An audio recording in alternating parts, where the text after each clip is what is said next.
Be sipping my white claw Beauty while I'm and sitting luck. back learning Let's the game. hope My I have both. bullshit.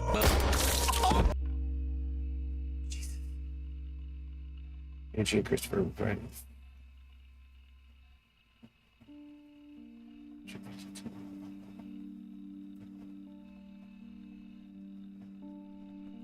Started families of their own. Clara and I.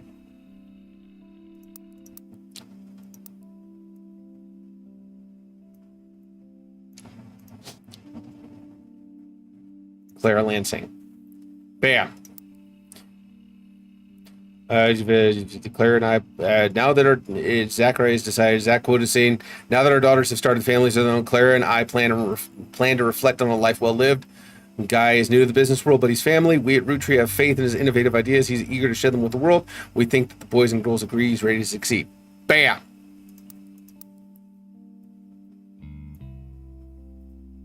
Okay. So there's that one knocked out. Whoops.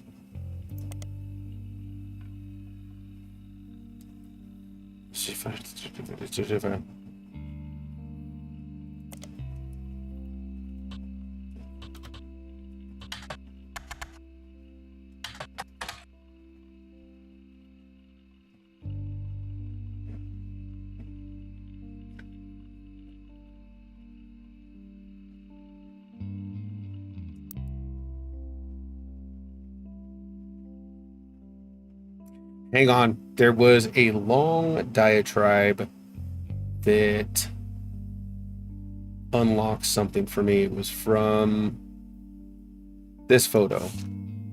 To Carl and Brenda. Sorry you weren't able to attend the funeral. Yeah, this is how I found out. Okay. Ernie was a man full of love, not only for his family, but for his family's legacy. This is how I figured out the Nicole was the daughter of shoot, dang it. Bam. Nicole Madsen was the daughter of Ernest Madsen, the fourth president, and Deborah Bean. November would be April and Edward's daughter. She can't be a student in college.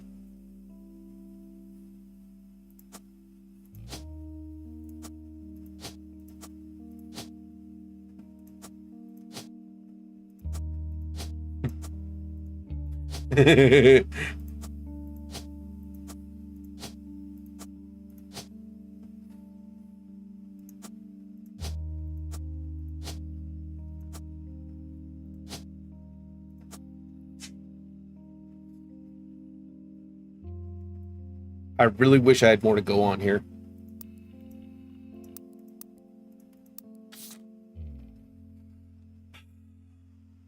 Oh, yes. Dobby is your little baked bean boy. Scoop him up with your toast. Have him for brekkie. Eat him good. Yummy Dobby bean boy. What? No. No.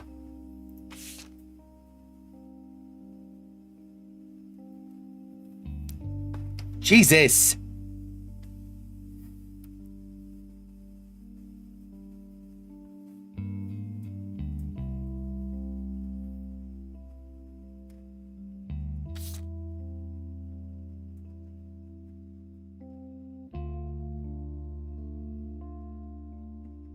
I really wish I had more to go on.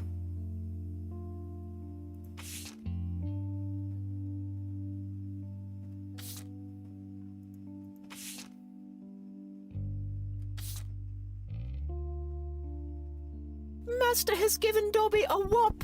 Dobby is a free elf. Dobby can now hit it from behind. Jesus Christ. Oh, Mr. Duck.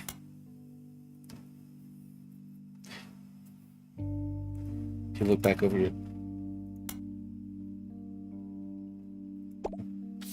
Well, thanks, Duck.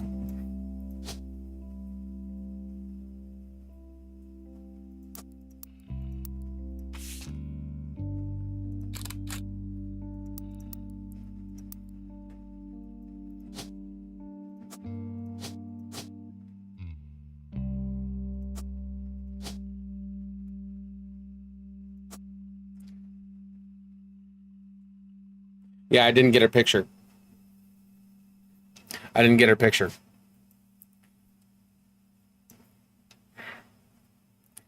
That should be 1, 2.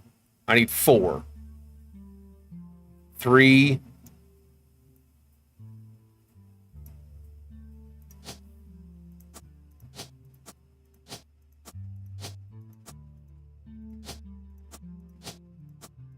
Oh, no, she's not a baby. Probably not a CEO. Probably not a chef. Definitely not a comedian. Construction. Is it cheating? Is it cheating?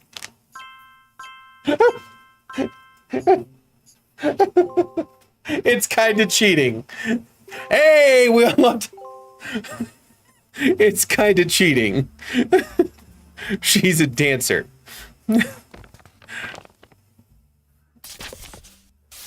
To my genealogy genie. If you're reading this, it means you've locked in 49 blood relatives. Congratulations. I knew you could do it. There are 2 more entries on the family tree I'd like you to consider. These last 2 are optional. You can summon me whenever you wish. However, this will end your search and reveal the truth. So make sure you're ready.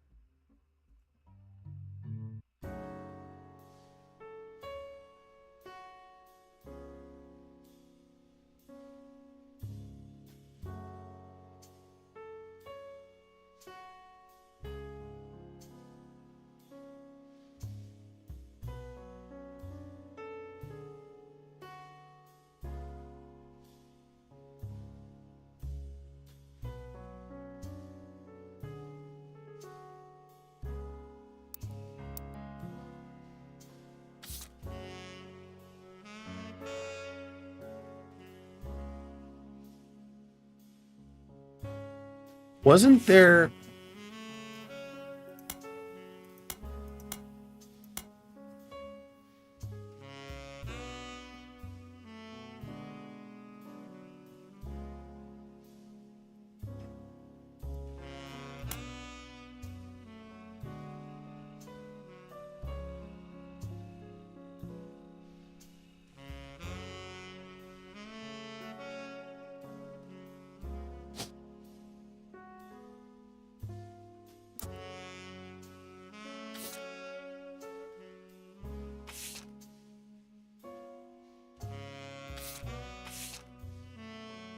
Okay, hang on. Oh, this is something I forgot to... Okay, so Dr. Stephen Wilson, pediatrician of the stars. How did he get to be a pediatrician of the stars, you ask? Oh, interestingly enough, he married Gwendolyn Morden. These are all his kids. That's how he's related. He married a Morden. Zachariah Morden was the fucking second president. There's a guy in the black and white photo at the very back. Huh?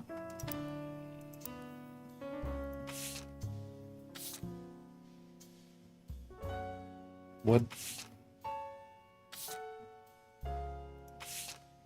Wait.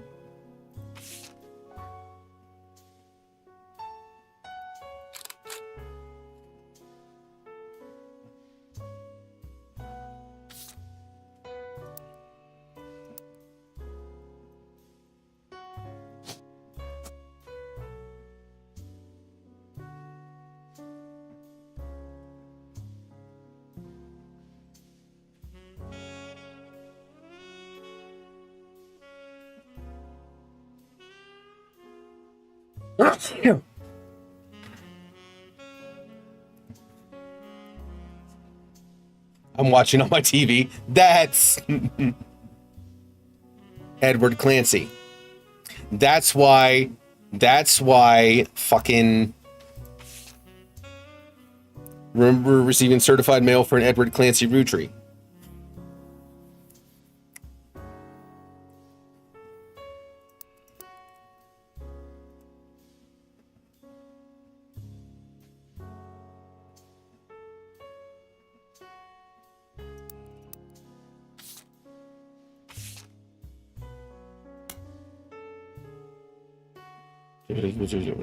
Clancy swore Yisi and John were used to drive the old Anderson.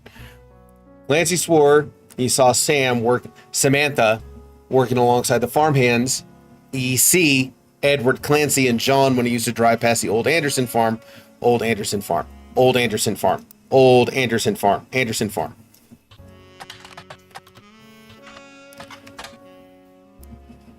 Gwyneth Anderson. She had no brothers. Her oldest sister was married. Anderson. Gwyneth Anderson. Gwyneth Anderson. We need to know. Fuck, we gotta type it in. We need to know the sister. Her sisters. Her sisters. Her sisters are.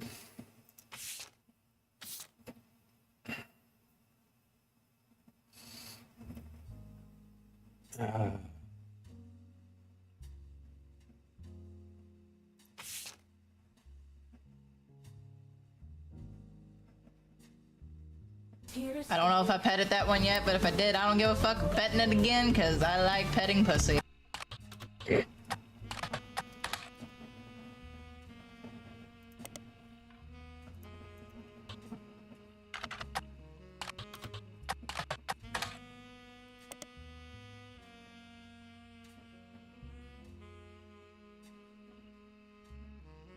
Damn.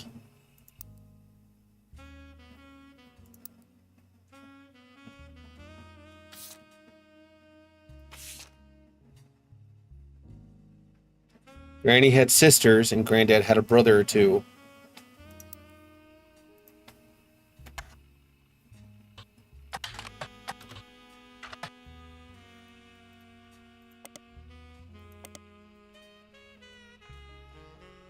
It was twice each summer. Roottree came to company's current head of farming. Mrs. Cottrell returned to Butler County to demonstrate how 5 pieces were made at the beginning of the century. Provides free samples of the original 5 flavors. They cost quite a lot to attend, sell it every time, so the Butler County Times recommends getting tickets the moment they go on sale. The ads and blurbs do not have any of the relevant information for you to search. However, you do learn the farm offers discounts on Tuesdays.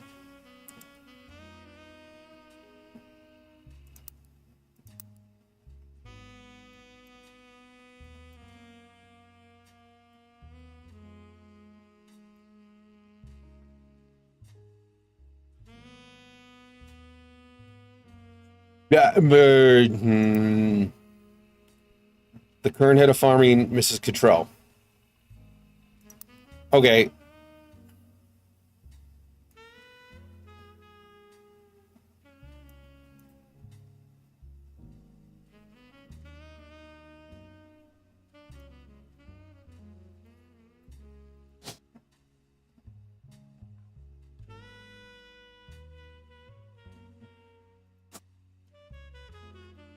Okay, so I can safely assume Catherine Wilkins married Elias Roottree to mechanic daughter Edith Jacobson.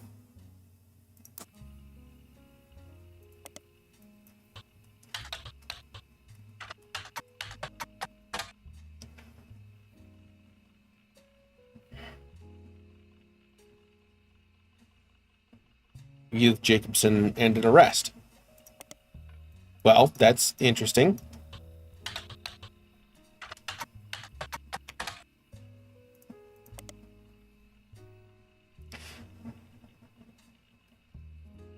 There's a Crime Blotter article about Edith Jacobson that also mentions a Helen Roottree and a Lucinda Jacobson.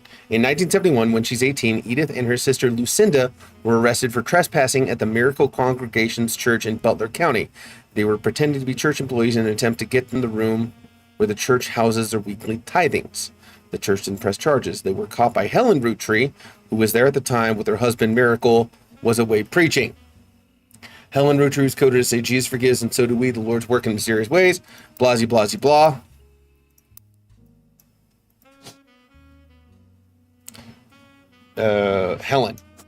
Helen Lennon married Miracle Roottree. Okay. Here's your vote.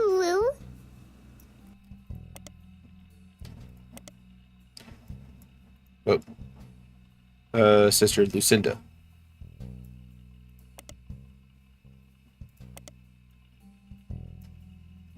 Come on.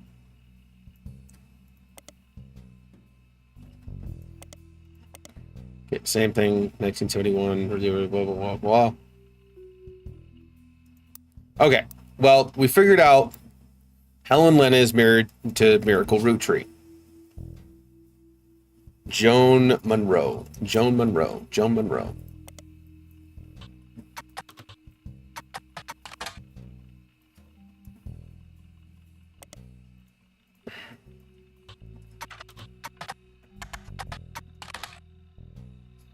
Okay.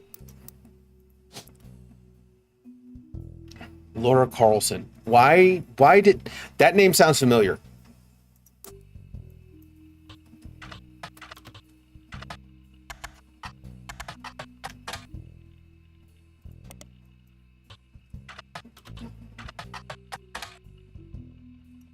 That name sounds familiar. Laura Carlson. Edith Jacobson.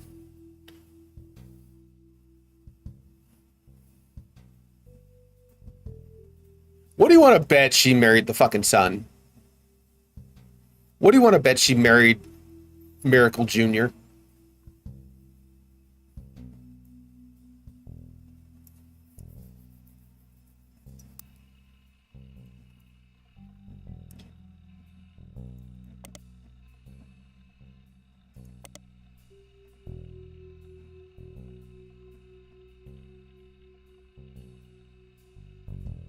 I'm confident he brought these young women to us for a greater purpose.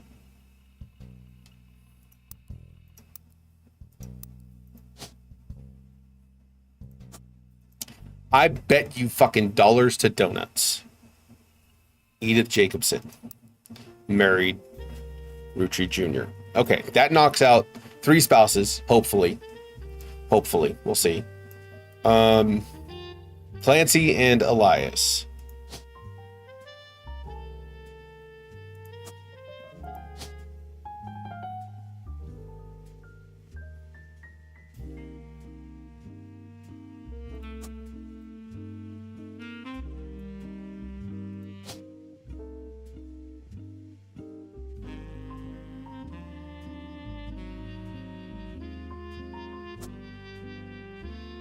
Carl.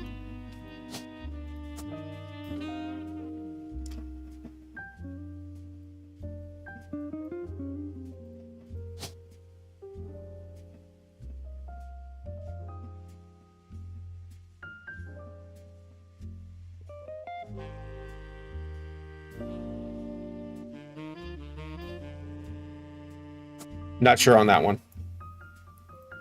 Okay. Should be able to figure search Miracle Network.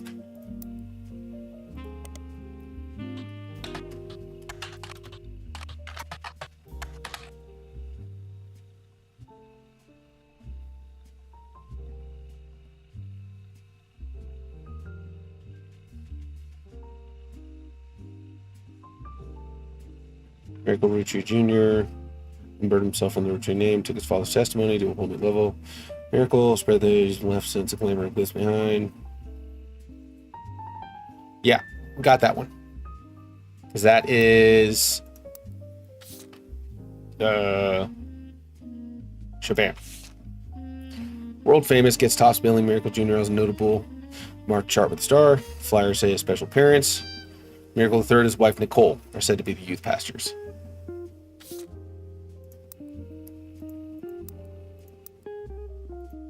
Okay.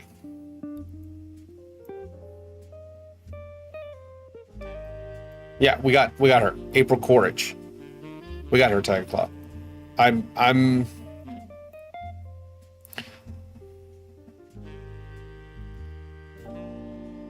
so... Oh, fuck. I know that one. Shabam. From Teen Blast. Shabam.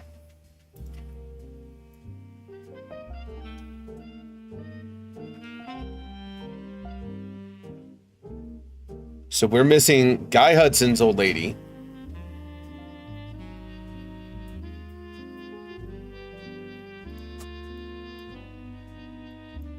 and Elias Root Tree. Joan or Patricia? And here's the problem. Edward Clancy Root Tree. That's got to be who that is. That's the only option.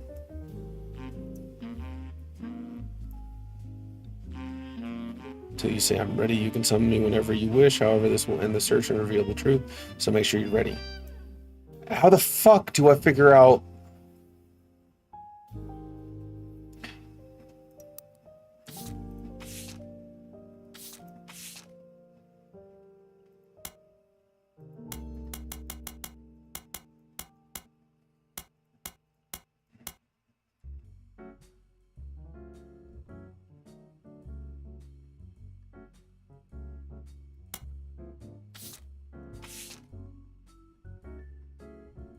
Wait.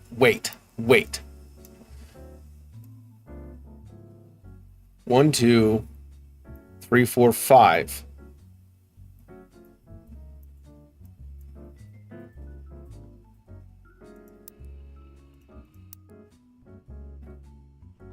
Inherited a maple farm during the period of the 5 pieces.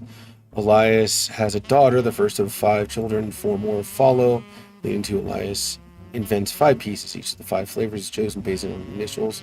1 flavor from child. 5 pieces are sold in Pittsburgh. 5 pieces are rolled out all of New England. The recipe and flavor is finalized, and the candy begins nationwide distribution. Root Tree Candy Company purchases every available Maple Farm, Pennsylvania in preparation for the local rollout. With help for his son, Elias Root Tree Jr.'s architecture firm.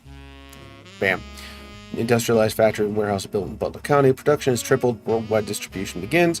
What's next? Section that claims...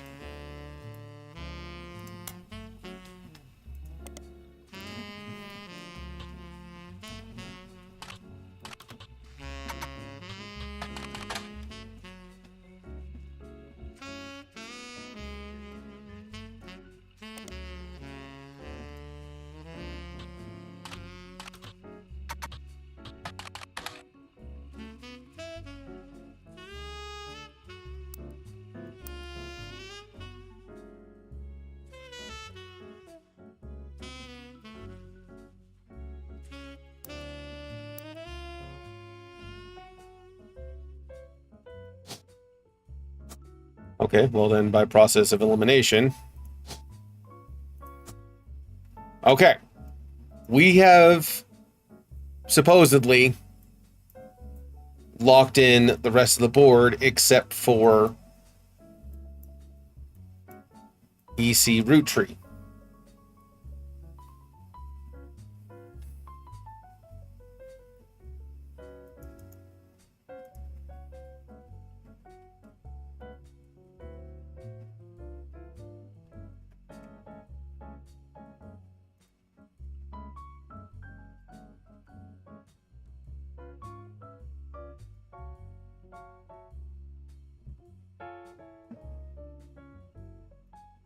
What if his name isn't Root Tree?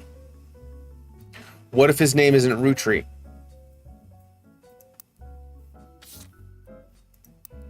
Obviously, his name isn't going to be Root Tree. He's a farmhand. Who was he given up to?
All right, Moody, be safe.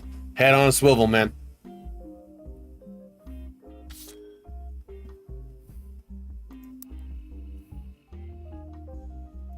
No, we have a Clancy Edward is Shabam. Clancy Edward Rootry. They got my father's name backwards. But that's why this guy, EC.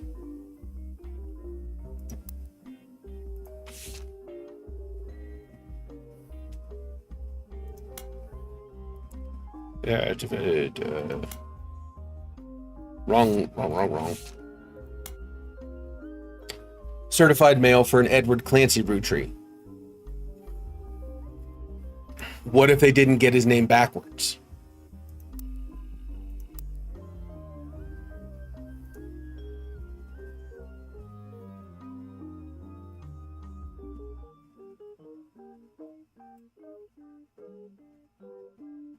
Given the time period, I don't think you will get this, but it's so obvious.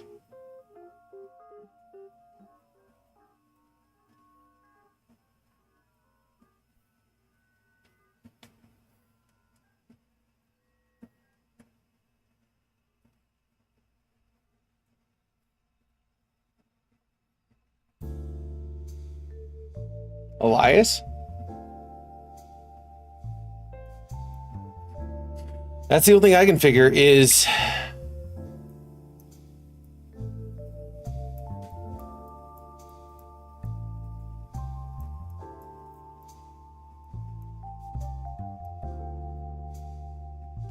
You had the name right. Okay.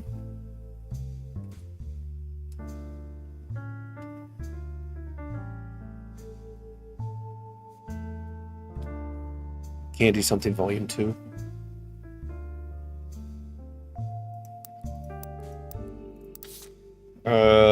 Yes. Yes, there was. That was like way back. Sweet History of Candy Volume 2. This is part of the book series.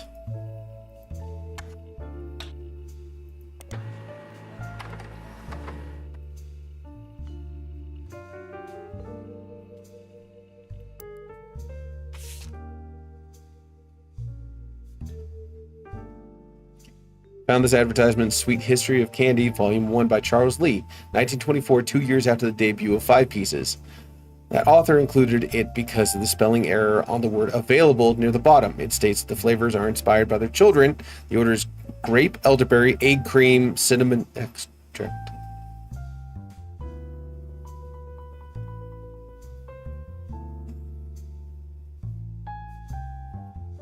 They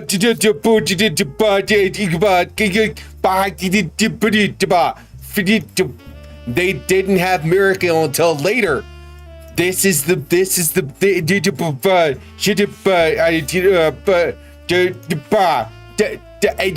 egg cream.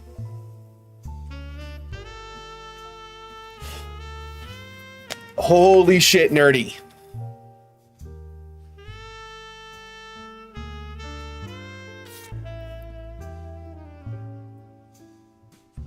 I just put that in.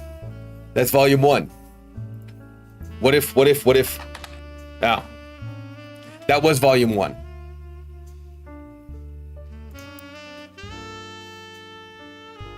I was talking about the spouse. You had the name right. Given the time period, I don't think you get this, but it's so obvious.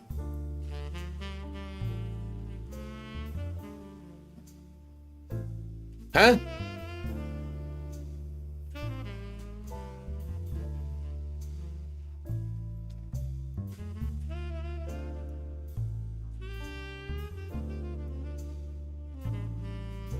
I'm so confused. I'm about to Google it. I'm like this far away.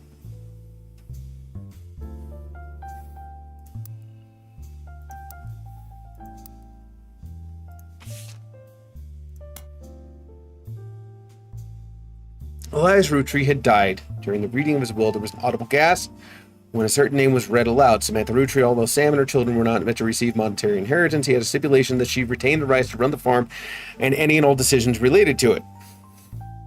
It was then that the scandalous secrets came out.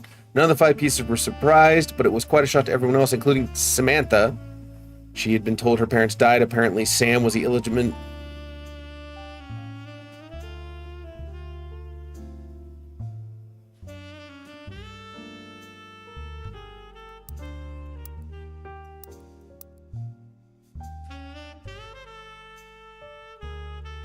Wait.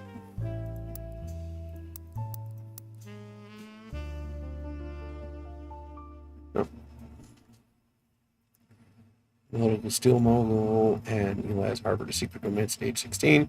Became pregnant after the birth of her father. Refused to buy. Samantha was sent to Rutry. Elias hid her away with the local farmhand known as EC. Patricia was married off to a much older man and sent away. None of the next gens had ever met or heard of Patricia until she unexpectedly reappeared, now going by Patsy. After Patsy's husband died, she reunited with Eli Jr. They finally married in their 50s. Lauren mentioned the wedding in her first diary without knowing Patsy's history.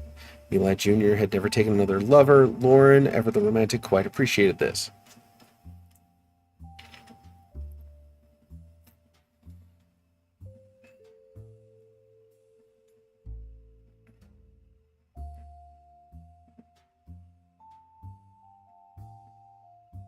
Mentions EC and someone else. Family history. When I wrote this, didn't know Sam was Rutry. All my doubts were ill-founded. She's a fine woman. Had she had the chance to grow up with us, Sam might have been the such figure Gwen never was. Ernie and the kids, lucky to have her, and her own children seem eager to help the family in their own ways. Ernie Jr. has been learning day-to-day from Zach. It's been a long, long time since Cindy Rutry was excited about the actual candies. Ernie has a bonus. Gwyneth has a green thumb of a mother, her adopted grandfather.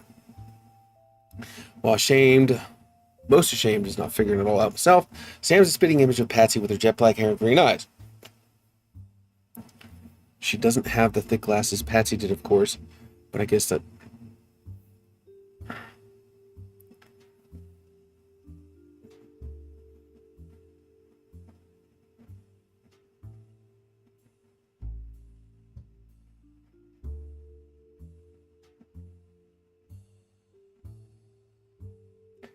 Sam wouldn't receive any candy money after all and essentially inheriting the right to rule over the peasants for eternity. Pop warned us away from that farm for years. I never met EC in person, but Pop once referred to him as a confirmed...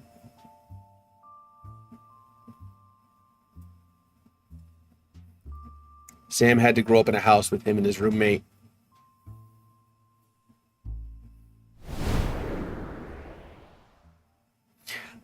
So back in the day, if you were unaware, when you were called a confirmed bachelor back in the day, that meant that you were a little light in the loafers. That you were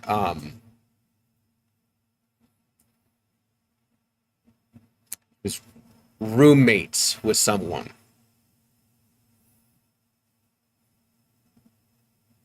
Okay, now Mr. Miller. I'm not sure Sam will ever forgive us. Uncle Junior Patsy for abandoning their life. If I were her, I might never forgive them. Even so, she seems to blame more than just 2 of them. She has no problem 5 died. How the fuck do I find someone Miller? The diary says it. Where?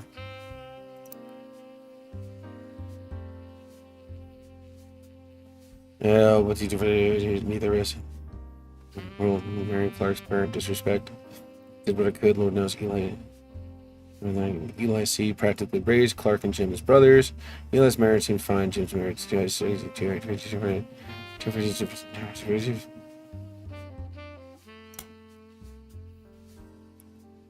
names. Eli in town, just something. Okay, so this father is Junior.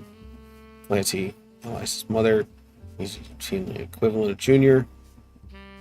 Edward Clancy. Wait. The original diary. when she talked about Sam.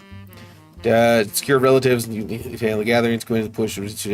Why Sam would have distant relatives, granddad and brother too, has told trim the branch of Sam's tree. That's why Sam's nothing special, nothing that's up. And she summoned us to the next gen to a secret meeting in Zach's office. Gwen's in Paris, but the rest of us, including the Miracle Boys, spent ages trying to unravel the mystery. Didn't recognize Sam and Uncle Junior's wedding patterns. Sam was it's complicated. Clancy swore he saw Sam working alongside the farmhands.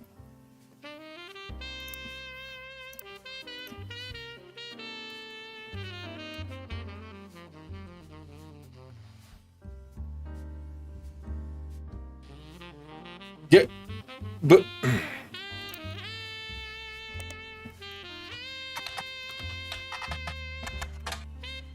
yeah, of course that.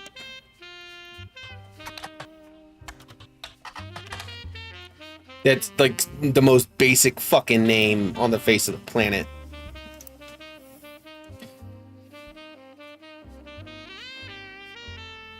Working alongside the farmhands, EC and John needs to drive. It has to be John Miller. Okay, well, here's the problem. Give me a hell yeah! Fucking hell, Tiger Puff. Hell yeah, brother. Brother. Okay. Do I just... I think I'm ready.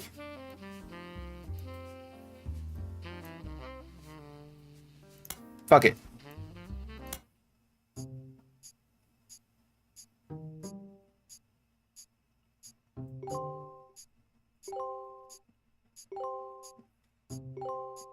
Hey, we're right about the Edith and Wilkins, Joan Patricia, and the picture of...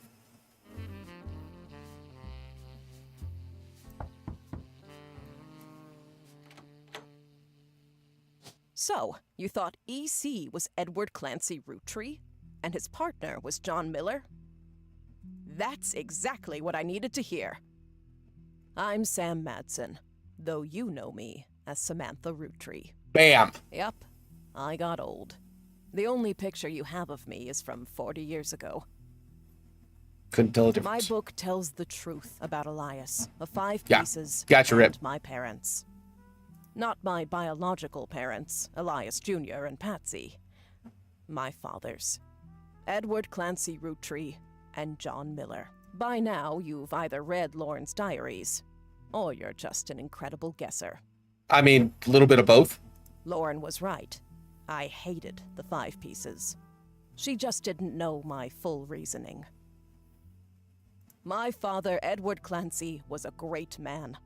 But his identical twin Clancy and his father, Elias, were not. At age 16, my father was caught kissing a farmhand. Back then, they wouldn't even acknowledge gay people existed. Having one in the family was unthinkable. I mean, yeah, you're talking the 40s. The same year, I was born. A bastard granddaughter. 2 stains on Elias's perfect family. He decided to fix both. They tried to erase Edward Clancy. They even removed his 5 pieces flavor. His name was deemed a dirty word. He became EC. We were sent to the farm, and the 5 pieces did their best to keep the next generation away, to isolate me from family. But Elias couldn't erase us from existence. Laura never realized I was the little girl from her diary. Who could blame me for being so confused that day? Her father was an exact copy of mine, except without the beard. And while the 5 pieces celebrated a new factory, farmhands did the real work. It's a fluke there's a picture of my father at all, but there he is in the background. The 6th 5-piece. Patsy returned, and things got complicated for Elias. She fought for my freedom from a life she deemed unworthy. Elias relented, so long as I never learned the truth or receive inheritance. They knew I'd help my father. At Elias's will reading, I learned part of the truth. The rest I learned at home. I began to hate the 5 pieces. My father made me stay silent. He was worried history would repeat and that his grandchildren would become outcasts. His fears weren't unfounded. As you know, my son Ernie died a few years ago. He had trained to take over as president. But due to family politics, or perhaps hubris, it went to Guy. A real root tree. He nearly ruined the company. When Ernie took over, he saved the operation. Over 13 years, he made the family billions. Billions. Ernie earned about $36.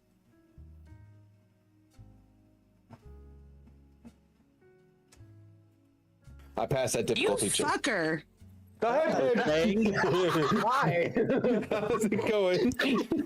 Oh, hi, Stretch. They got by on Debbie's salary, but when he fell ill, he couldn't pay his medical bills. His death was my tipping point.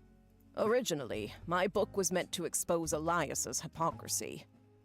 Until I started to look into the other dirty laundry. Ron tried to have Robbie removed from the trust, but couldn't. Robbie was a blood relative, even out of wedlock. Bam.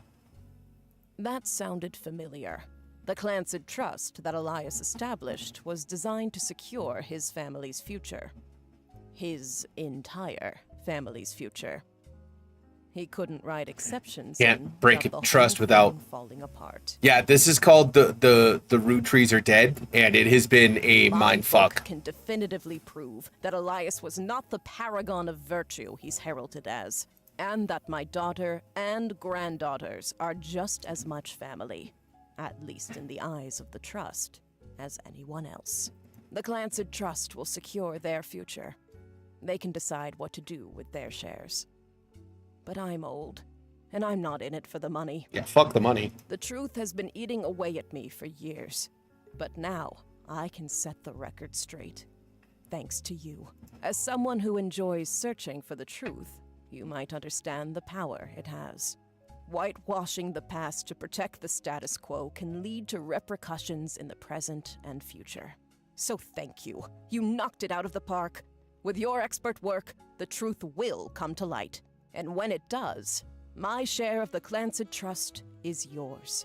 Like I said at the beginning, set for life. Goddamn. Looking at the family tree on your wall, now with my father's, everything finally feels complete. Unless a whole lot more root trees somehow appear from thin air. This is the last time I'll come knocking. Thanks again, and so long. So long, farewell, auf Wiedersehen, goodbye. Adieu, adieu, to you, adieu, and you.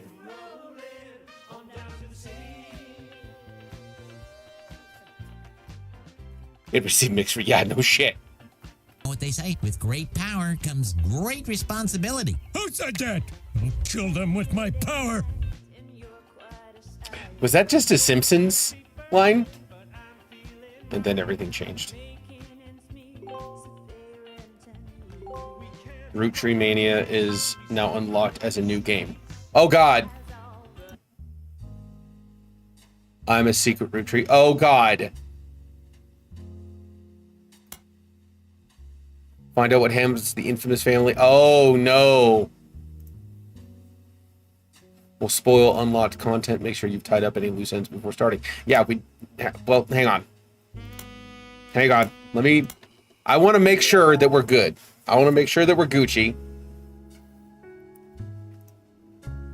So we have, hang on.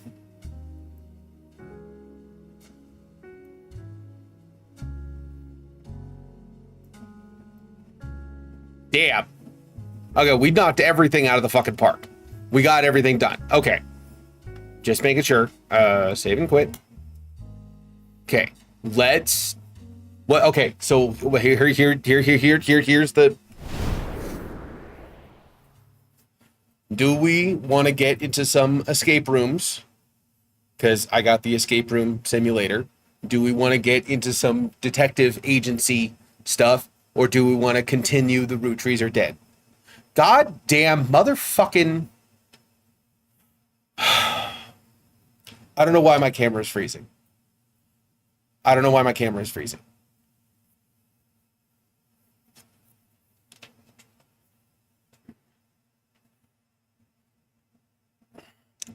I don't know why my camera is freezing.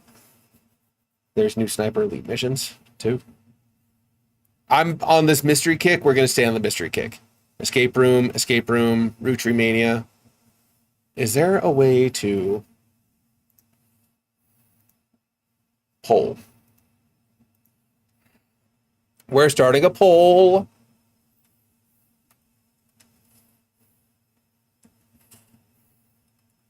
And my vote counts for 3. This is what we're going to say.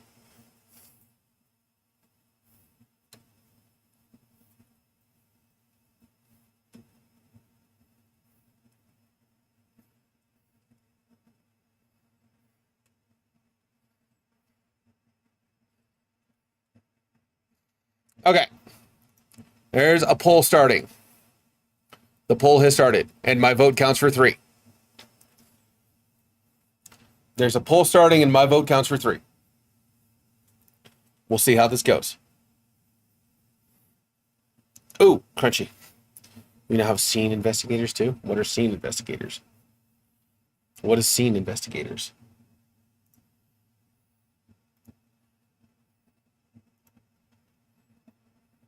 Really?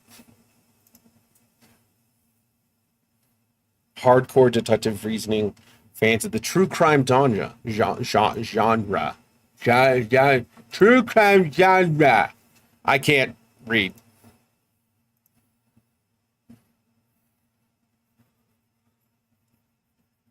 Should we leave scene investigators? Damn, I would have to download it. That's a lot. All right. I'm going to end the poll. Looks like we're going to escape rooms.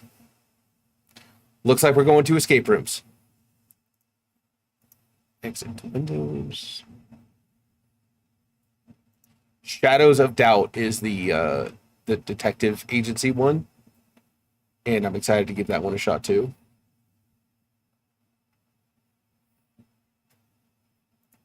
Bam. Okay, downloading. Shabam. What are we doing? You could do Rip's $2 challenge. While this is downloading, I can do Rip's $2 challenge. I could do some blind reacts while I'm waiting for this to download because it's going to be a little bit of a minute. Pause. Bam. We're going to do some blind reacts. Do the hardest one. That's a horrible idea, Scar. Do I look smart? Because I'm not. I know a little bit about a lot. That's about it. Okay, $2 challenge. On Duck.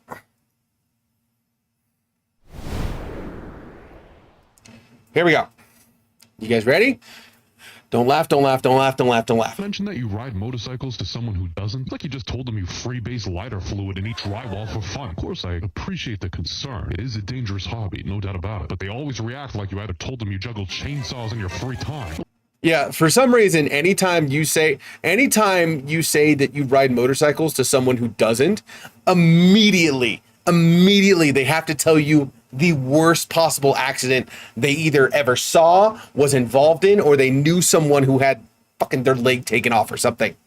Like, you're just insane. You're just nuts. Like you got 6 weeks to live. You know, they get that funeral voice, all quiet and concerned. Like I just said I hunt sharks with a fucking New York strip tied to my balls or something. You know, I was at a little weekend gathering the other day with some new people. Everything's going great, good banter. And I don't usually go out of my way to mention I ride, but that day I did, you know? The vibes were good. And oh boy. Swear to God, you think I just said I cook meth as a hobby. Their faces go pale like I just told them I was a fucking parolee. More triggered than a truck rider realizing you wear a pista on the street.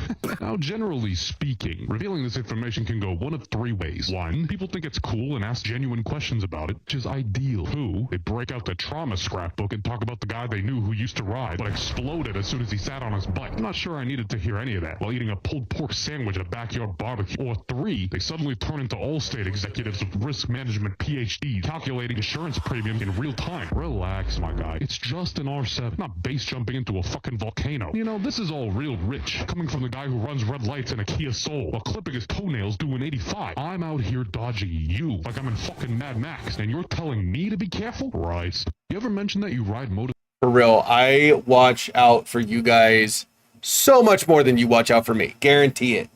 Guarantee it. I am so much more careful around you guys than you are around me. Guarantee it.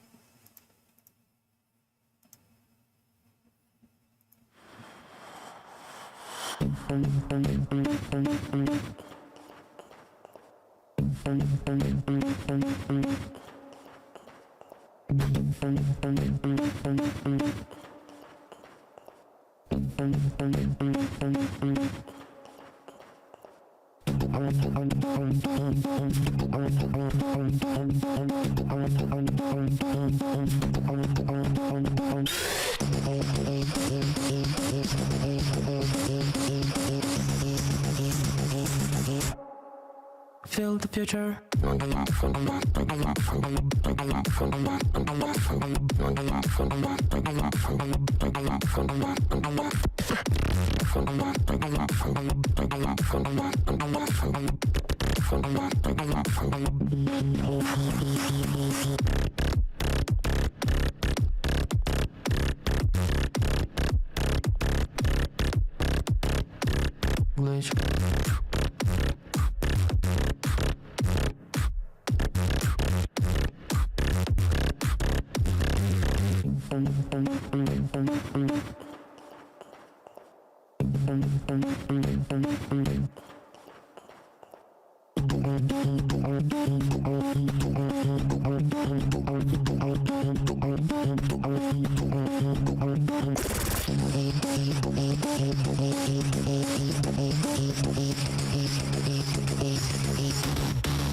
Feel the pressure.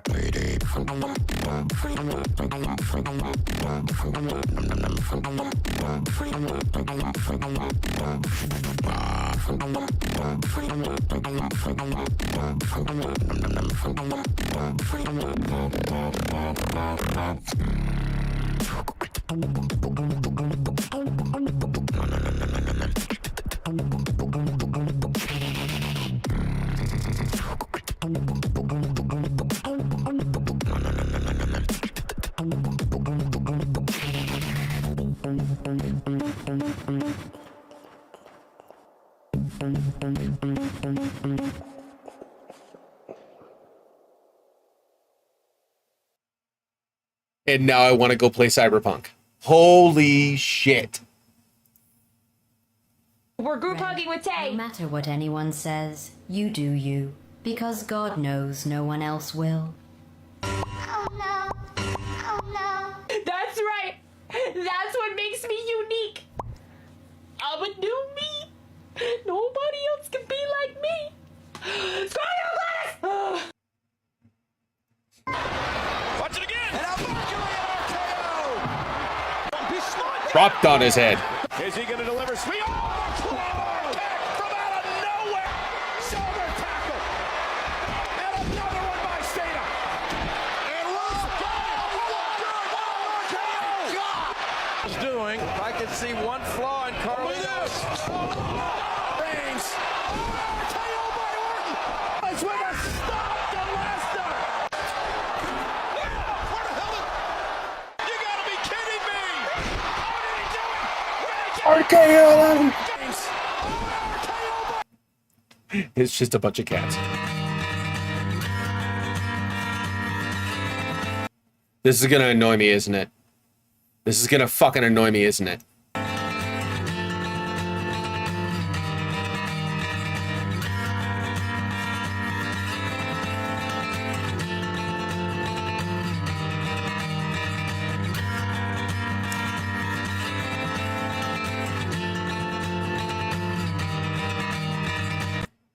You motherfucker. I'm so mad.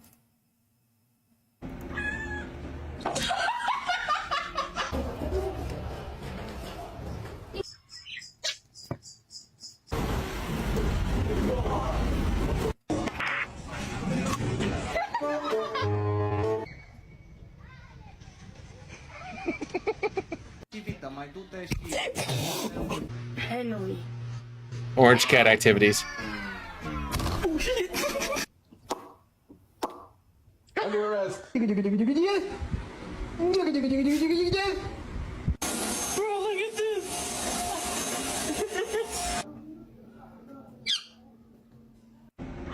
Did that cat just bark? Ma'am.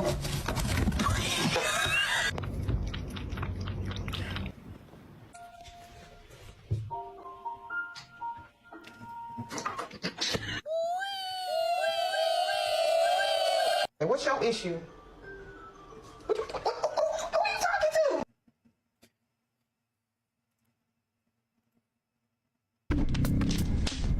Ooh.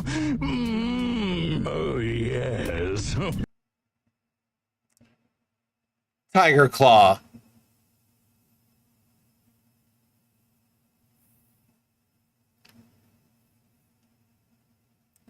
Tiger Claw. Why?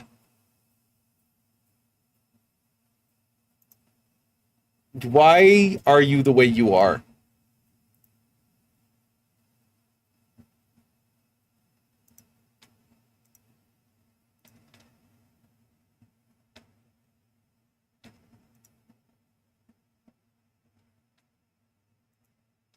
I don't want to click on it. I don't want to click on it. Sweet mother of dragons, lash me! I don't want to. Naughty! I stole the shiny thing! Punish me like I'm your filthy little dungeon gnome! Oh, God! Right, listen, when I whip you again, yes, I'm going to need you to not wiggle your butt. Yeah, I second that. Come on, put your back into it. Pretend I stole the king's crown, too. Maybe I gave him a little spanking on the way out. That deserves a mighty flogging. A king's flogging. I hate adventuring with you. Dude, you're making torture awkward. You know what? Why don't we use that over there? That knotted tawse. It looks nasty. What the fuck? Who even knows a reference like that? You don't know of a knotted toss? No, of course not. What normal person knows something like that? Don't talk to me like that. You're the one who's missing out. Oh, the night I had when a young tulip farming lass used a knotted toss to work on my most... Whoa! Hey, that's just about as much as we need to talk about knotted tosses today. Oh boy, did she toss my scrayness. What a night! Oh, a popper pissed in my eyelash. Oh my. I'm gonna find a new wizard. A wizard who doesn't talk about their scrayness. There's nothing wrong with a little tickle of the scrayness. I never, ever again want to hear anyone. Let's go. Why is it so fucking loud?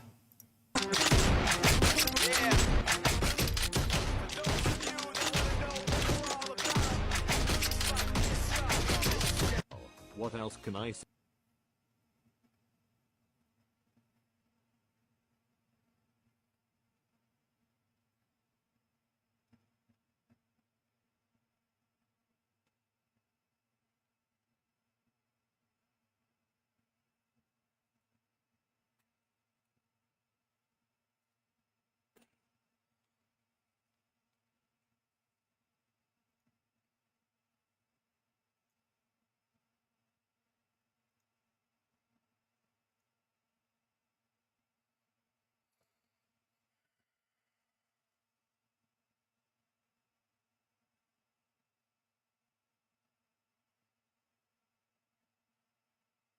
So mad. I'm so mad. Okay. Let's get into some escape rooms.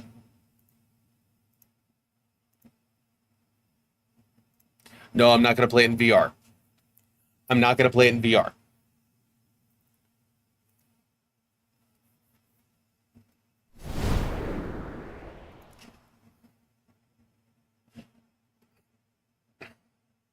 Oh, Escape Simulator 2 is coming soon on stream. October 21st. Fuck yeah. Whoa. Okay, we're gonna have to... Jesus.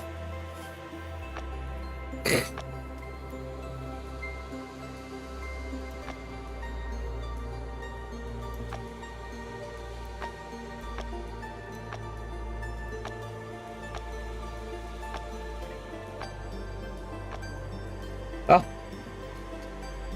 Oh, hey, Ben. How's it going? That's fancy. Yar, har. It's steampunk. We're gonna go with the detective agency. We're gonna auto-select clothes based on the room. I'm Steving it. Oh, I'm Steving it. Oh, chicken jockey. Come bucket. Really? I don't know why it has to be so bright. Let's start with the tutorial. Just woke up.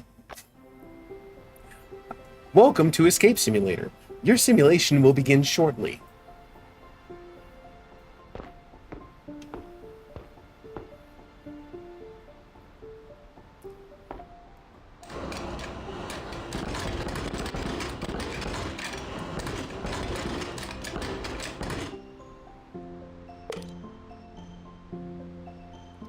It's really?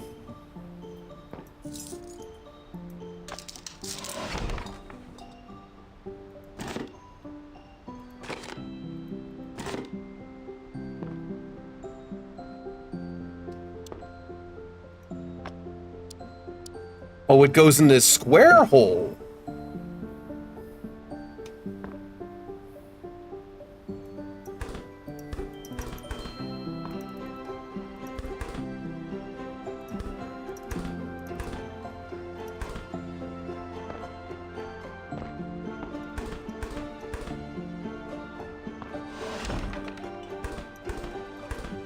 I collected all my balls.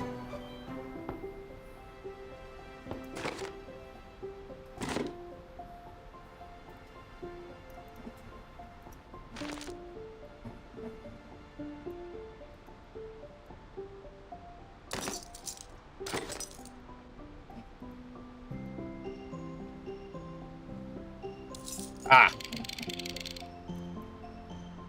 Okay, this is quickly getting complicated. Although the controls are very intuitive, and I like it a lot. Take the key and escape. The keys are very intuitive, and I like it a lot. Now you are on your own. Use your wits to find the key and escape. Okay.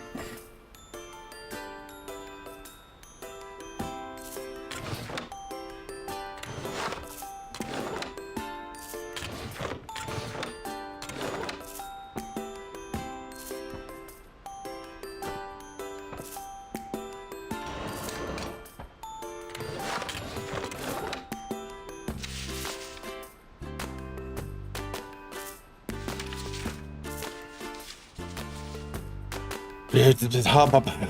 Host is amazing. The drinks are really 10430. Uncle Vladka, Croatia. Okay.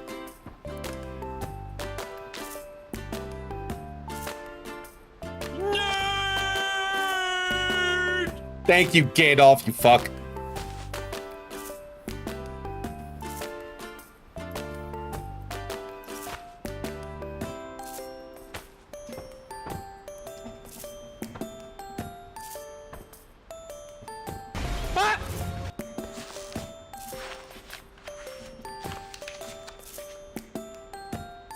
Container, clue, trash can.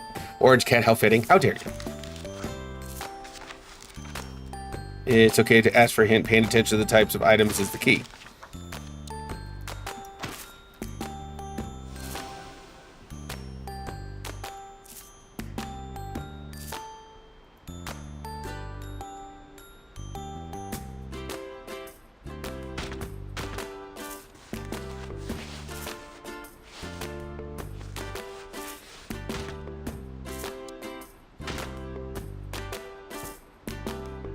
Reading, running.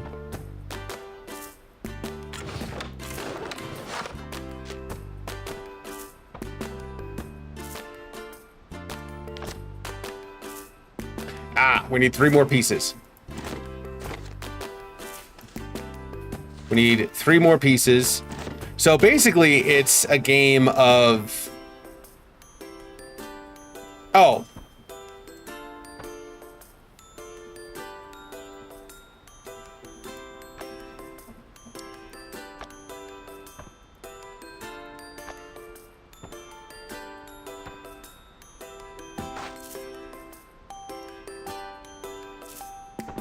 Well, it's not actually empty. There's stuff inside of it, but okay. Do the puzzle to get the key. Well, I need 3 more pieces to get the key. I'm looking for 3 pieces más.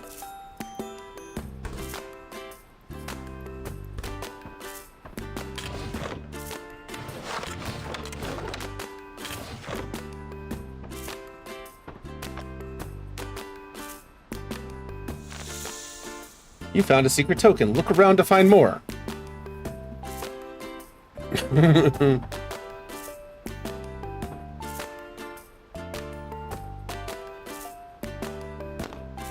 Whoops. Whoops. Oh, hey.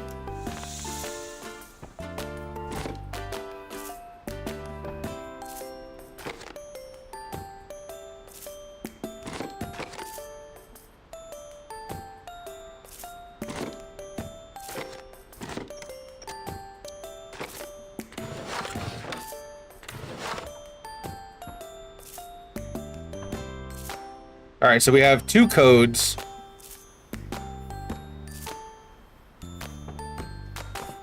One is 3-digit, one is 4-digit code. Well, there's one code.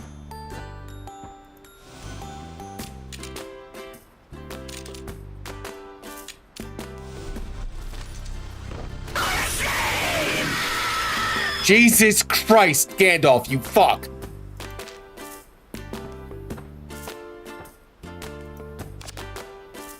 Jesus.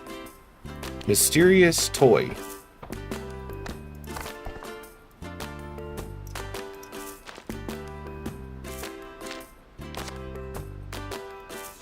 Token. Apparently it's a portal to another dimension. Toy blocks. Code on the postcard. 10430. Samobor. I love the stamp. The stamp is amazing. Gonna have you tapped up, buddy. Looking forward to hearing the good old.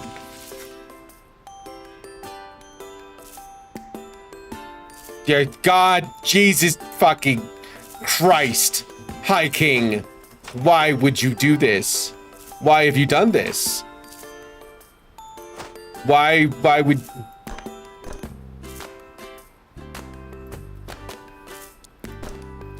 You know, I wonder how many people... Aha!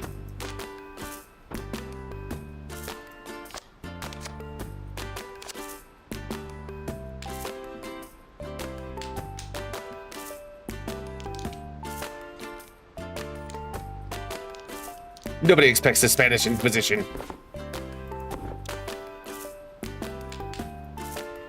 Jesus Christ. Okay. I'm hitting all the wrong buttons. Desert Fox.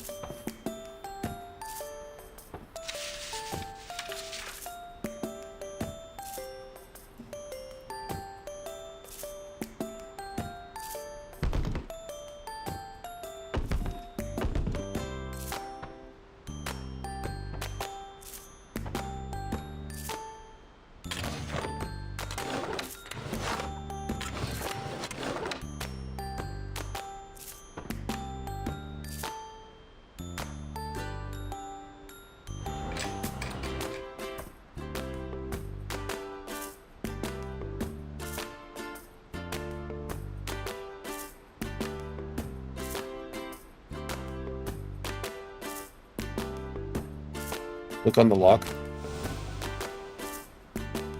Ah, fucking. Where's the fucking hospital? 5634. 6.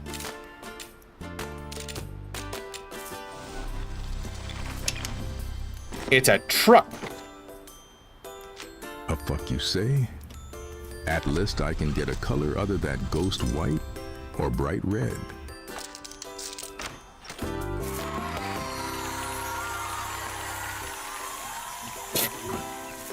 God damn it.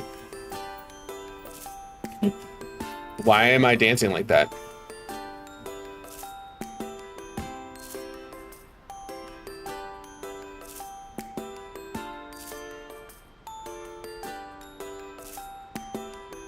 Okay. Okay, well, Jesus Christ, flashbang warning. So we knocked out, so just a heads up, there are escape rooms you can design and make me escape rooms. All y'all need, really? The Sphinx. And drop it in the...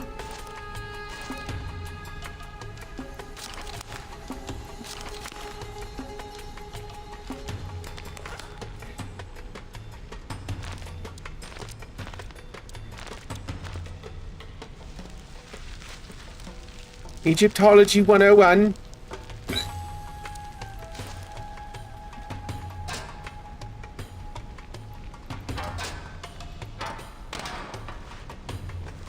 Egyptology 102. Oh god, this is going to be complicated. Egyptian hieroglyphic systems of numerals were represented by various everyday objects. A 1 was a slash, a 10 was an upside down U, a 100 was a little quiggly link. Representation numbers. Find the biggest Egyptian numeral.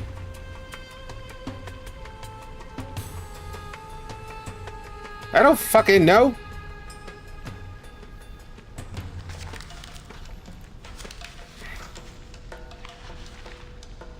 Stack together to form numbers.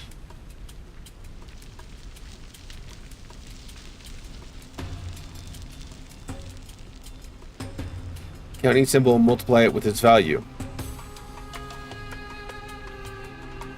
Holy shit. This is gonna get complicated. That's an Eye of Horus. Okay.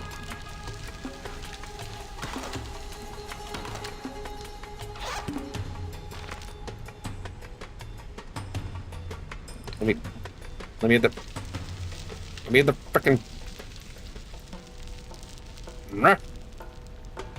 I want the.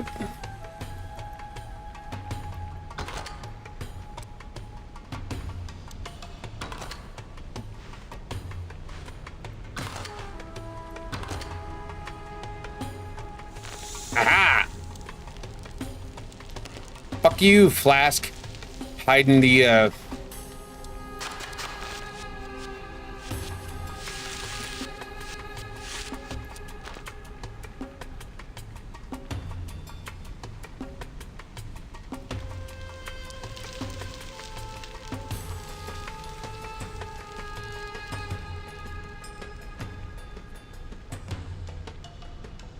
This is gonna get... Oh, hi. Okay. Yeah. 12. Oh, I am timed? I'm timed? How dare you? Oh, thank God I can pause it. Because I really, really, really have to pee.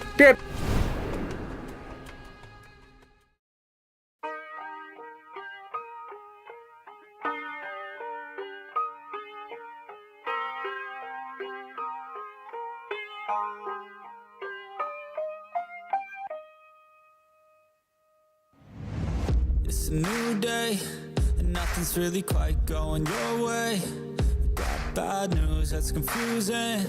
You got sad news that you're wounded. And it feels like the worst time. You're worried and scared and not fine. You feel unprepared with no signs. Well, it'll be alright. You just gotta fight. It's happened to the best of us, it seems like they should be blessed. They just might be angels here as guests, teaching us to be our best. When everything breaks at the seams, and you feel like you're losing belief. Damn it, you just gotta stay strong when it all falls apart and goes wrong. When you feel let down and so lost, and it feels like you can't hold on. Well, damn it, you just gotta stay strong, 'cause sometimes things go wrong, and one day everything's gone, but you can make it out and move on. So damn it, you just gotta stay strong. Okay, and we're back. The struggle bus is here. Don't forget to eat your pudding. Thank you, Gandalf.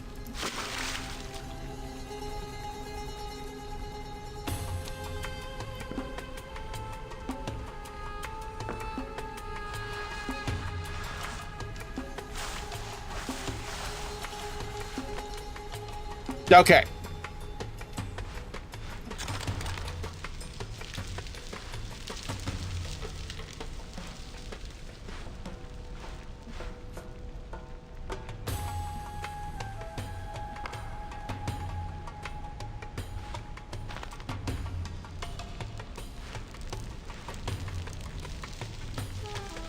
I have a feeling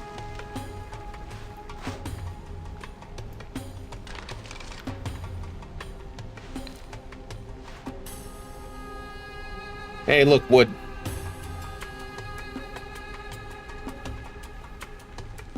Okay.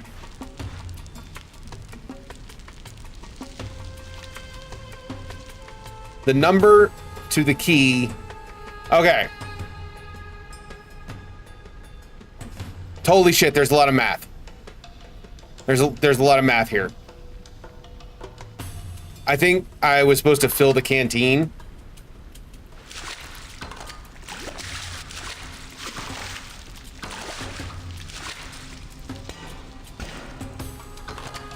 Yeah, I think I was supposed to fill the canteen.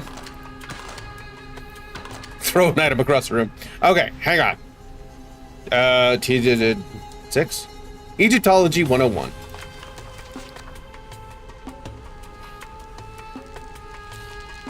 Individual symbols are set together to form numbers. Their value is added, as you can see in the following example. 1, 10, squiggly line, combining the same symbol. When using more than one kind of symbol, count each symbol and multiply it with its value.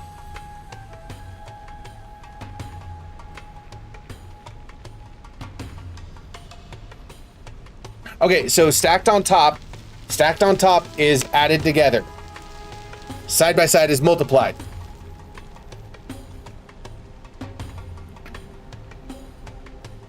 Screenshot time.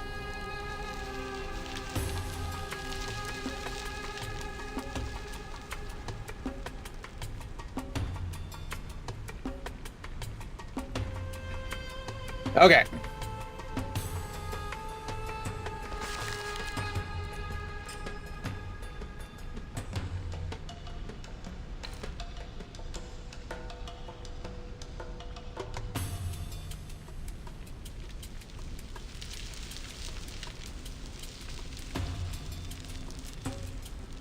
Representations of numbers. Okay. This is 1. 3.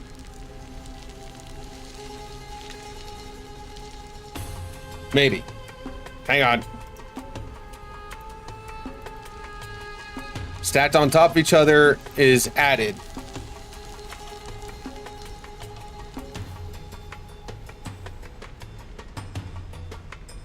Three plus a squiggly line is 303.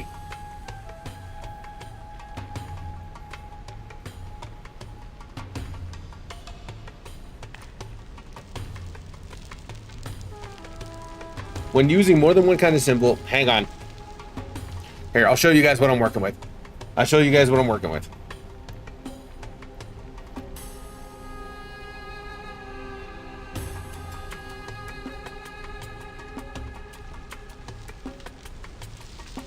Bam. How much time? Oh God, I only have 7 minutes left. Fuck me. This is gonna be entertaining. Trying to watch me finger fuck my way through this. Jesus.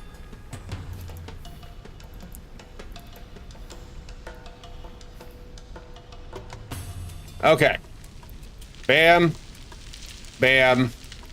Bam. Bada-bop bop. Pow. Okay. It is paused. Representations of numbers. Individual symbols are stacked together to form numbers. Their value is added, as you can see in the following example. When using more than one kind of symbol, count each symbol and multiply it with its value. See page 234. This is page 234.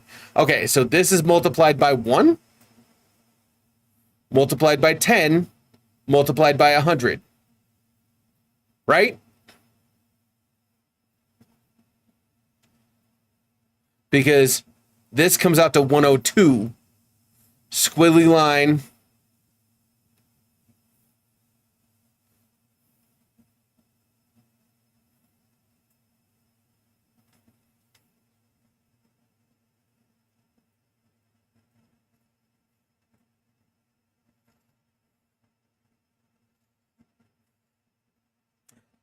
I don't do Egyptian math, apparently. This is not a good level to start on.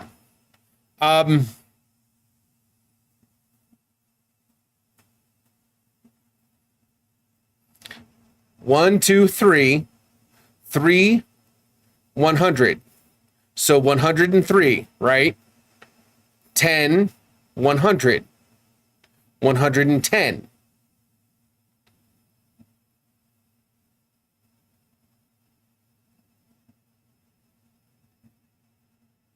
Pac-Man guy is 1,000. Oh, 1,000. Okay. Pac-Man guy is 1,000. Jesus. Pac-Man guy is 1,000. Okay, so 1,000.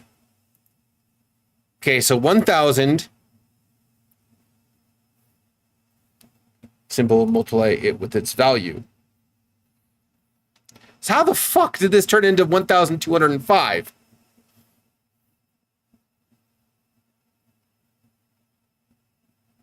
This is like a word problem mixed with pictures, and it's beyond a word problem. Okay, 1,000. 300 and no. 100 and individual symbols are stacked together to form numbers. The value is added, as you can see in the following example. Combine the same symbol. When using more than one kind of symbol, count each symbol and multiply it with its value.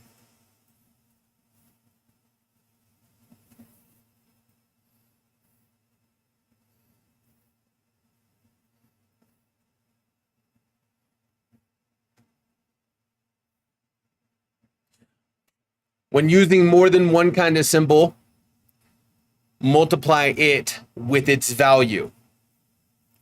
Okay, follow my logic. Follow my logic. Follow my logic.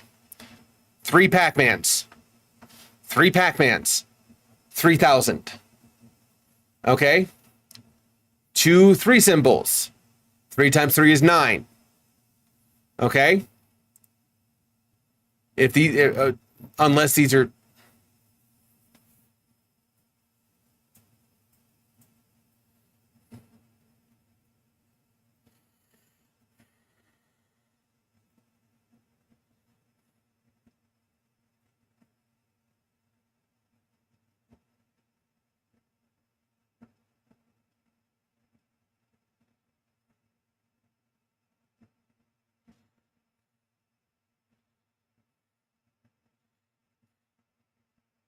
You think you have the answer? Okay, Stretch, let's have it.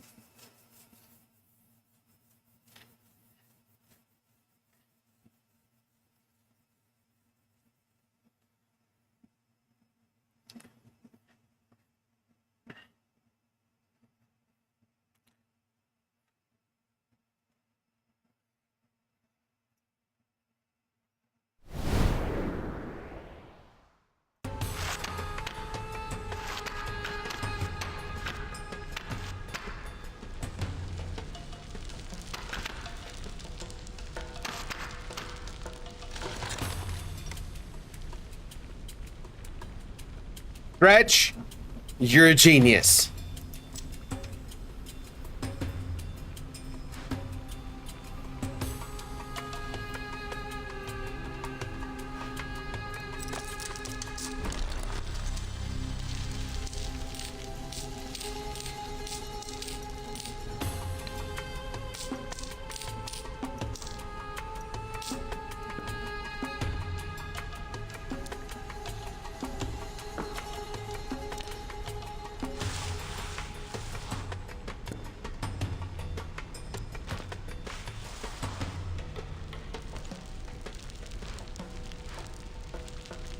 Doing a good job exploring Act 1. And then I found the other door. Yeah.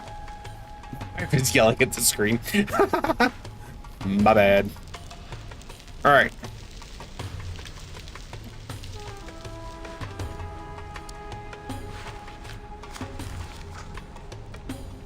Oh no.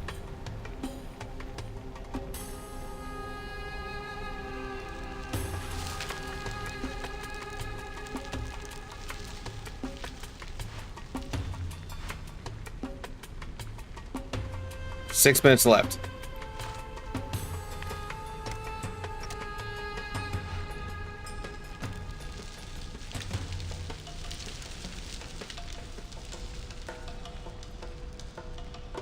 Oh my god, there's physics.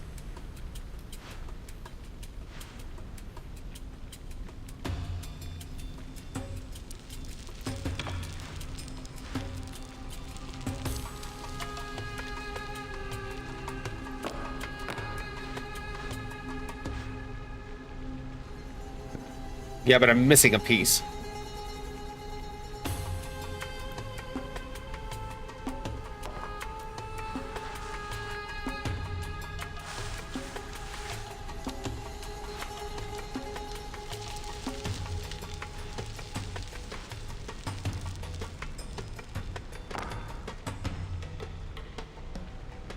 Already opened the case.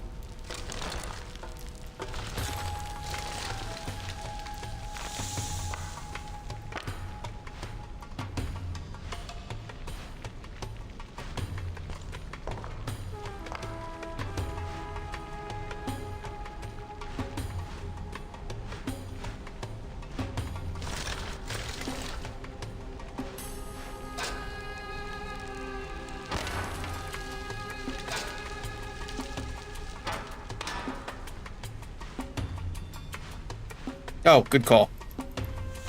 Token.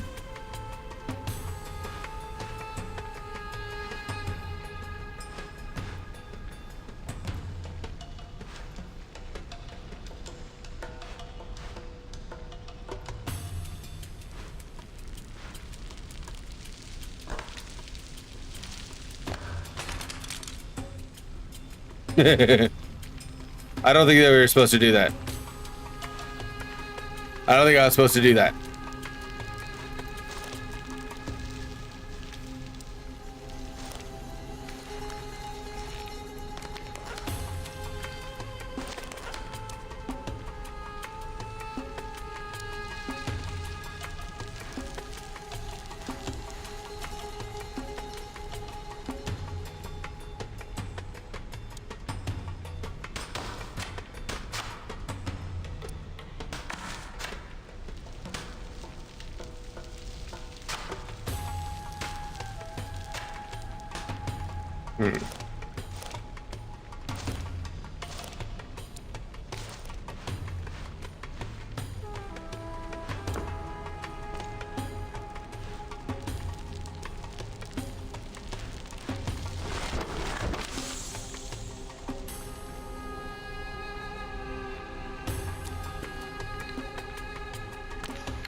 Whoa.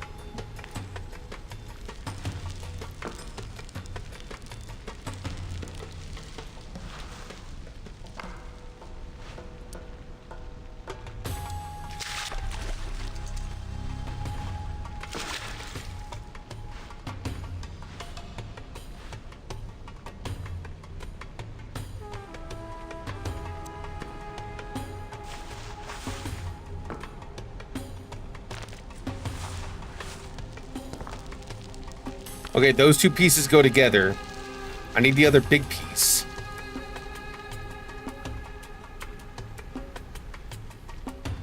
I wonder what happens when I hit the... Oops. Well, that works.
I wonder what happens when... Okay.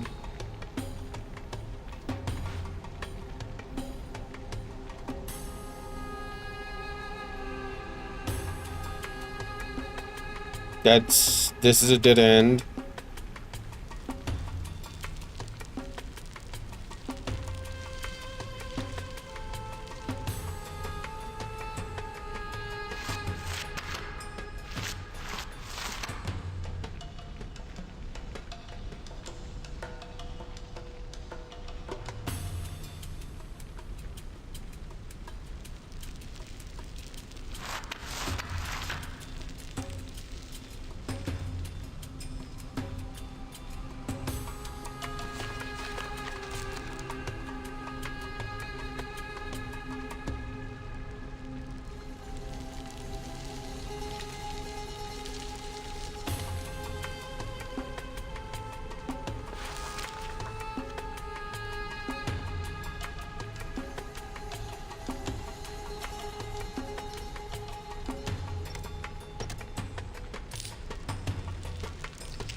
BJT.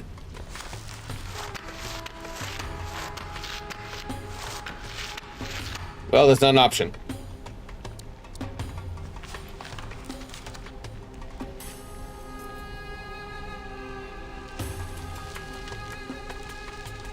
Oh, leg. Okay. Leg. Snake. Upside down. Leg.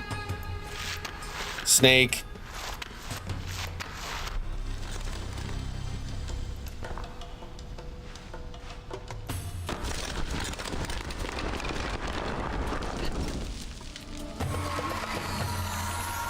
Wow, that math one fucked me up.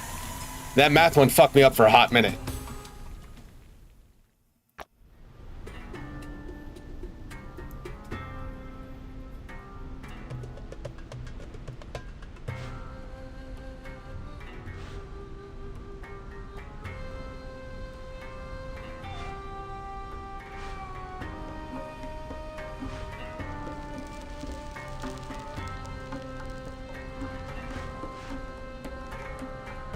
Oh no, it's mummified.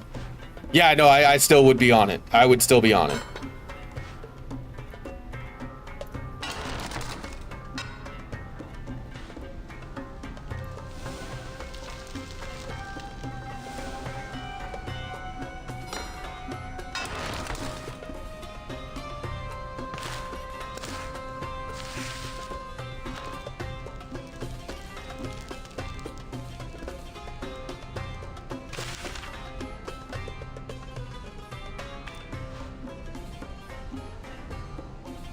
All right, so obviously scale, I gotta put the round balls in it.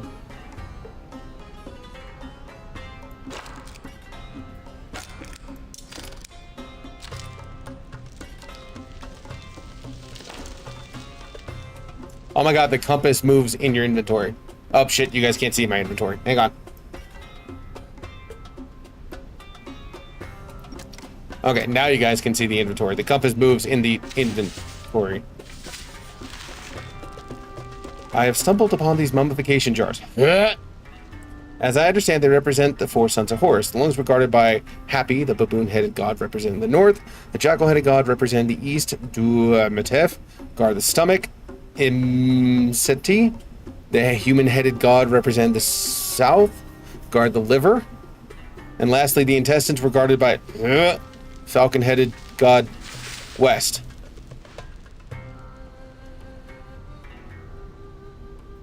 First off,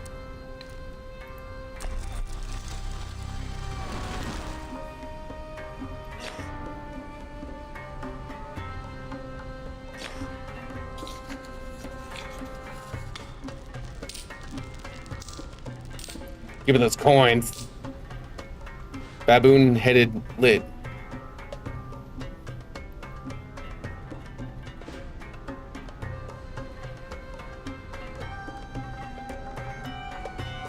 Ah, okay. Hang on.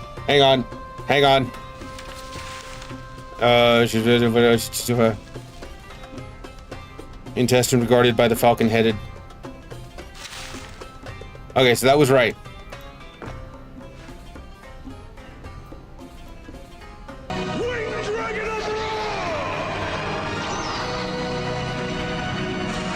Behold the third Egyptian god! Falcon-headed god represent the west. Okay, so that's actually correct.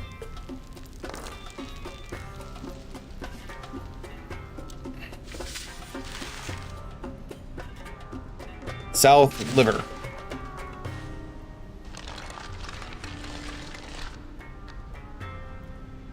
Oh god. Ugh. That's not right. East stomach.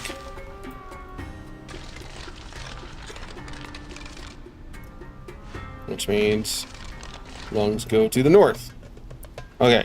The baboon, the lungs guarded by lungs.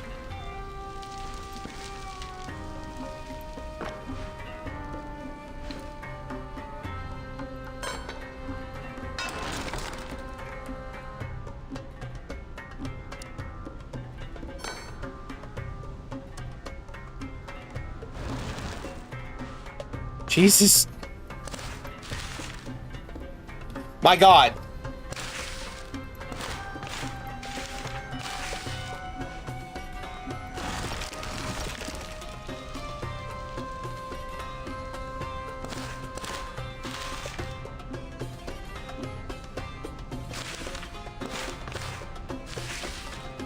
Ew.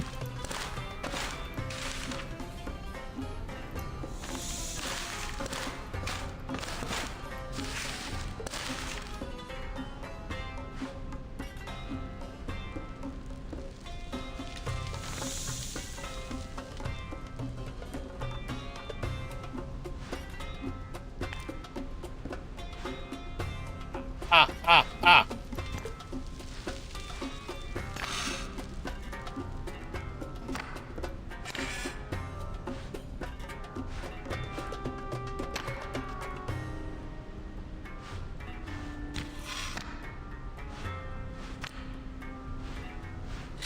God bless homeschooling.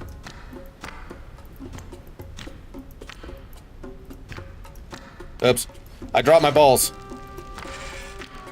Okay. Maybe not. God bless homeschooling. Stop it. Stop it.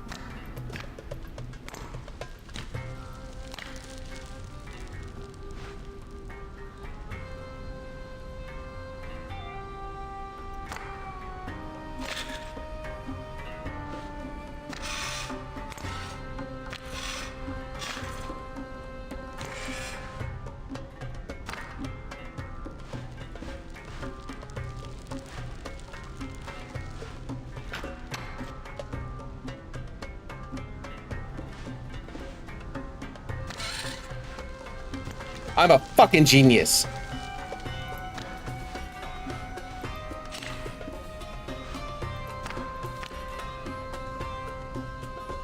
Hey, hey, hey, hey, hey.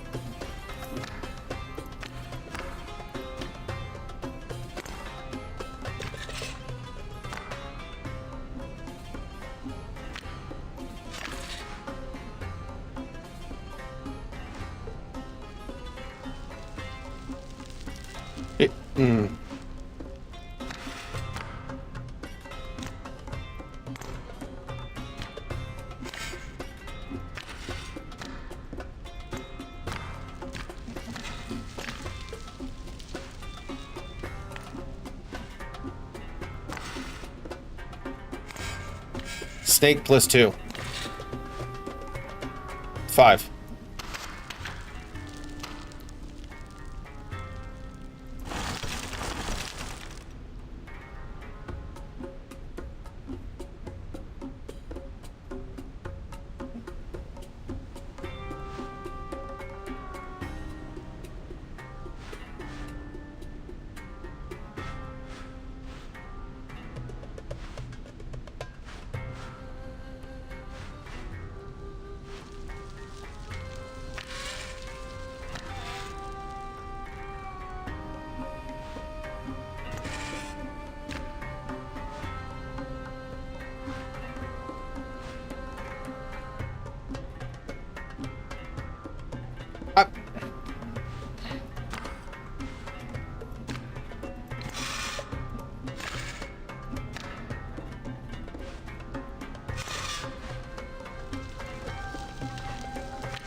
Snake is not 3.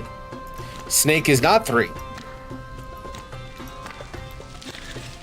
Snake is not 5.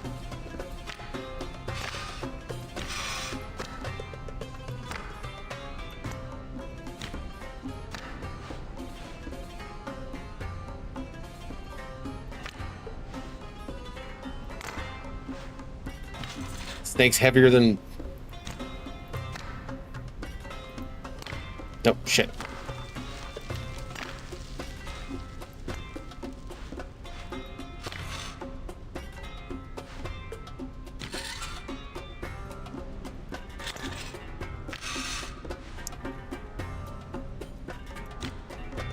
Ha! I can't read. Water is 2.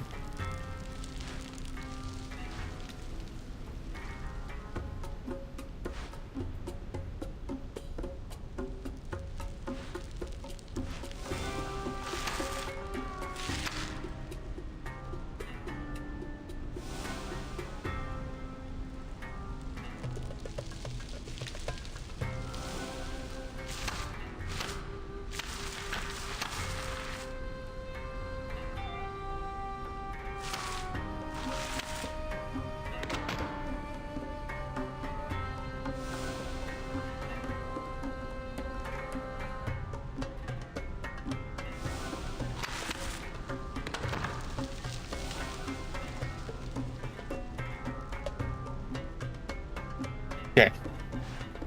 Water is 2.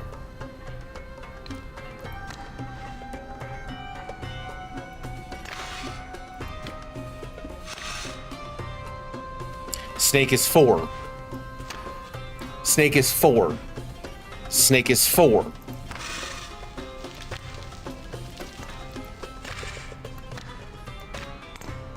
My balls dropped.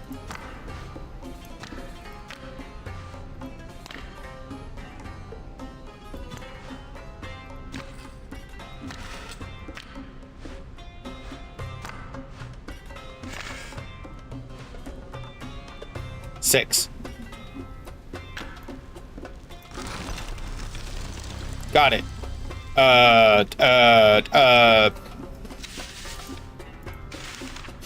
Jackal-headed east.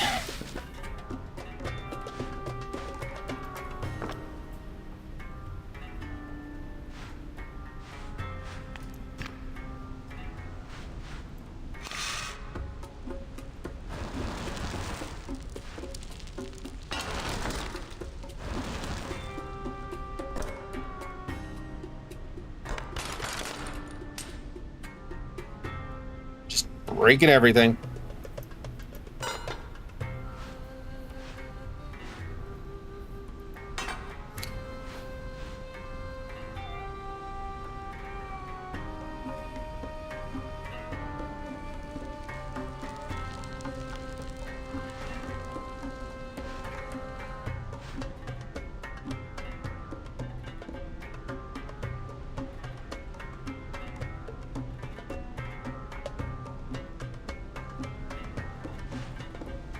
Um,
shit.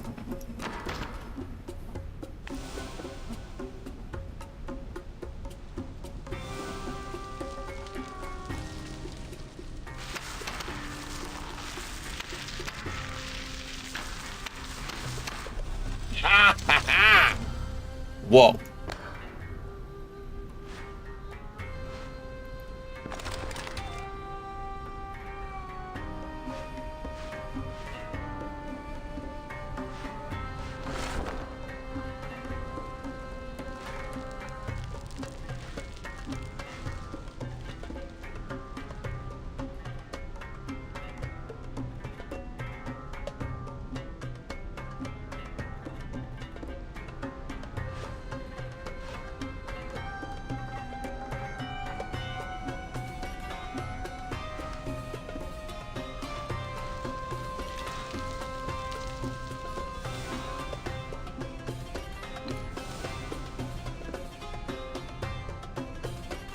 There's a chip by the plant. Hang on. What plant?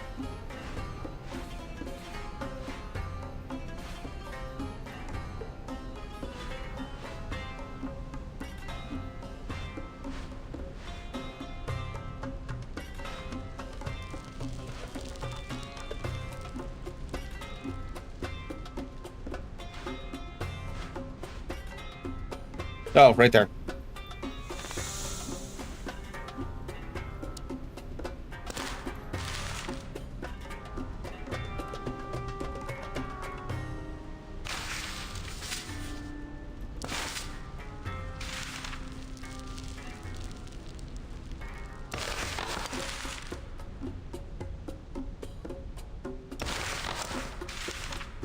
How do I know which one is important?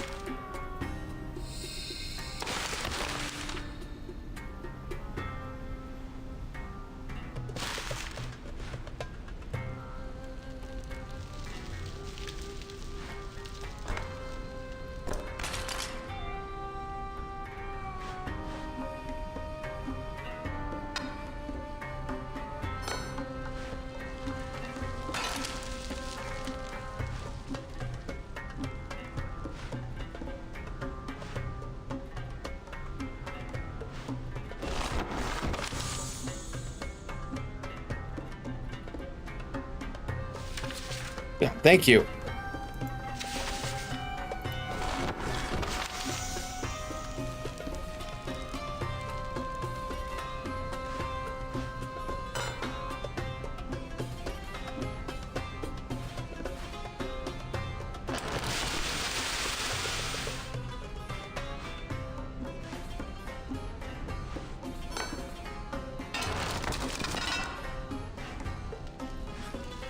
Lion scarab.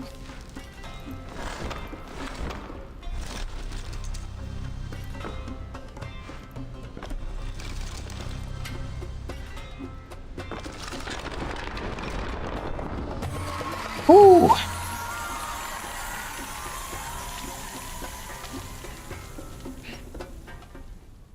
Damn. These are complicated.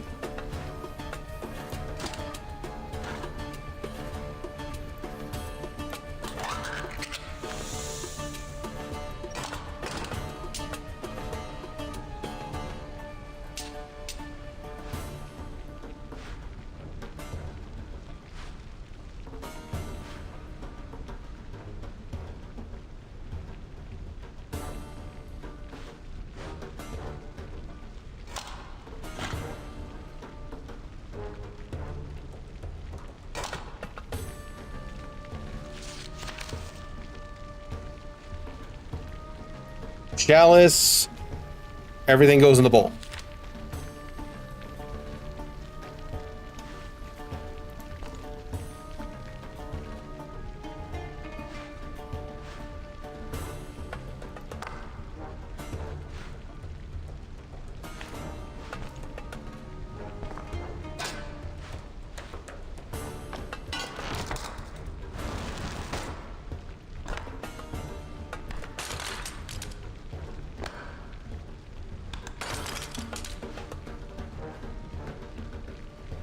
Small, medium, large pyramids.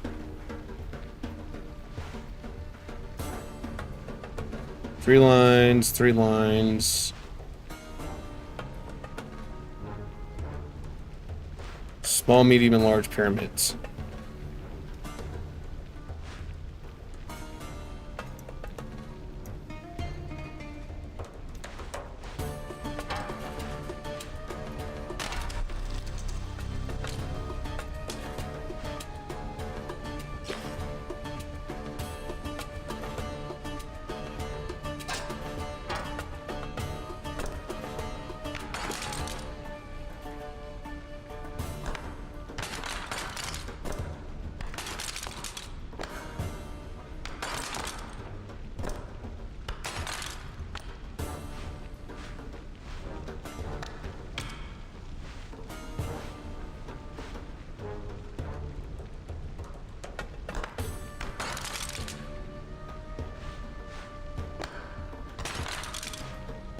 How much stuff is in each pyramid?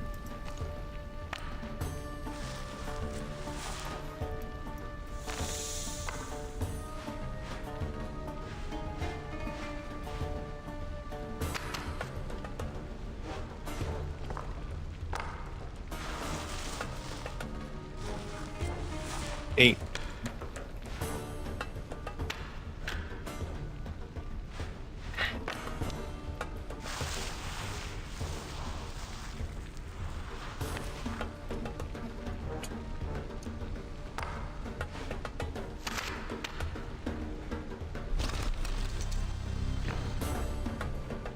Okay, good call.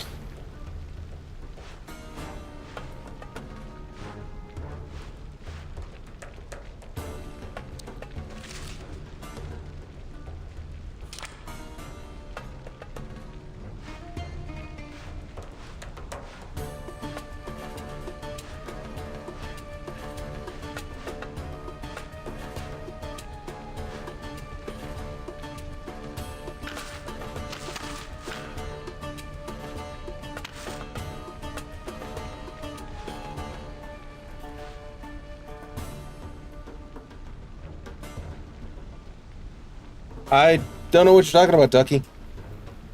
I have no idea what you're talking about. Anyways.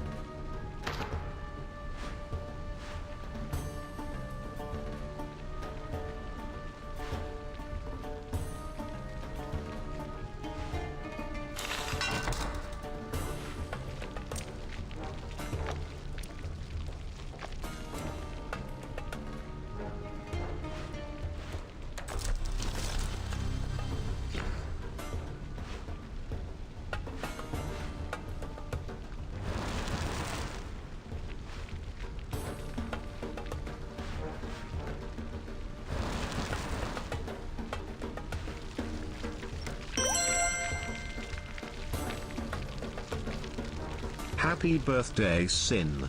You lovable squirrel, you. Thank you, Scar. I appreciate you.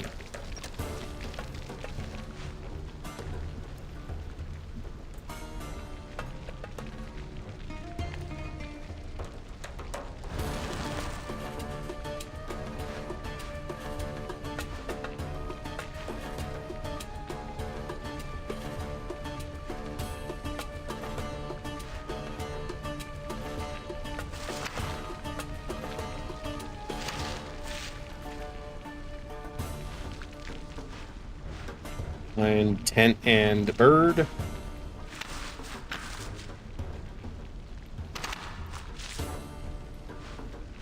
And leg and owl.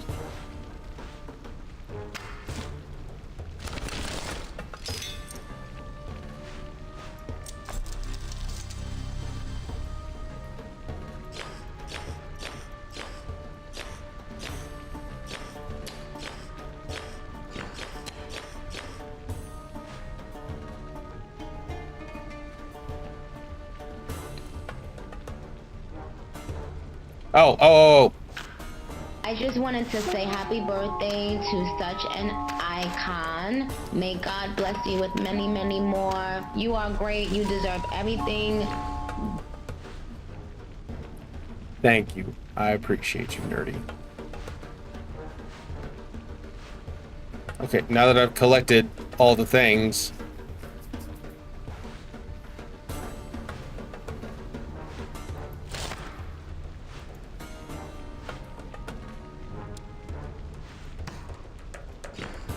where do I put them?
Fuck yeah. We knocked out that one. We actually got the trophy for that one.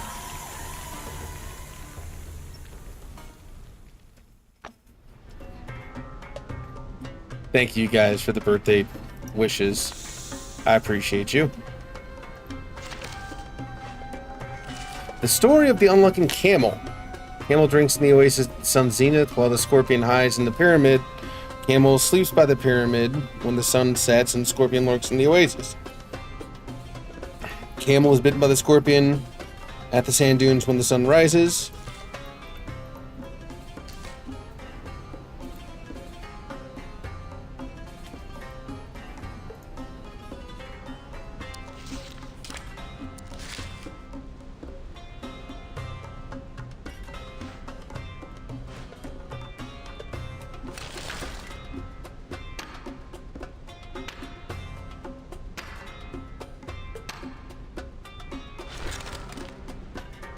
No idea what that meant. Thank you, Wadhams.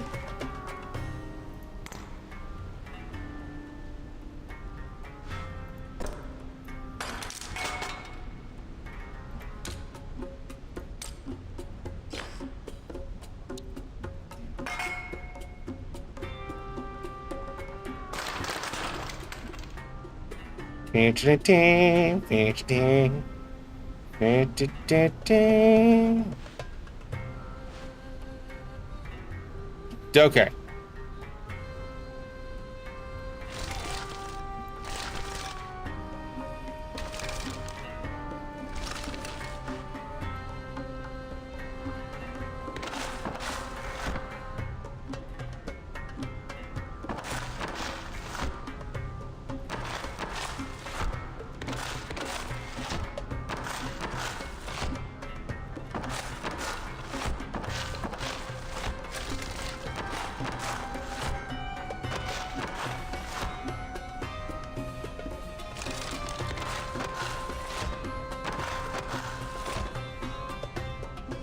Camel drinks at the oasis at the sun's zenith, and the scorpion hides in the pyramid.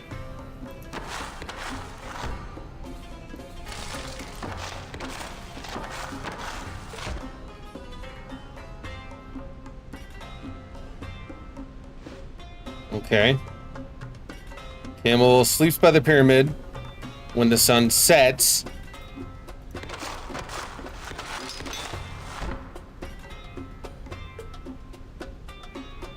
And the scorpion lurks in the oasis. And as he wandered lost through the pyramid, he wondered if he would escape before the sunset on his birthday. God damn it, Zephyr. You're not wrong. I wonder if I'm gonna get stuck in this fucking pyramid forever. Camel is bitten by the scorpion at the sand dunes when the sun rises.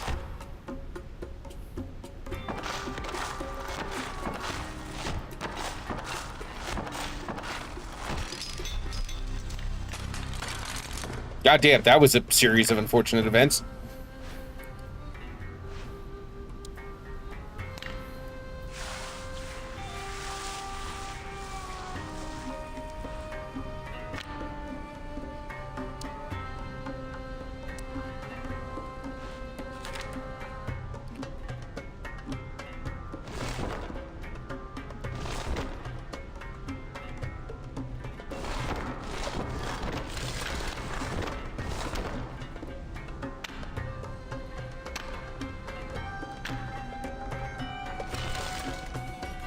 I have no idea what this means.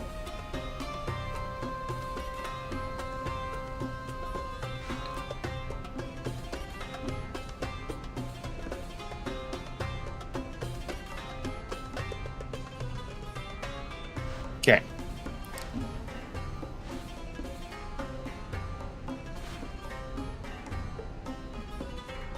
All right, so we obviously need to place the balls, giggity.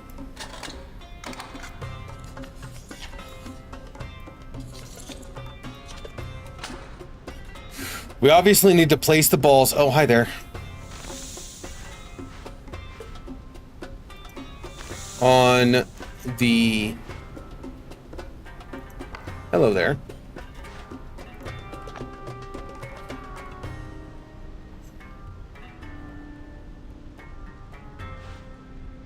What the fuck?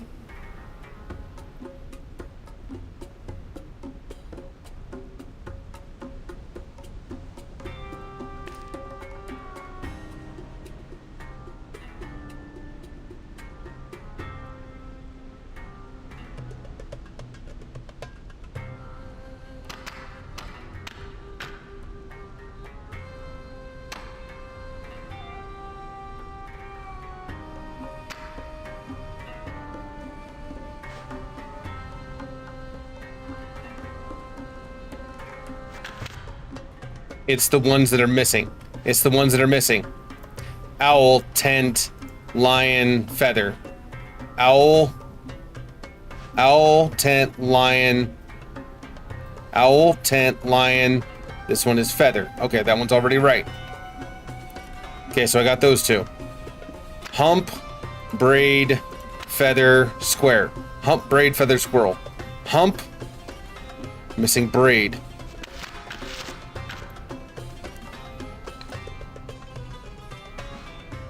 Leg, square, leg, 10. Leg, square, leg, 10. Leg, square, this one's leg.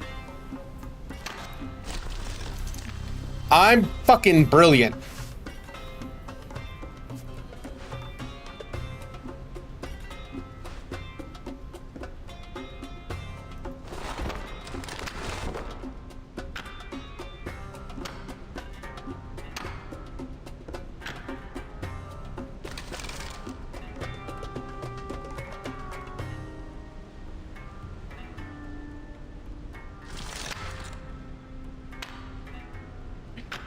Center left. Center left. Right center. Right.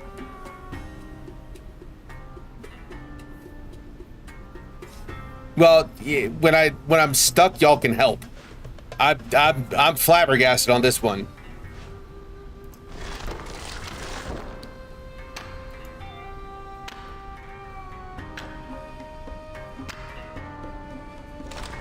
Is it?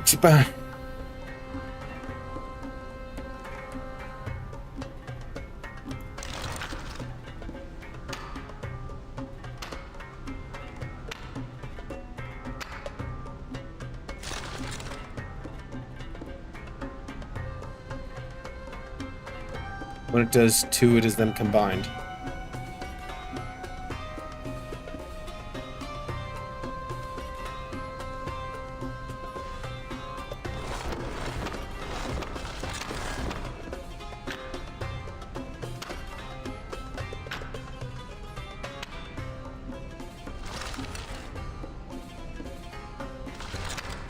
Hit 1, 2, 3. Shit. Hang on. 1, 2, Falcon. Okay, hang on. Man, dog, Falcon. No, Falcon man, Falcon, dog man. Man, dog, Falcon man, Falcon, dog man.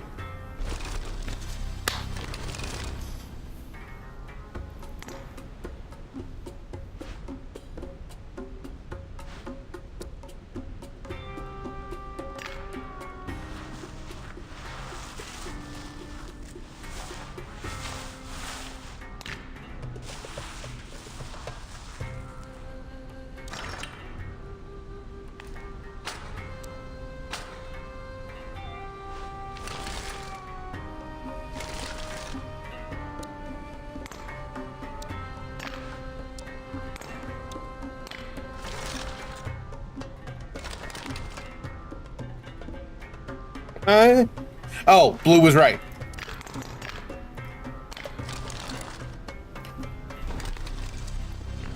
Fucking, what are the chances of that?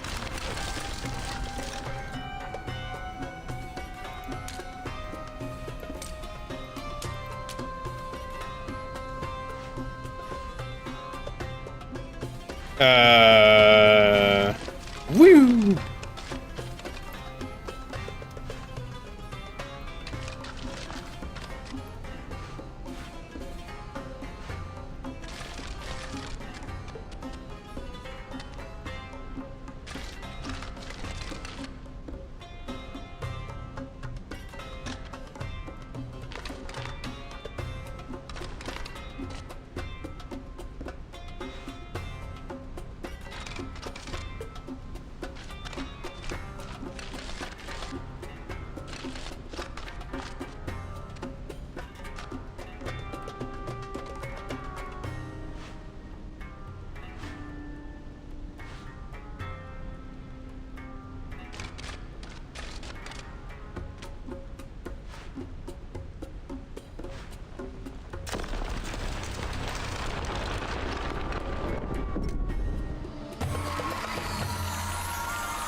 Oh, God.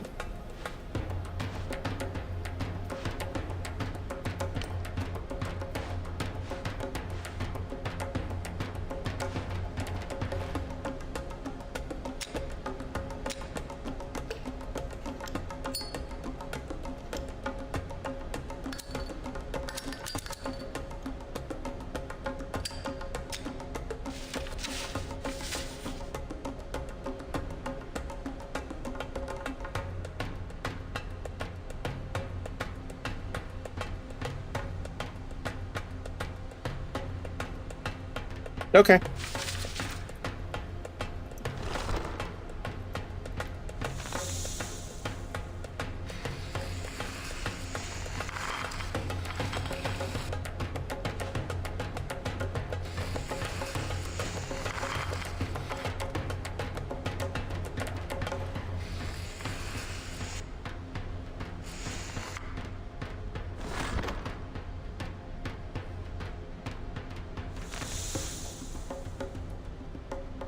Okay, so obviously you beamed the right one.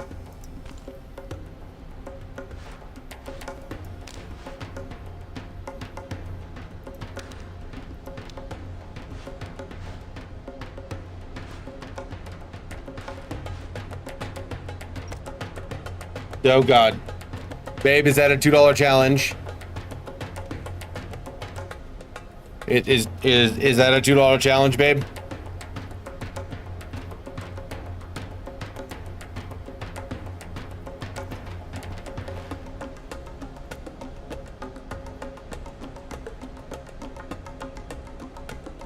Oh Lord.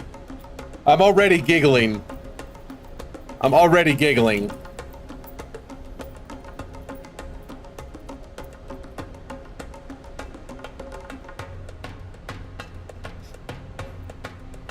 All right.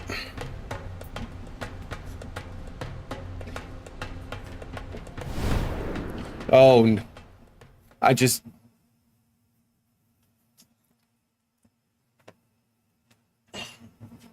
Don't laugh, don't laugh, don't laugh, don't laugh, don't laugh, don't laugh, don't laugh. Have you seen my chicken? Have you seen my chicken? She's gone again.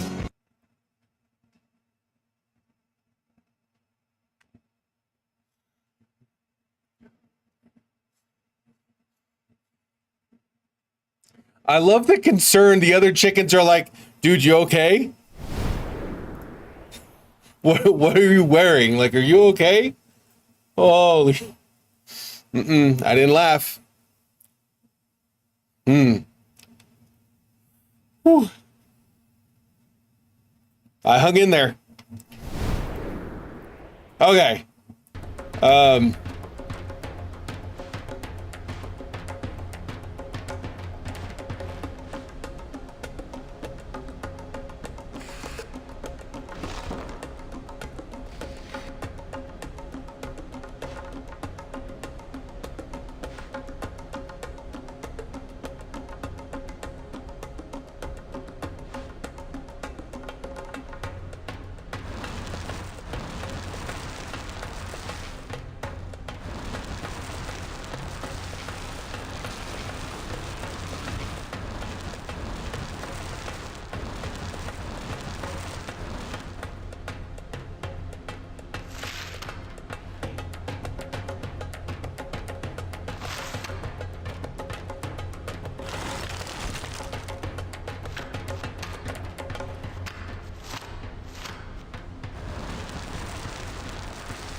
I thought I did good.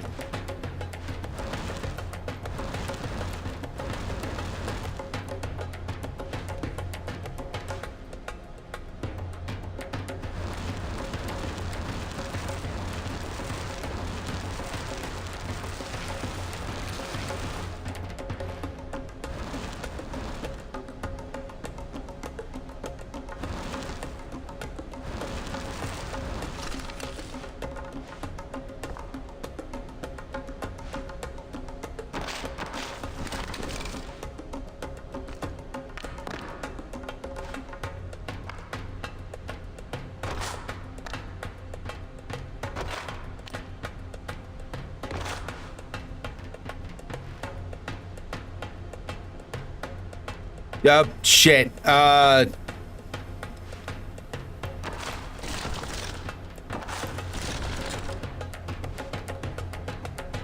Go. Okay. Okay. Hang on.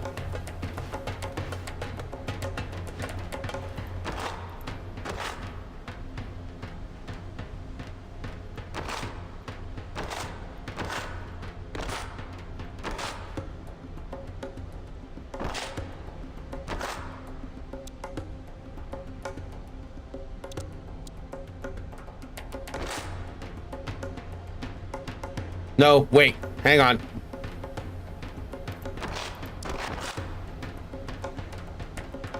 Nope, that's not right either.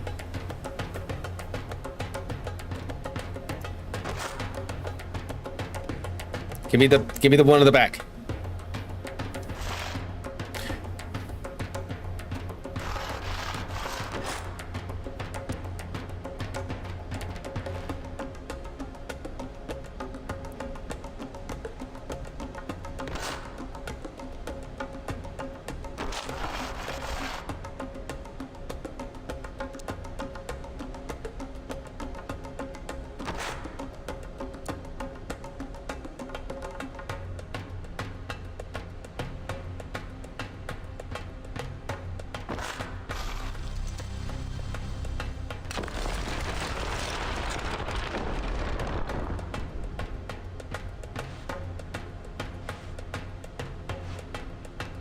I don't know what I just did.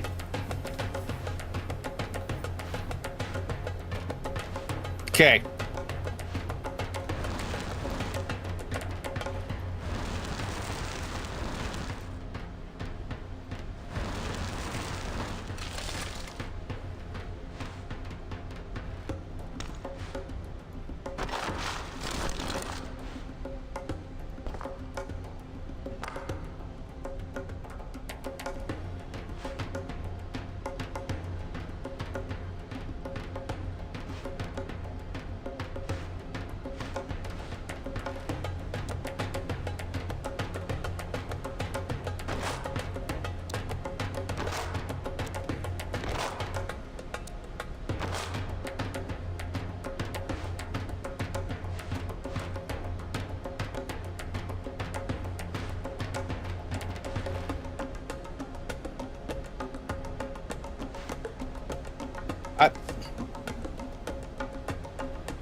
The fuck?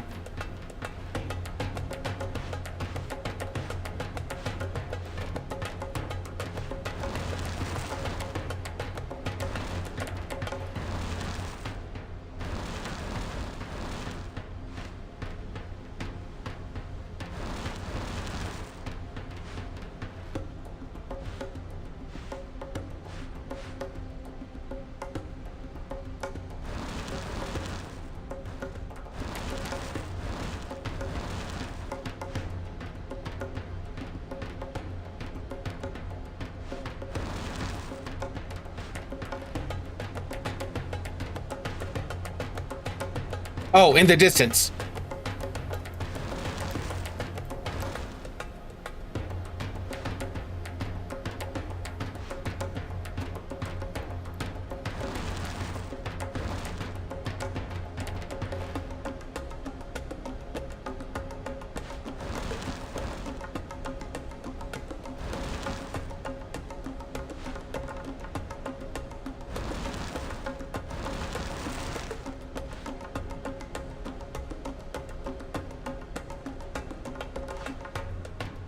Oh, shit.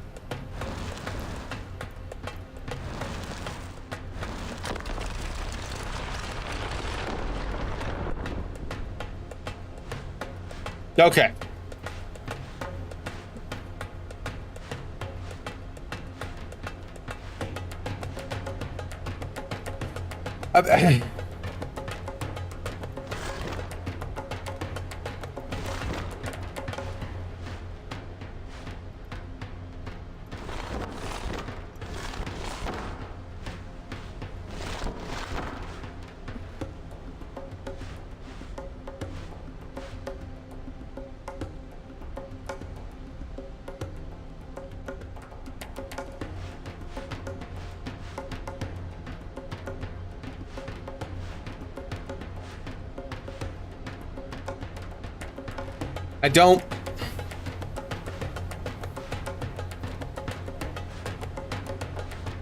I don't get it.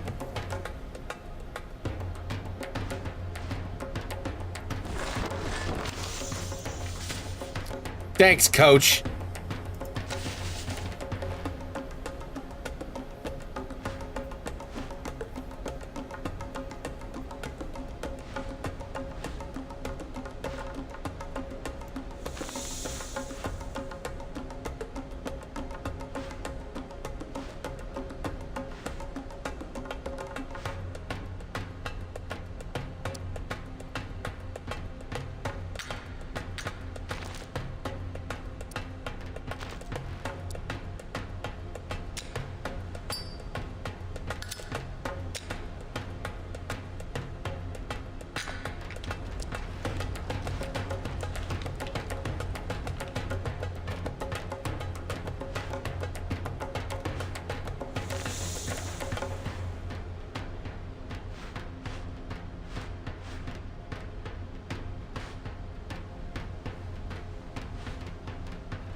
I mean, maybe?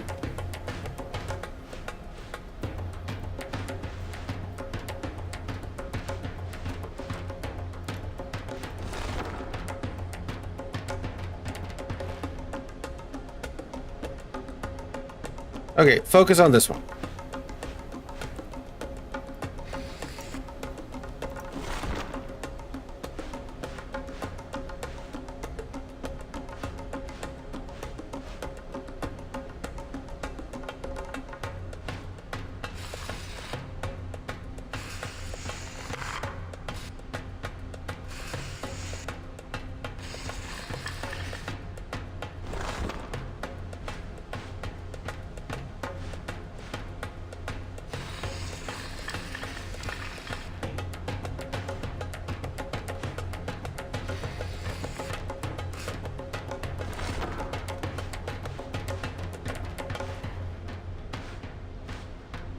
Not really? Not particularly?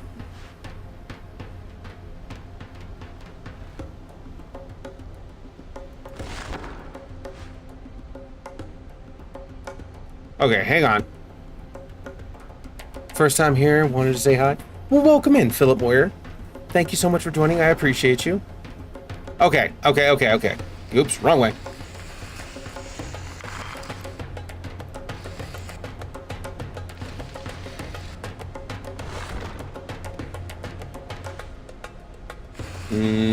Bam. Zap. Bam, bam.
This hurts my brain.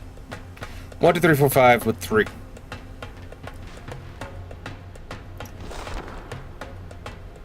Okay. Now I just gotta identify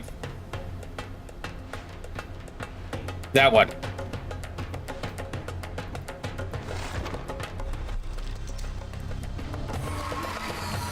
Holy shit, that was hard. Holy. Dead. Flashbang warning. Flashbang warning. Flashbang warning. Wow. Okay. That was just one. Holy crap. That was just one.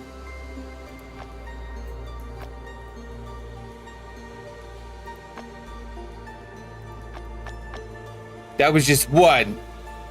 No, that was just one episode. That was the labyrinth in Egypt. What is versus? Oh, that's hilarious. When we do co-op, if we do co-op, we can go versus. Leonardo's Workshop, extra. Okay, so do we do Adrift in Space? I kind of want to do Adrift in Space. Edgewood Mansion, Omega Corporation.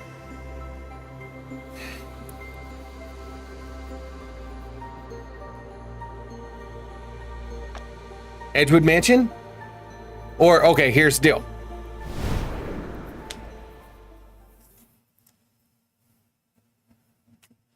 Do we go back to root trees? Do we go back to root trees? Do we stay with the escape rooms? Do we go to the detective agency? I think we should save the detective agency for another night.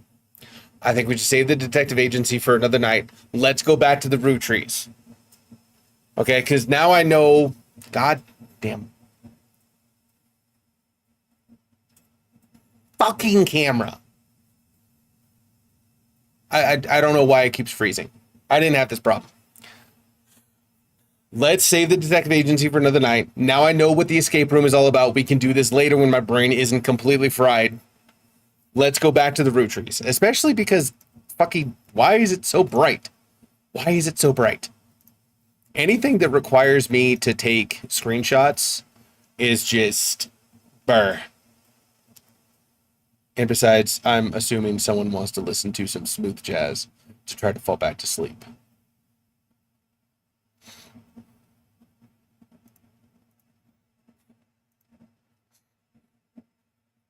Birthday person wants to go back to the root trees. That's what I want to do.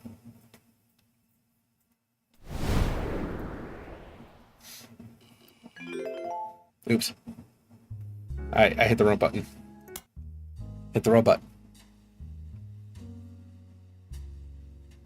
New game. Root Tree Mania.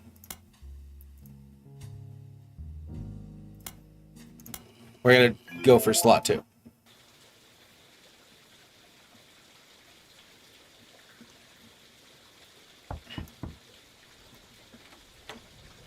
Oh, hi there. Oh, it's Clark. I'm Clark. Probably not who you expected to be knocking. Knocking. But life's funny sometimes. You've done well staying anonymous. It took us a while to track you down. A lot has happened in the last year. Far too much of it public. But there's stuff going on behind the scenes, too. I never wanted to be president. Oh my I'm god, not I great just thought with of a stress. soundbite for Lita. With my mother's deteriorating condition. I'm gonna kick your kneecaps in. I got tiny legs I'm and a sorry, frozen I'm margarita. rambling. I'd smash I'm not the here fuck for out of that. sympathy. I'm here because part of the I fallout would of devour Sam's that book is chicken. that everyone's coming out of the woodwork. I just realized what I've been saying for the Now past, that like, it's public nobody knowledge clipped that. Lancet Trust covers any root tree despite their history with us. A lot of potential cousins have surfaced. You may have seen that man on the cover of News Time. That was a disaster for us. And then Miracle went and made it all about himself.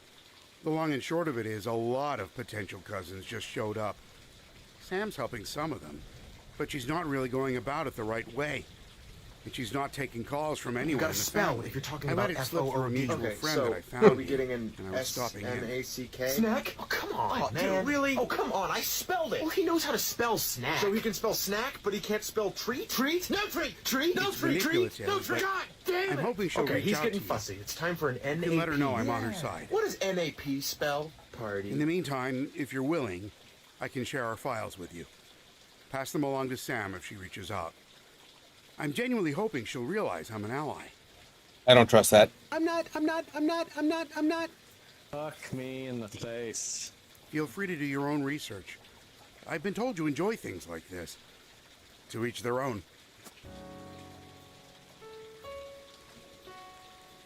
Oh, God. Well, we have a whole bunch more cousins. Possible infidelity. Oh, God. Possible infidelity number 1, 1921. Possible infidelity, 1949. Possible infidelity number 3, 1975 to 1982. And family tree update. I did it again. I play with you. Fucking cat. God. 6 pieces. Today is August 3rd, 1999. It has been 8 months since you helped Sam Madsen with the research necessary for her Burke. Sam was true to her word and paid you an incredibly large sum of money. She never mentioned you by name, however, so you've managed to keep a low profile. The root trees, on the other hand, have not.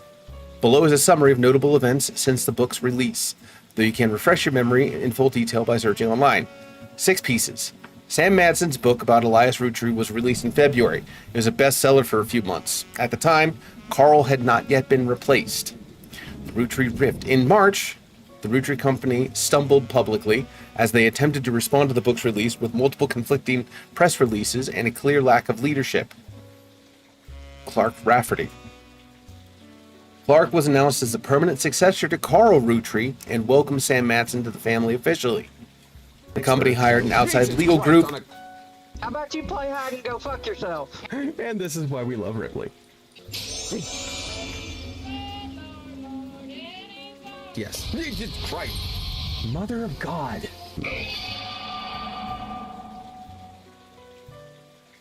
The company hired an outside legal group to handle the changes to the clan's trust.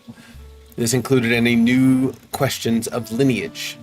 5 P's. After this announcement, there was a rash of different people claiming to be Roottrees, mostly dismissed as opportunists and scammers. The highest profile of these, by a wide margin, was a rapper named Felix Fellows, who changed his moniker to 5Ps as a publicity move at the same time. 5Ps is the only notable person on the updated tree. In another high-profile misstep, Miracle Roottree publicly and vehemently denied that 5Ps was a Roottree. The Roottree's legal team then offered to do a DNA test to get 5Ps to drop his claim, and in a moment that caught what seemed like the entire world by storm, the test proved he was a Roottree. Suddenly, the world was obsessed with the Roottrees. Anonymom and Jane Doe Roottree. Anonymom? In July, an anonymous woman, who press began to refer to as Anonymom, appeared in interviews with her face and voice disguised. She claimed that an affair with a Roottree led to the birth of her daughter, aka Jane Doe Roottree. If true, this would make her daughter yet another secret Roottree and therefore entitled to a share of the Clancy Trust.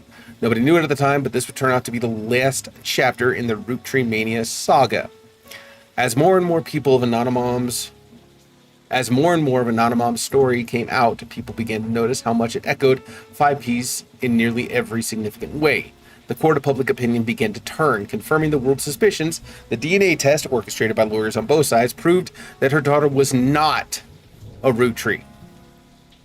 This final event caused public disappointment, smugness from doubters, and countless accusations of the entire ordeal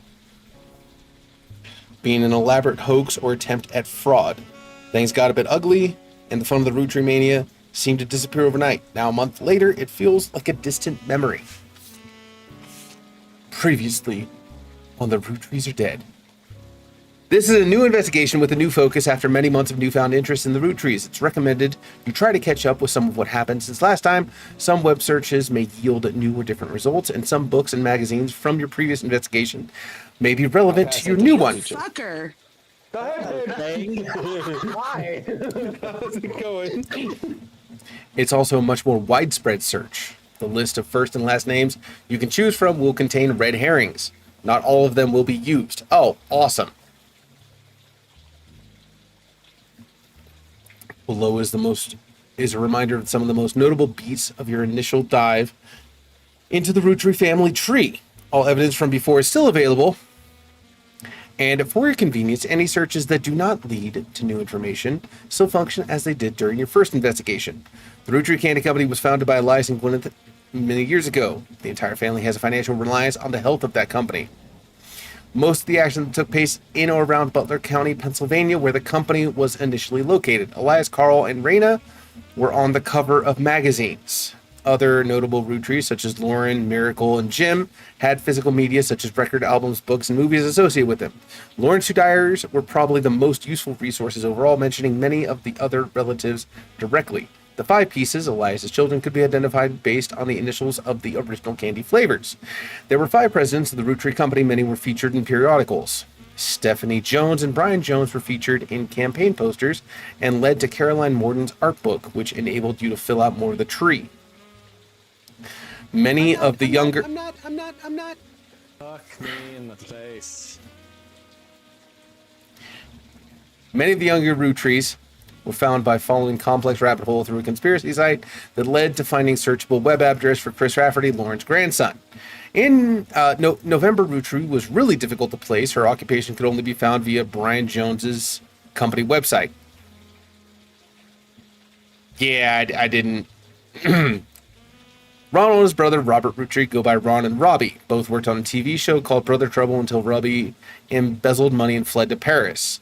Ron unsuccessfully tried to have Robbie removed from the Clancy Trust.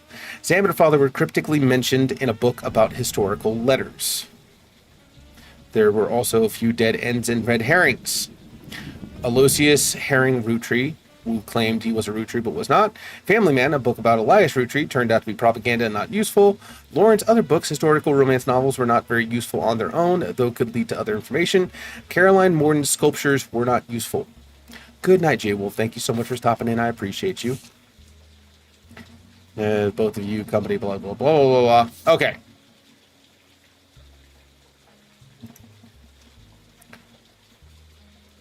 We have a whole slew of new information.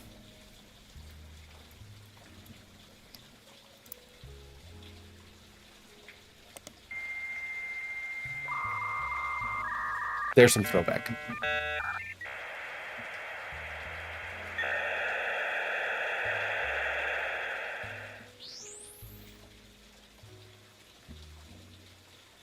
Okay. Let's start with the easiest. Jesus Christ on a... How about you play hide and go fuck yourself? And this is why we love Ripley. How to trigger a whole generation. Should I just sit there and connect and disconnect from the internet back and forth?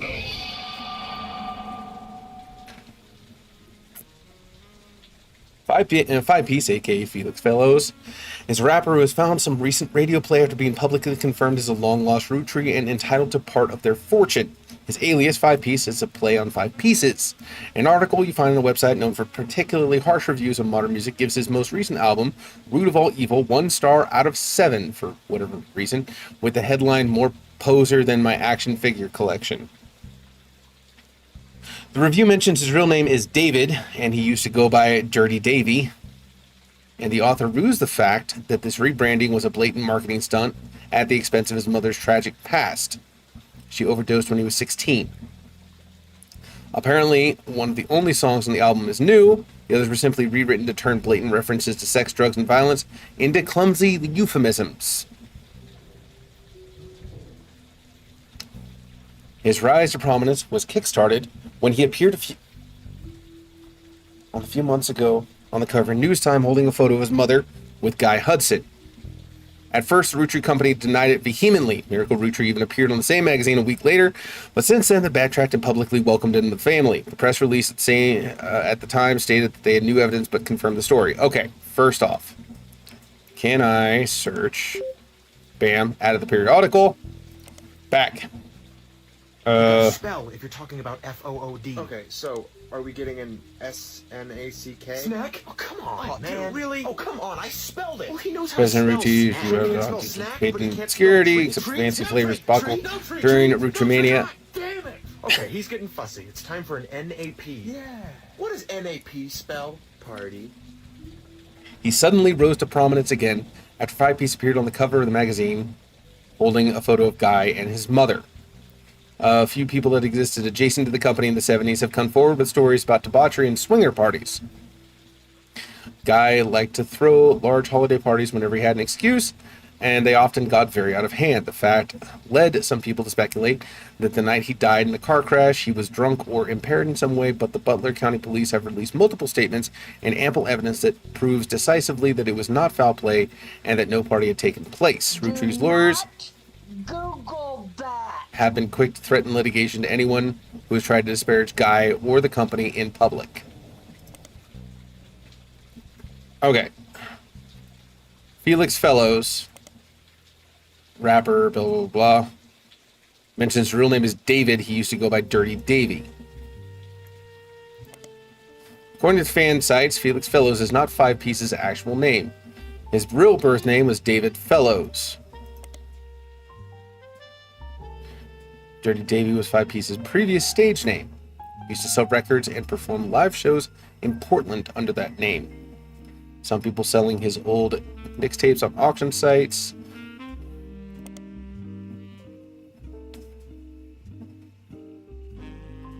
Includes someone that would have revealed to be his own distant cousin in a list of attractive women.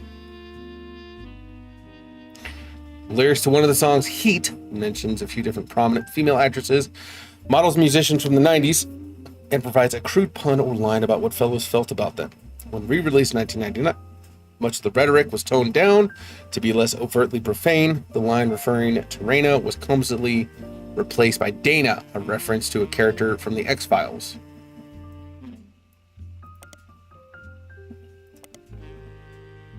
Okay.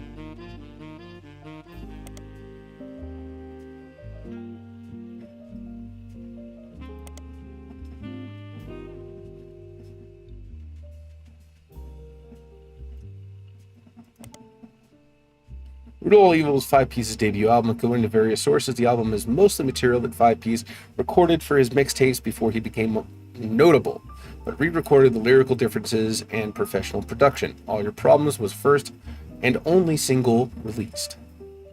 After dropping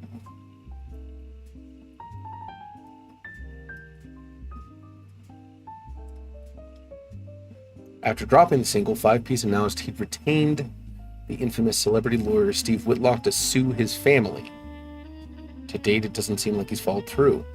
At first, the single didn't make much of a splash, but Whitlock, known for publicity stunts, paid thousands of teenagers a few dollars an hour to call and request the video on MTV, which increased his profile. MTV eventually caught on and banned the video altogether, which in turn received national news coverage and made the song even more popular.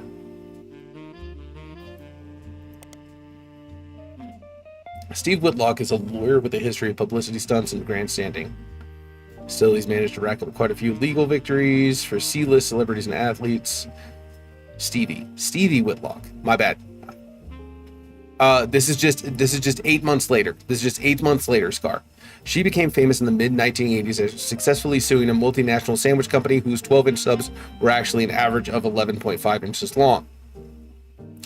Stevie argued that since the company sold 1 billion sandwiches per year, that was enough missing sandwiches to make the sub long enough to span from New York to Los Angeles.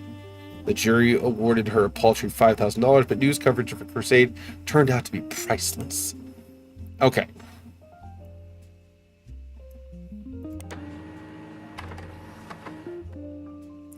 Subject matter of the song. You find a copy of a song on a suspicious looking website, download it for your records. How many people absolutely destroyed a computer with LimeWire growing up?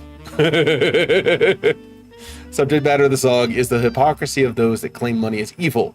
He points out that only people who think money is evil are those that have it, those that can afford not to be greedy. And the song Five Piece triumphantly talks about taking the Root Tree's wealth due to it being his birthright and giving it to those who need it most.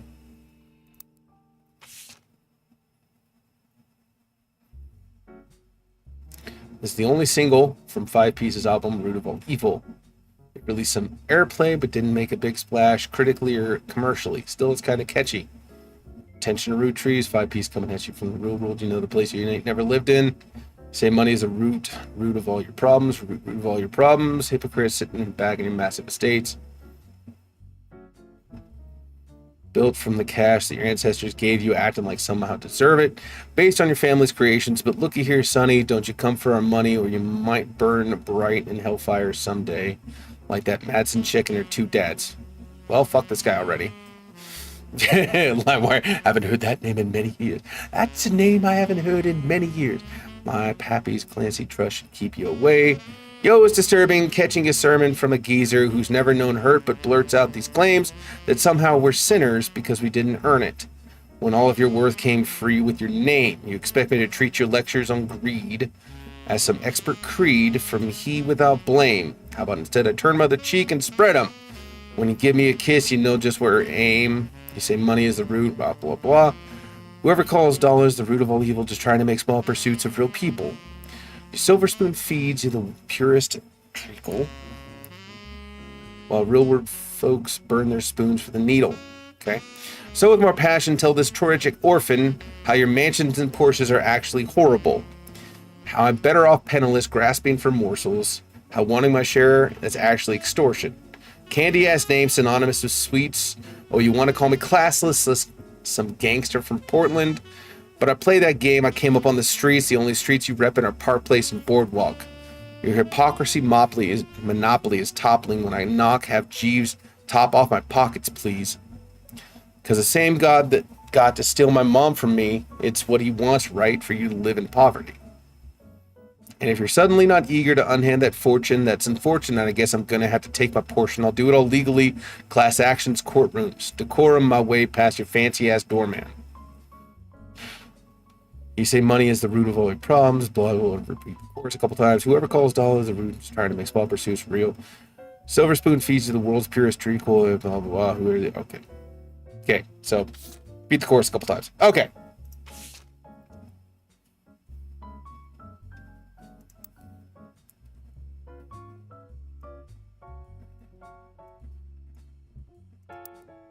So 5-piece is the only one that starred. Let's go and find the periodical.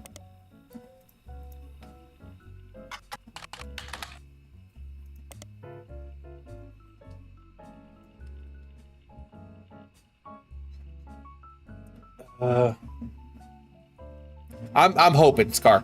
5-piece is popular and attractive enough that even though his music is not targeted toward teens girls, they seem to be paying attention anyways. While he hasn't done any interviews with the magazine, they've listed him amongst hunky hotties for the past few months. Awkward. With small bios, tell you various facts about him. This includes his real name, his birthday, his star sign, and where he grew up. A letter to the editor also claims it's not possible that he was born in 1977, as he claimed on a song called 17 Magazine, that he turned 17 in 1992. The editor responds with the statement that they've reached out to his agent to ask about the song, and were told it wasn't performed by 5-piece and shouldn't print rumors. It's the title of an unreleased and uncontroversial song by Dirty Davy. There's mentions of it on a few sites claiming that it was a first release on his mixtape, but it was removed. There's no audio or visual evidence of existing, but there are independent accounts from people who have claimed to have heard it, and they do generally line up. According to the recollection, it was about many different loosely connected occurrences of the number 17, mostly violent. The intro states it was written on Davy's 17th birthday and involved a fictional but glorified series of murders at a fashion show for a teenage magazine similar name to the song title. The person doing the violence was apparently trying to beat Dahmer's high score. Awkward. Jeffrey Dahmer had pled guilty to killing 16 people in 1992. Due to major acts of gun violence in schools earlier this year and the subsequent backlash against violent music and video games, it is generally considered very poor taste to bring it up. Most of the people that do enjoy mentioning it online are either trolls trying to shock people or come more from the morbidly curious corners of the internet. Okay, tracks. Let's try the other periodical, which is Felix Fellows, aka 5-Piece, famously appeared on the cover of Newstime, kicking off Root Tree Mania. Then a week later, Miracle Root Tree appeared on the cover of the magazine article, focused heavily on 5-Piece as well. A summary of both articles, as well as a close-up on the photo of 5-Pieces holding the cover of this issue, has been added to your evidence.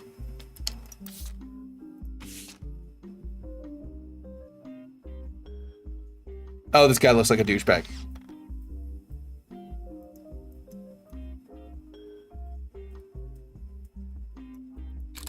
This guy looks like a douchebag.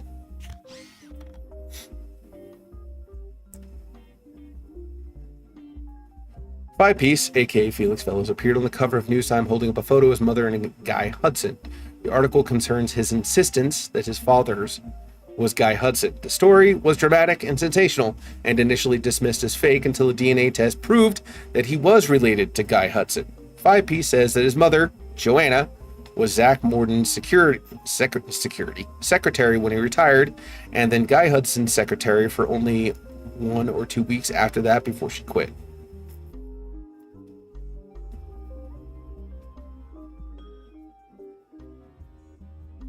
First few weeks that he was president. Parents divorced when he was 4 after his father learned of the affair. Felix and his mother then moved to Portland because she was afraid for her and her son's life. Okay, so you moved to Portland? Really? He grew up with her until he was 16, but one day his mother never came home from the movie rental store where she worked the register. The next morning they found her dead from an overdose in her car. She had stolen all the cash from the drawer and spent it on heroin. As Felix went through her belongings, the only thing he had to remember her by was a hairbrush she always used, some photos, and a stuffed animal from her childhood. But then he found it, a box hidden in the back of her closet. Inside were love letters and photos related to Guy Hudson, as well as a letter from his father containing threats. He threw it all away, with the exception of one photo he appears with on the cover of Newstime. He says it was the only one where they were dressed. Ew. The only one not from the affair itself.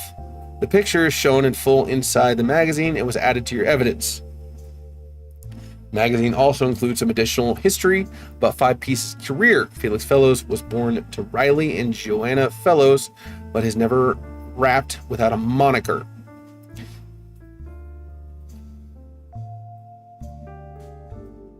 He tried to find success by opening for other artists and even selling CDs on street corners in Portland. He's only recently started going as 5-Piece to harness the power of his lineage. The writer did some research into the truth of these claims and was able to confirm that Joanna did work for the Root Tree Company as a secretary sometime during the early to mid-70s.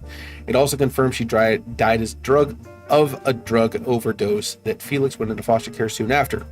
They weren't able to track down his father. They also reached out to the Root Tree Company, but at the moment the company's blanket statement was, since the release of a recent book, Root Tree has seen an overwhelming number of false ancestral claims. None have been factual, and nearly all have been knowingly dishonest. We encourage individuals to reach out to us in an official capacity as opposed to attempting to use our name in the media for publicity.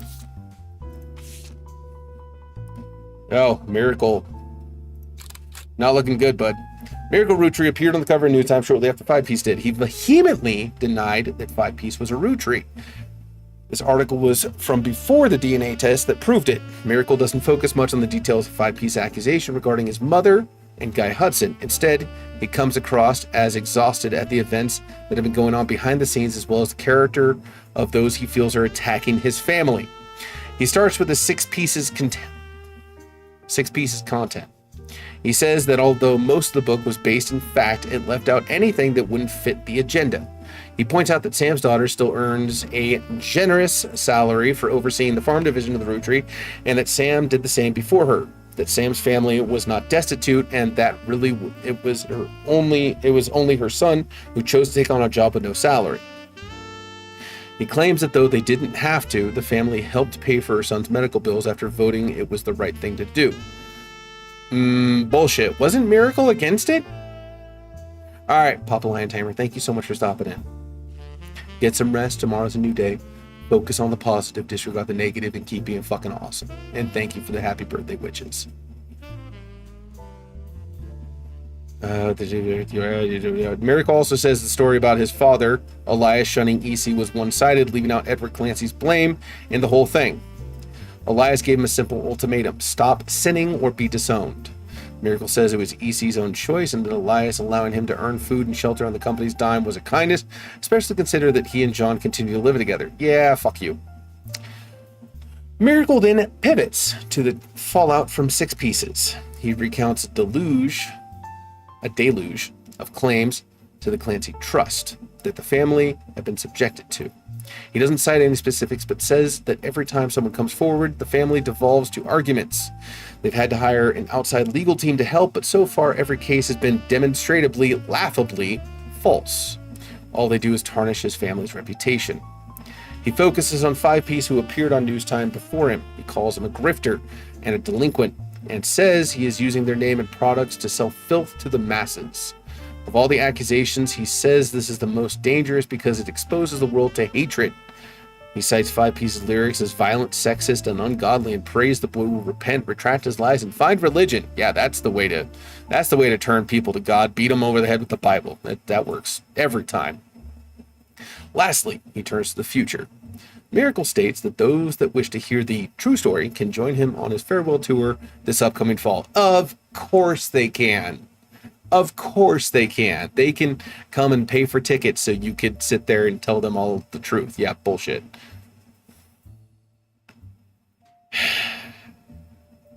The Miracles, Rootry, planning on touring the country's churches one last time, and that now at the age of 71, Miracle is the oldest living Rootry. While he plans to continue preaching at his own church in Butler County after the tour, this is your last chance to hear the truth from the man with the most complete recollection of one of America's most notable families in your own hometown. You dirty. The article mentioned that Miracle's son, Miracle Jr., did not wish to comment, and has a statement from Clark Rafferty LaRue through the Rootry's law firm. Miracle does not speak for his entire family. We're working carefully on a plan to definitively disprove any claims of infidelity in our family's past. The article also does not refute Miracle's claim that he's the oldest living Rootry, despite Sam Madsen being born a year before him. It was unclear if Miracle made the claim out of ignorance or spite. Yeah, but Scar, just being honest, Church had claimed to the rainbow way before that. Rapper 5 Piece appeared on the cover of News Time holding the Polaroid of his mother, Joanna, when she was Zach Morton's secretary at a company picnic.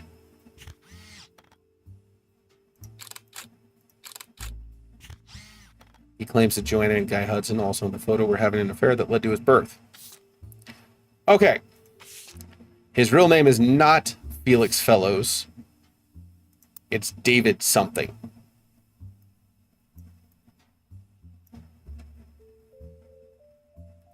Okay.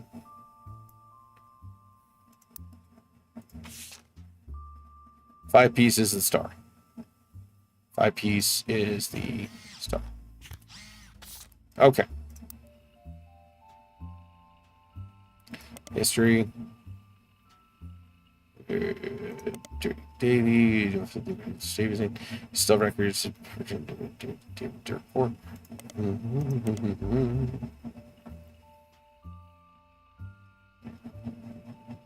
Real name is David Fellows. Yep.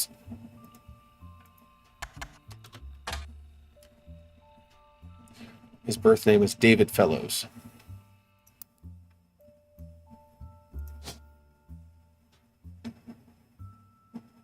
Oh God, this is... Oh, they made it way more complicated. They made it way more complicated.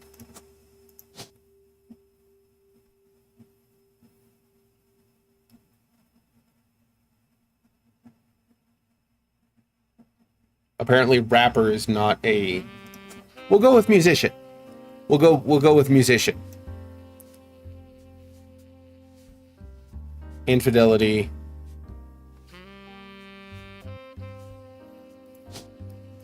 Bam. His mother's name was fucking shit. I don't remember. Joanna.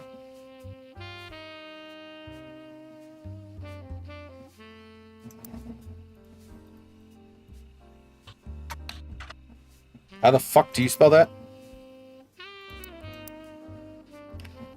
Joanna.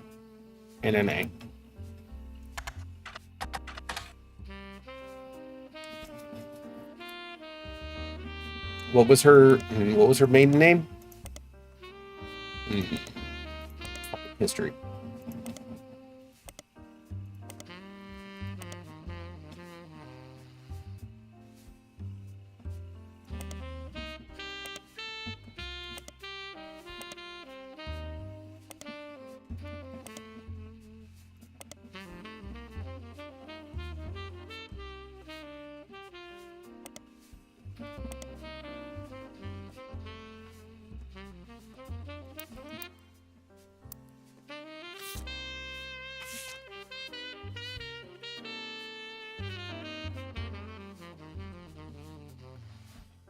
I think we're gonna go with his.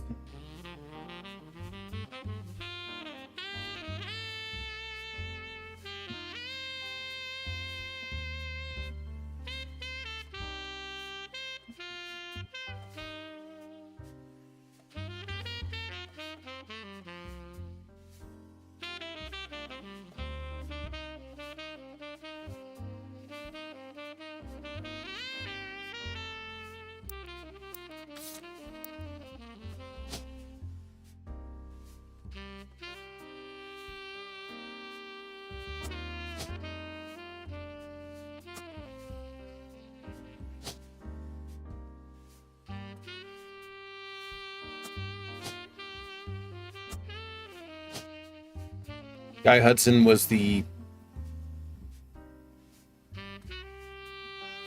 third president, I want to say. Yep.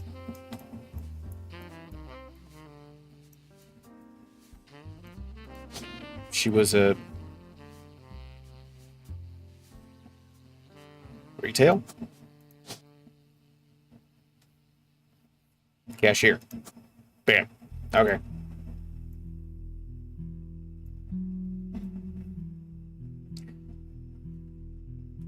Secretary. Her go with the surnames. Always use the person's most recent occupation. She was a cashier at a video rental store.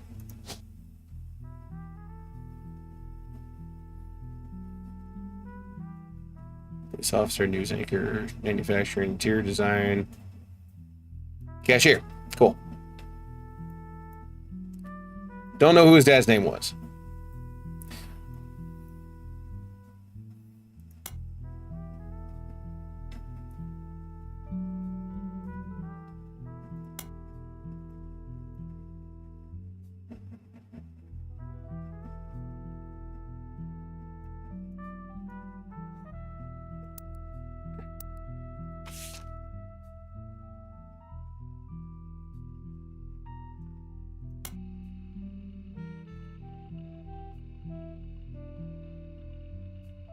Six Pieces, An Unwrapping of America's Sweetest Family by Sam Madsen, was released in early 1999. We look closer at his article.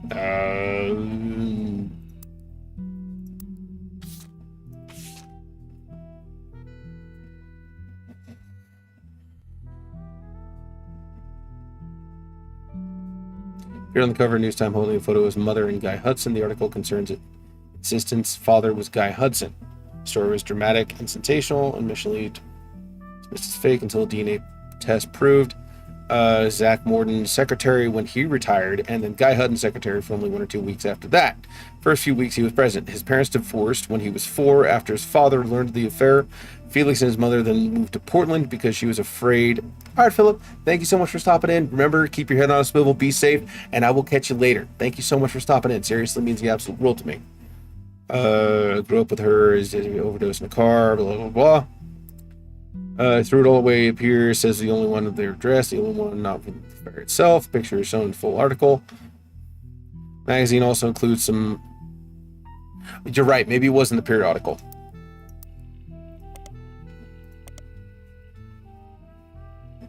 Root tree on the coast.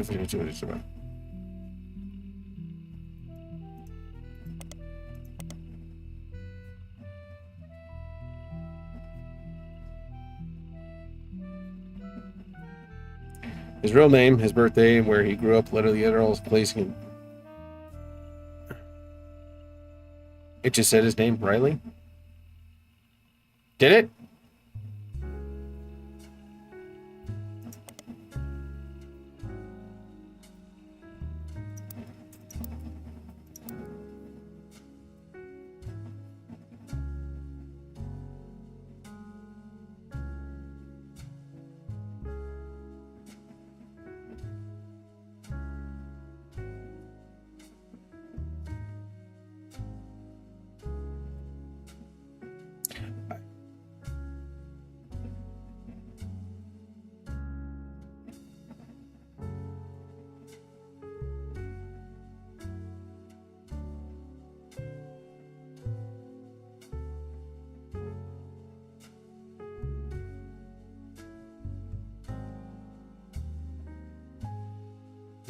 Hairbrush, but then he found it a box hidden away.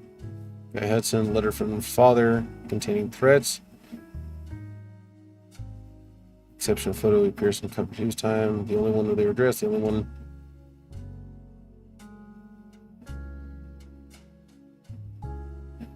Magazine also contains some additional history about 5 people. Riley and Joanna Fellows. Thank you. Wow, that was difficult.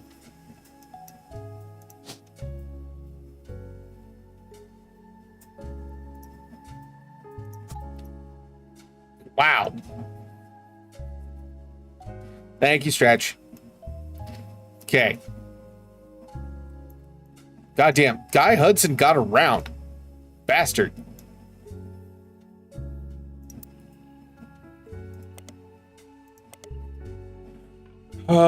Six pieces. We're gonna do this. Copy.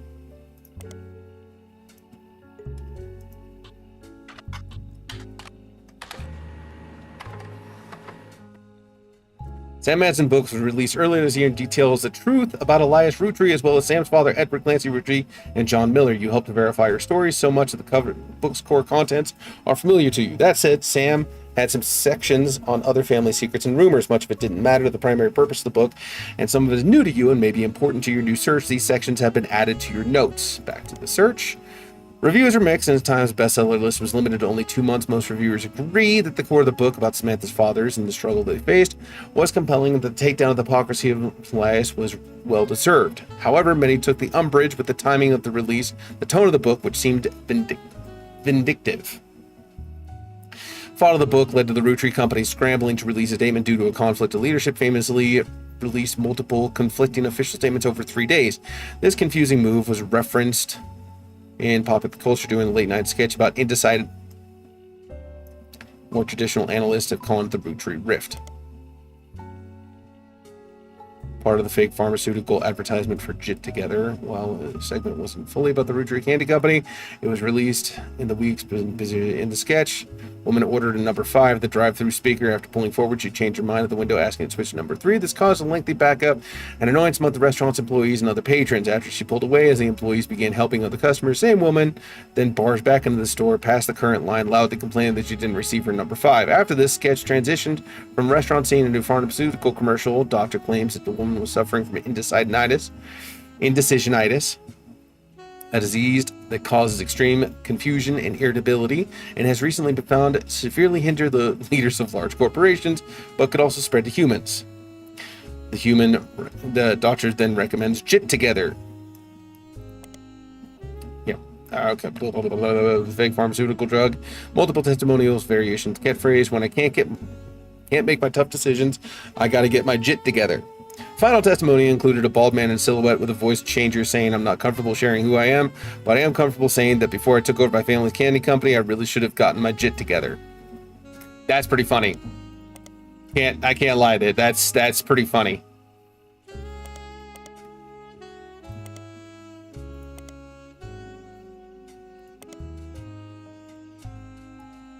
Go back to where.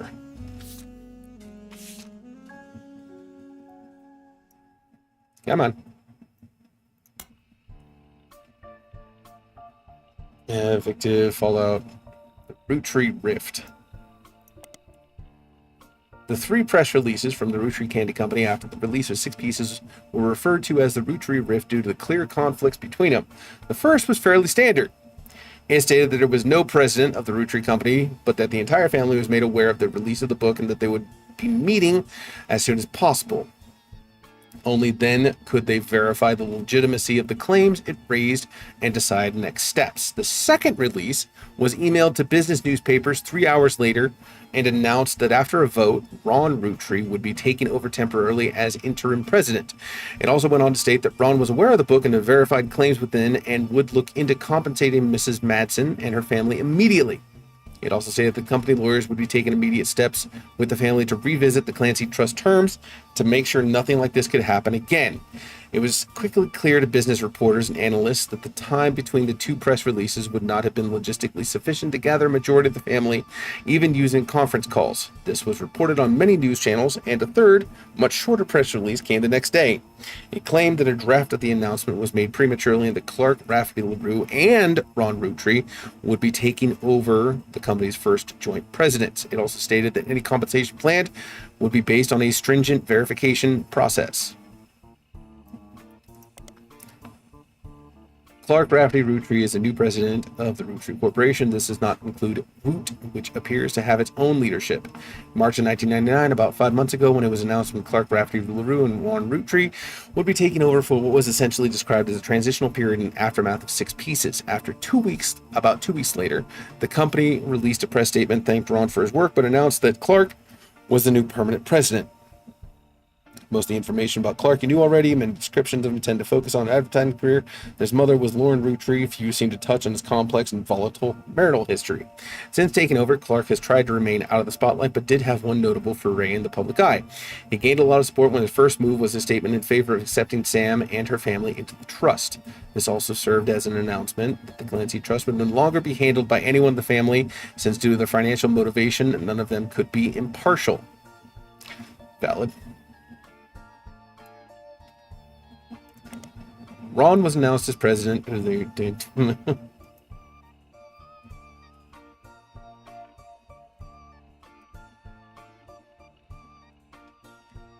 was announced as the next president of Rootry during the Rootry Rift. Thank you, baby. I appreciate you. But the next press release immediately reversed the announcement, instead stated that Ron and Clark would take over. After a few weeks later, Ron was dropped from the title entirely. There are hundreds of results about this development, but most articles retailing the basic details. Some veer into heavy speculation based on an article about Ron in Business Watch. Ron also has done some interviews saying that the truth of what went on behind the scenes is not something he wishes to discuss. Instead, he hopes to release a movie about it someday. Of course he does, because he's a director. 3 weeks ago, Ron's mother, Gwen, died in Paris, France. He and his brother Robbie have seemingly made amends. We are going to stand by.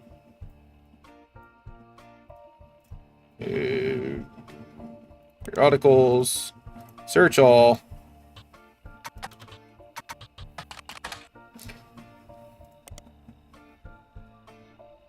Now maybe irrelevant. Okay.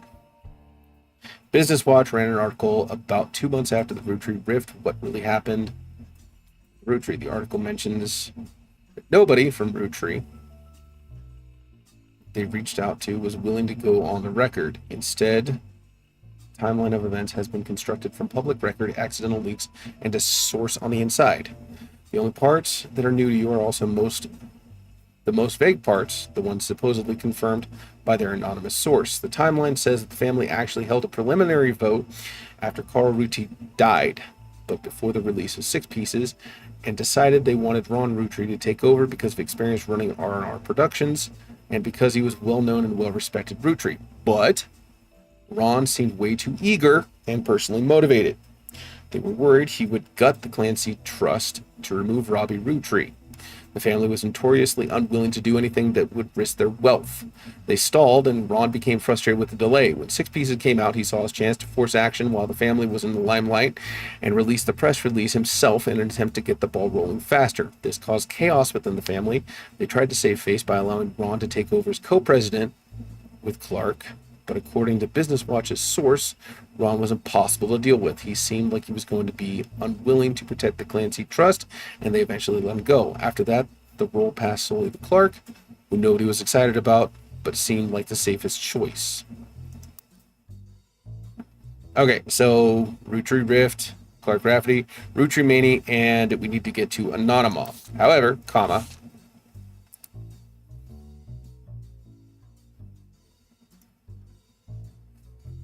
Sam's book has a few different passages about her own history with the company and the rumors, gossip she collected during that tenure. She ran the farm for a period starting around 1968 after the death of Elias Rootry until her daughter Gwen took over in 1984. Most of the relevant rumors coincide with the reign of Guy Hudson, who took over as president in 1978. Sam was very much not a fan of Guy, and according to Six Pieces, it was an open secret within the family that Guy was very much not a fan of the remaining faithful to his wife Patricia. Many of their hires at the time were young single women, and Guy often spent a lavish amount of time on private parties. This was 20 years ago, and Sam warns that most of it is hearsay. Still, you find the following information that may be relevant. Thank you, Rep. I appreciate you. One of Sam's farm supervisors was named Elizabeth. Elizabeth had a daughter who Sam never met, but who worked as one of Guy's secretaries.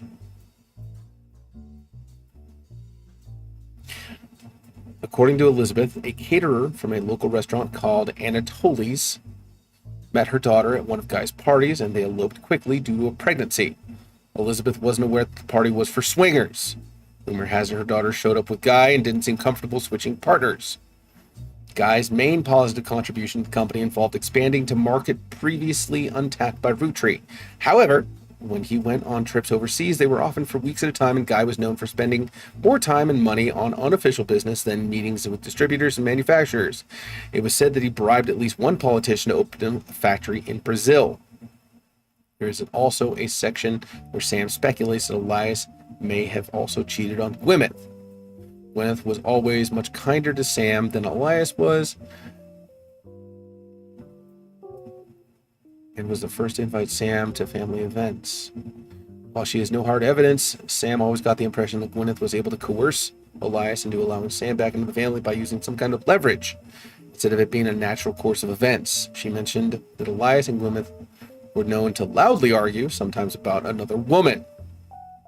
Sam also says her son Ernie once asked her who was Beth, because he overheard them yelling about someone with that name. As far as Sam knows, Elias once had a secretary named Elizabeth, a different Elizabeth than the supervisor on the farm, but she never met her. Okay. That covers Six Pieces, the Rootry Rift, Clark Rafferty. Let's dive into Rootry Mania. And immediately followed an announcement that rapper Five Piece was actually Rootry.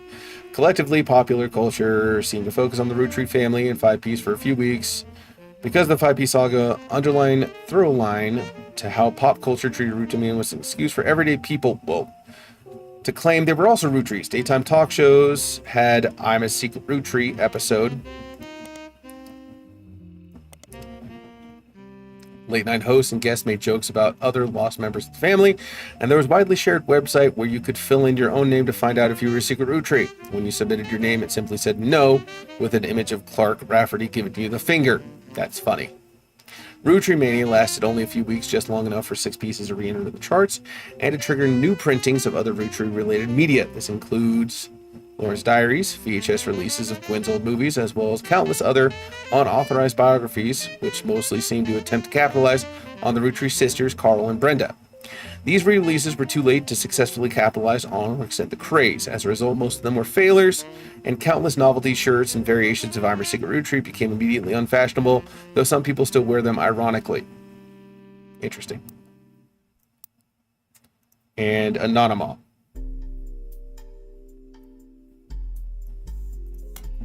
Anonymous was the second high-profile case after Felix Fellows of a potential new Rootry being added to the Clancy Trust.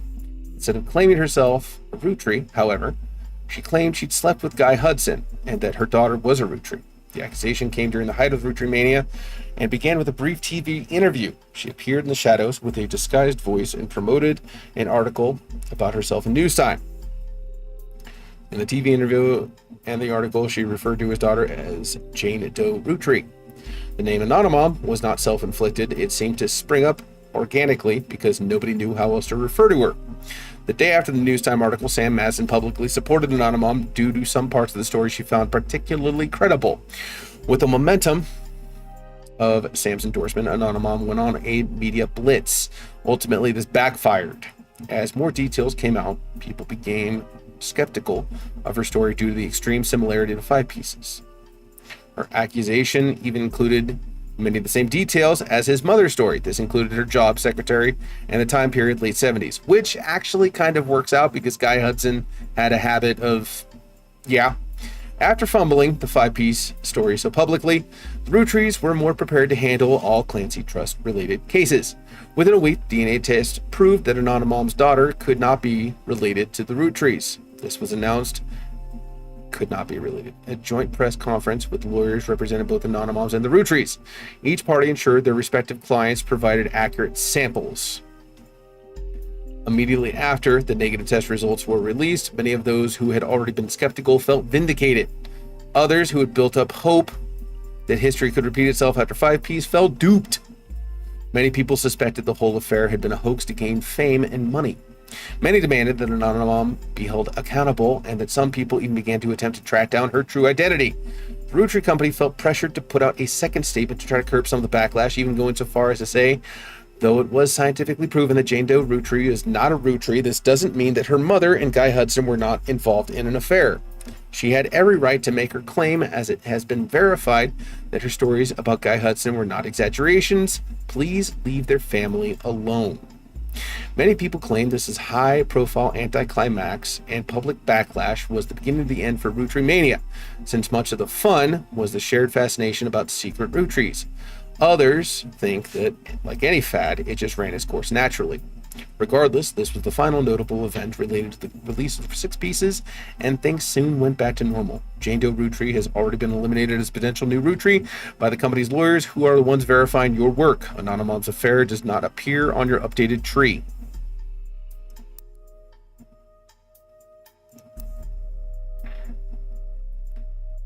Okay. Well,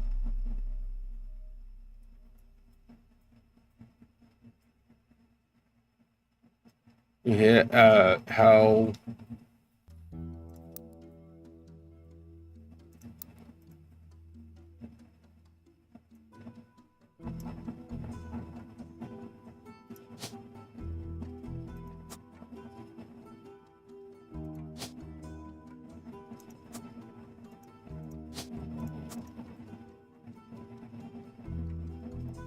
there's more pictures of them.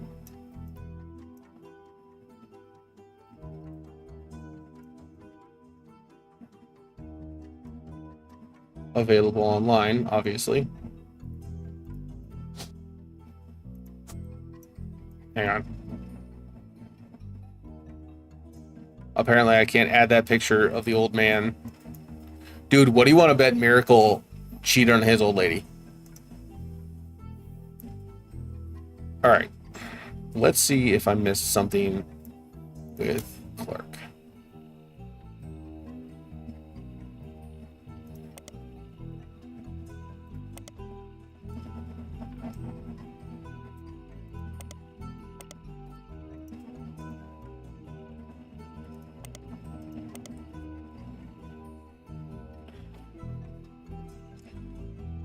Ruby Spratt and her company, Ruby Legal Enterprises, were featured in Business Watch after the company took over as keepers of the Clancy Trust. There's an article about the process that interviews both Clark and Ruby. It seems that Ruby actually approached the Roottree sometime in late March after the Roottree Rift, but well before Roottree Mania, an accomplished but relatively low-profile lawyer. She offered to work for very little money, so long as she could be a public face to build her reputation. The families quickly jumped on this chance, as many family members often attempt to spend as little as possible to keep their shares of the Clancy Trust as high as possible. After looking over the Clancy Trust more carefully than anyone had in years, Ruby came to the conclusion that Clancy Edward Rootree's implementation was not legally sound, and that there would be constant legal challenges without some modifications. The family decided to put her in charge of the trust, both legally and as public face, to prevent further issues. Ruby Legal Enterprises has been described as a mix between law firm and PR firm. Her first move, as sort of a trial run before she was even hired permanently, was to help them draft a public statement accepting Sam into the family and declaring that they begin to address the Clancy Trust. This went quite well, and they officially hired her in early April. Ruby Legal is now in charge of many financial aspects of the company, including verifying any claims to the trust and organizing various charitable causes, such as scholarships that have been set up in the name of the deceased. Okay, well, we're going to do this, and we're going to do this. Ruby Legal is named the law firm that has been hired with the Roottree Company. The company is named after her head soldier, Ruby Spratt. Relatively elusive. The most complete source of information you can find from them before her time with the Roottrees is a website magazine owned by a major airline. She was the subject of one article from a recurring series about modern-day success stories. Ruby grew up in foster care but excelled at school and earned a scholarship to study at Mid-Eastern University. There, she graduated at the top of the legal class and quickly hired as a lawyer from a prominent firm. There are a few high-profile corporate-involved cases she was a part of. One as a legal consultant for a class action lawsuit against a manufacturer's steering wheel covers. Interesting. Another was to help a local gas station chain in her hometown of Portland with the rollout of promotion that allowed gas station customers the ability to bet on the price of gas. The blurb ends by calling her new firm a double threat. Her company services are a cross between traditional lawyer and PR manager. Seems to have ties to multiple aspects of the Roottree Company. Recently spotted in the news due to a high-profile lawsuit they raised against Cicely Sanchez. Is an author best known. Okay, I feel like we're diving down different rabbit holes here, but it keeps on giving up info. Is an author best known for Portrait of a Changed Man, released in 1979. Her follow-up, Foreign Gospel, did not perform as well critically, but still sold quite respectably. She has written a few more books since then, including a biography of Van Gogh, but her first two are her claim to fame. According to the site about authors, Cicely is known for her nonfiction with a focus on exploring darkness in the human psyche. Recently, Cicely appeared in a magazine called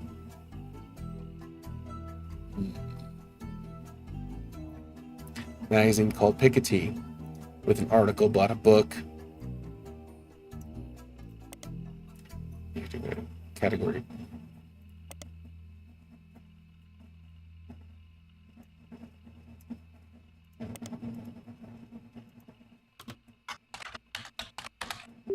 Bam. Called that. Article about a book she had been commissioned to write for Guy Hudson.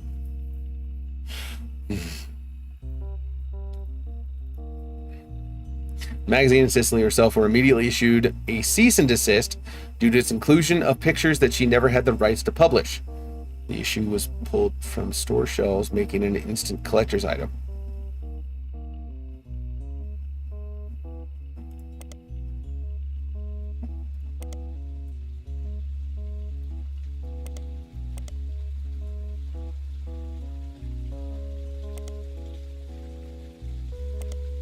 Here's the article in News Time about the thing.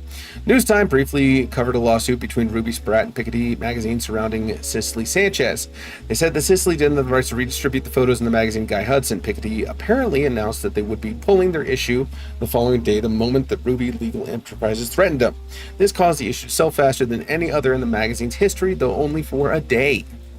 Even people that never would have normally purchased it went out of their way to just buy one in case it would be worth something someday. It especially caught the eye of conspiracy theorists who assumed that anything worth suing over would have to be hiding something. An expert legal analyst from News Time states that it was unlikely that Ruby could have had the story pulled if it had gone to court, and Piketty likely got more eyes on it that would have been if the Roottrees just ignored the story. In an issue that focused on a talking toy fish and the demonic messages it supposedly said as the batteries ran low.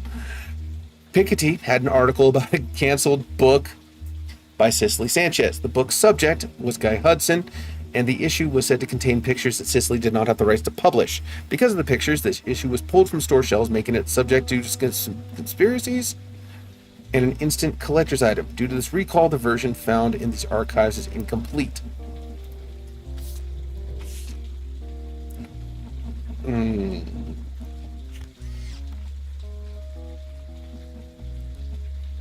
This utensil will help you lose 50 pounds. Yeah, how about that?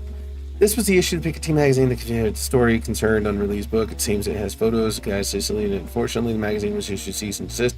The magazine was pulled from shelves, and the version you found in your periodical search had the relevant pages removed, rendering its magazine useless unless you want to read about a potentially demonic fish.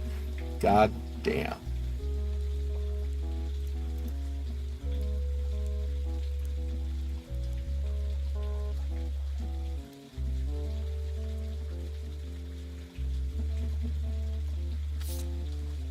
Oh my god, I just thought of a soundbite for Lita.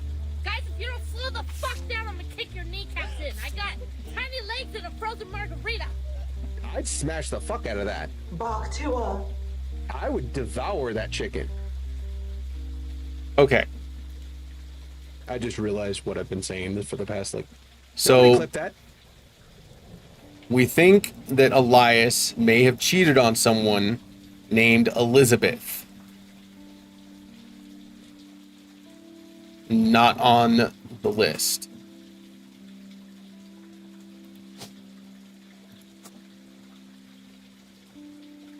We don't have a picture. We don't have anything yet. But that was the 1921. That was the 1921. We don't have anything on her. Where is the next hole we can dive down?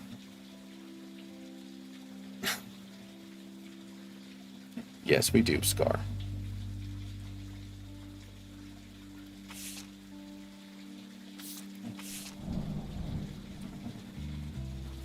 Okay.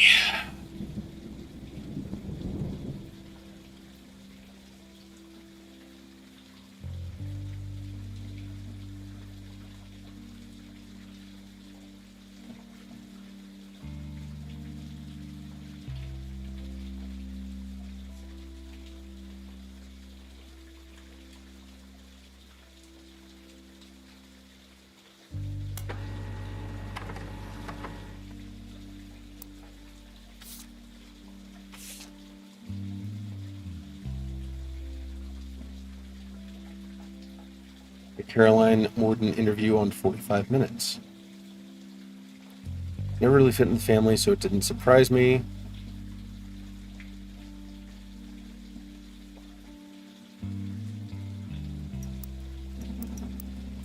After the release of Six Pieces, Caroline Morden did an interview. Someone has uploaded a partial transcript of that interview in the television section of the messaging. Transcript is only her answers and is missing the questions. It creates a somewhat confusing reading experience, but does give you a bit more history about Caroline and some of her family members. Okay, well, that may be helpful. She could have put me in if she wanted to talk about my time during activism days when I almost got arrested for stealing spark plugs out of all the tractors, but I don't really think that fits her narrative. Okay, so she's talking about the book. Yes and no, they never tried to kick me out or send me to live on a farm, if that's what you mean, but I was already pretty unpopular. Once everyone learned why I divorced my husband, a few people paid me any attention. She's my wife, not legally, but we've been together for half our lives, call it what it is. I was 20 and just had my daughter. I hate to look back on that time. I was a terrible mother for the first few years, left my daughter with my ex-husband, followed Guy on a private jet to Europe. He lost a tooth and a client. I found love and a better understanding of who I was. Still in our family's eyes, his trip was somehow more acceptable. Explain that. I couldn't stand him. Our family wrote off his behavior like he was some huge fan of romance or women. He didn't like the entire woman. It was doubly awkward for me because he was more supportive than most. I slowly figured out that it was because he assumed I would be as shallow as he was. He was a workaholic. He seemed nice enough and did a good job. I didn't know him well. That was one of Sam's problems with our family. None of us except Carl. Honestly, I get why she's pissed. I'd rather not speak ill of the dead, not unless you want more stories about Guy. With Carl, though, I can say is we used to be friends before they sent him to private school. He came back a lot judgier. It made sense when they made him president. He was a lot like my father after they disciplined the fun out of him. After I started protesting the farms, he stopped returning my calls. He's harder to label. When I was a teenager, he was basically drunk or high or both. All the time, he actually used to sell me pot. His problems with women were different than guys, but he never really judged me. I guess he would knew it would be pretty hypocritical to judge anyone for... Okay, this is very confusing. This is very confusing. I'm going to go back... Yeah, I'm going to go back to Guy Hudson, because he's the only lead we have so far. Yeah, he suddenly rose to prominence. 5-piece appeared on a few people adjacent. Holiday parties had the excuse. In fact, some people speculate. Butler County Police have released multiple statements.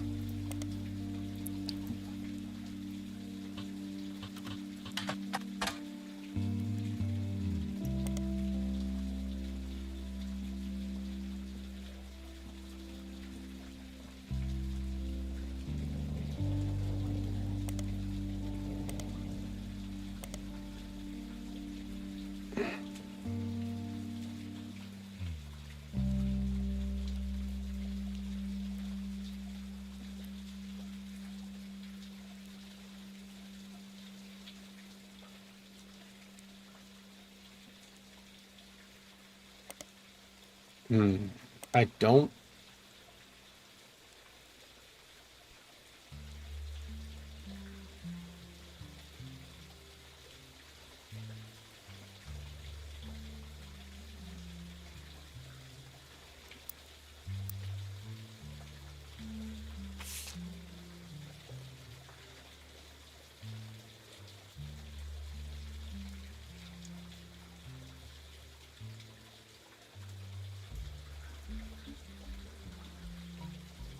Most of the development rumors took as president. Sam was very much not a fan of Guy. According to 6 Pieces, open secret within the family, Guy was very much remaining faithful to his wife, Patricia.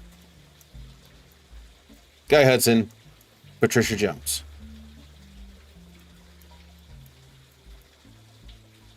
Guy Hudson. Bam. Okay, so supposedly there's 4 other links. Oops.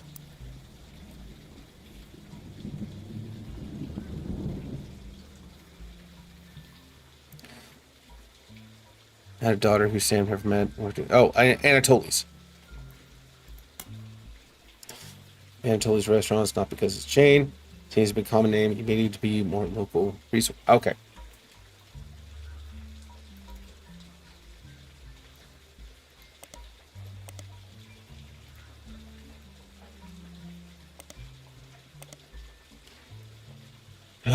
Okay. Anatoly's, an Italian restaurant, has been in the Butler County Times twice. Most recent time was when it closed in 1982. The owner, Rochelle Zimmer, sold the land the building was on. At the time of the article, she was unsure if the restaurant would move to a new location or if she would retire. Many years before that, there's a puff piece from Valentine's Day 1978.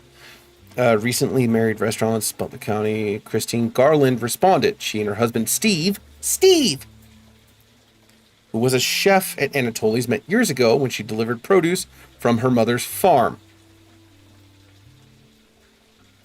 Steve used to work extra hours just to be there during her deliveries. Although they grew apart when the restaurant switched suppliers, they reconnected by chance and eloped at the end of...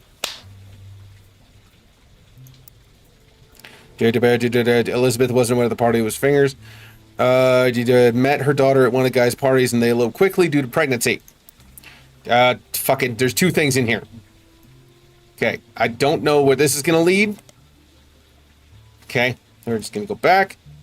To Christine Garland.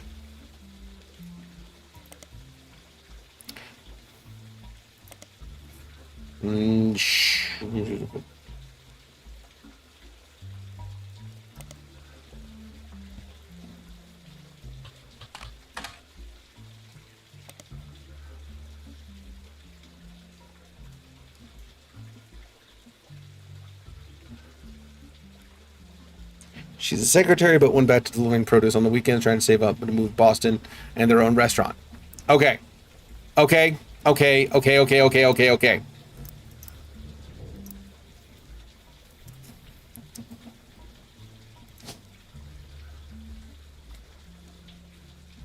Christine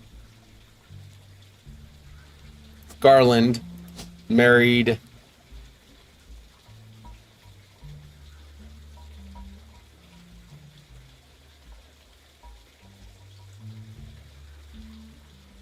there is no Steve. Oh, there we go. Stephen Garland. Okay. According to Elizabeth, a caterer from a local restaurant called Anatoli's met her daughter. According to Elizabeth, a caterer from a local restaurant called Anatoli's met her daughter at one of Guy's parties, and they eloped quickly due to a pregnancy.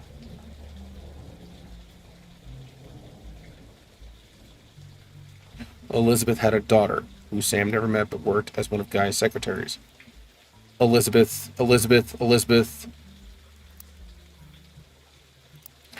Hang on, we'll try it this way.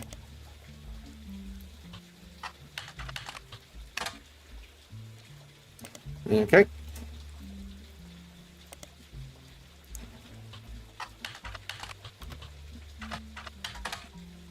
Okay.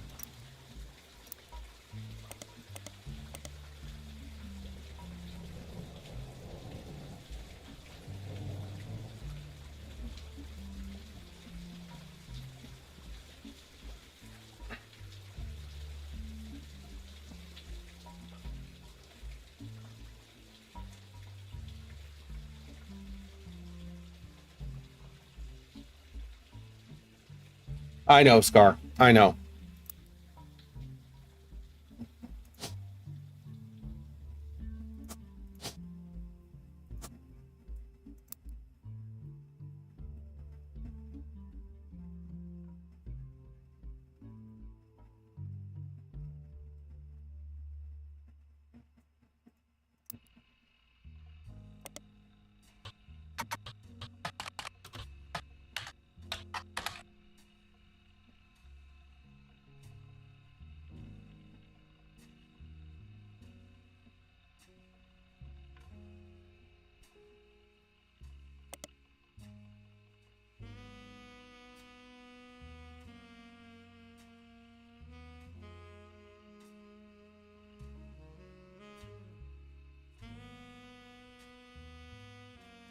Canada, Mexico, and other countries' expansion of the managed markets for Ferrucci that started with 4 that had a share in.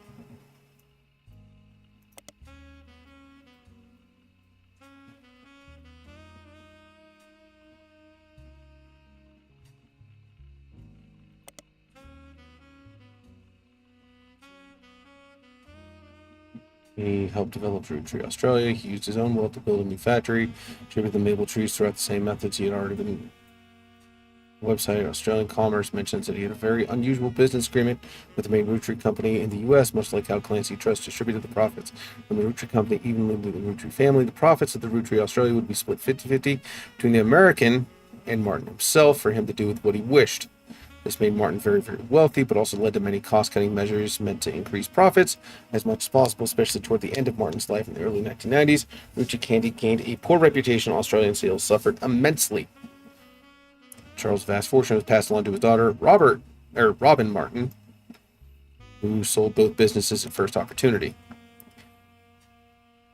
Top 100 wealthiest women in the world lists. She owns a private island off the coast of Australia where she reportedly has her own exclusive retreat. She has no husband, and there is a widely circulated rumor somewhere in the mid-70s she had a medical procedure to ensure she would never have children. You find a joke on a site called Edgy Jokes that implies she's quite promiscuous and has a punchline involving Robin's eggs. For what it's worth, Martin seems to lean into the rumors. In the 80s, she once showed up at a charity function with 3 very attractive men, each wearing a shirt that simply said "Satisfied Partner."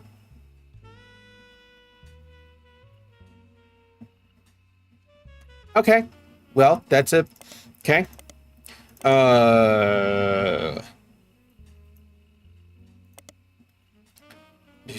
Part of some of the Root Tree everywhere. His own Root Tree seems to be sex. You do have some rust translating and find a significant amount of information. Brazil was the only region in which caviar-flavored 5 pieces released at the end of 1978 were a hit. Primary reason that the factory still exists to this day is solely to create that flavor which comes in its own standalone 5-piece bag with a Portuguese writing. Small town named of Alvalagos, near the municipality of that, became the location chosen by the Root Tree Candy Company after newly elected local politician named Edson Suarez heard they were planning a new factory and petitioned them in early 1979. The factory was controversial, as locals did not want it there. Root Trees visited Brazil around Christmas and managed to break ground on the project. Since then, however, it has been operating relatively smoothly, except for 2 incidents. The first was Incendio de Bordeaux in 1982, and the second was an unsuccessful strike in 1995, involved all the factory workers being replaced. The factory was originally built and run, according to paperwork at the time, by a small company named Nova Corpo, which literally translates New Brazil Candy Company. This company no longer exists. Not much information has ever existed about it, and the Root Trees now run Root Tree Brazil entirely. Okay, first off, politician Edson Suarez. Brazilian politician found a dissertation published by a college student as part of her PhD in history.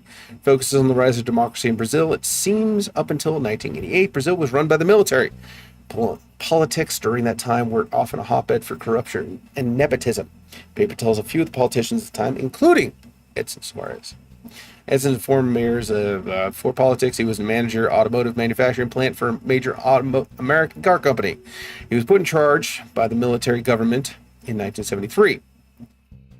As mayor, he used his manufacturing background and knowledge of American business to establish new factories, distribution plants, and other business ventures in the area. This has 2 side effects. First, he became quite rich. Second, many locals were forcibly relocated. This did not make him a popular mayor. In what the paper speculates was a move to counteract his unpopularity, his wife Sonia was discreetly put in charge of a television station called Teleread. He often used his connection to ensure supporters would appear on local television spouting his beliefs and emphasizing his political victories.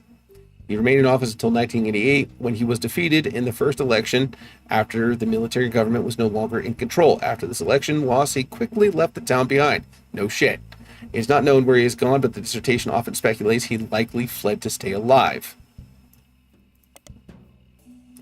Came being vacuum created, lack resources. Don't have much to go on who ran it and when. Sonia.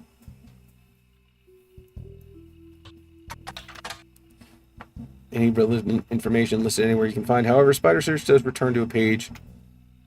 This news anchors Brazil named Flavio Suarez, who has a mother named Flavio Suarez is a young Brazilian newscaster with a bit of a cult following. This discourse surrounding him is, to put it in polite terms, lewd. There is a website about something called fanfiction that has a small section dedicated to him. It seems that women, and some men, of a variety of ages and writing skill tend to find him worthy of inclusion in their stories.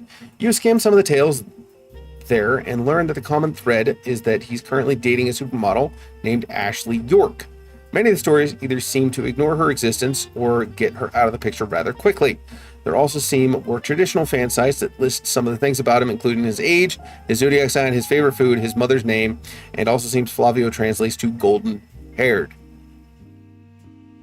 One site with a signed publicity photo of Flavio seems to confirm this. The photo has been added to your evidence.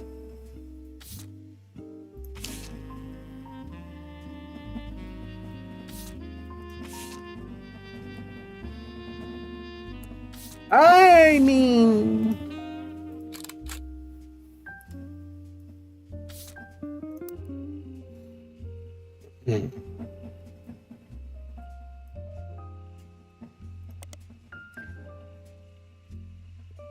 All right, Stretch. British supermodel who does ads for perfume. She's dating a young Brazilian. Controversy past few months. Okay. We don't have a picture of...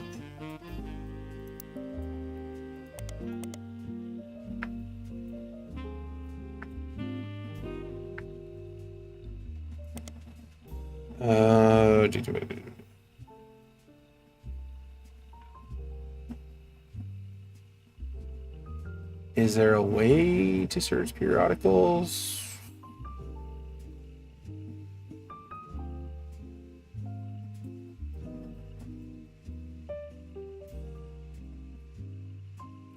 Maybe?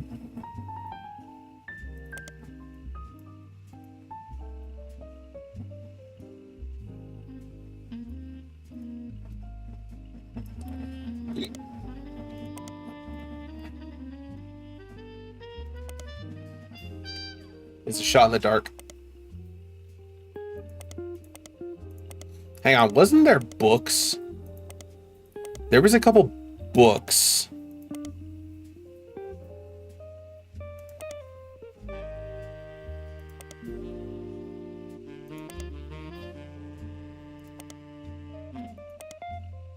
Ah, here we go.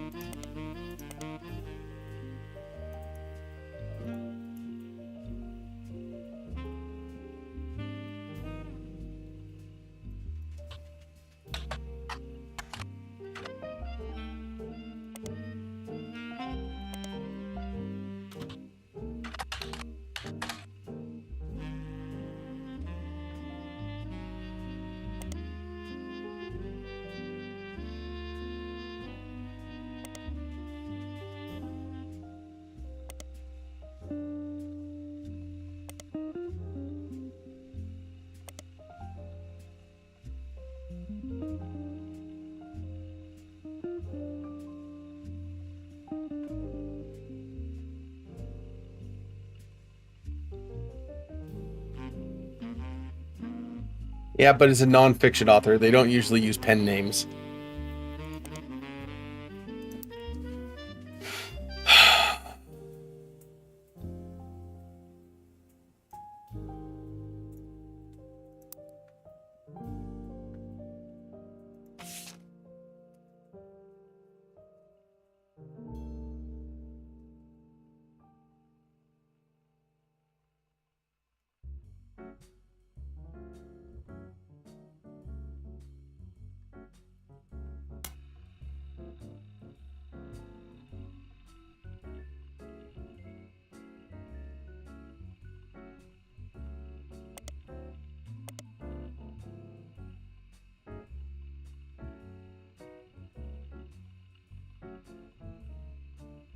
Yeah, that's right. That's right. That's right. Has already been eliminated. Does not appear here. Okay. She's a red herring.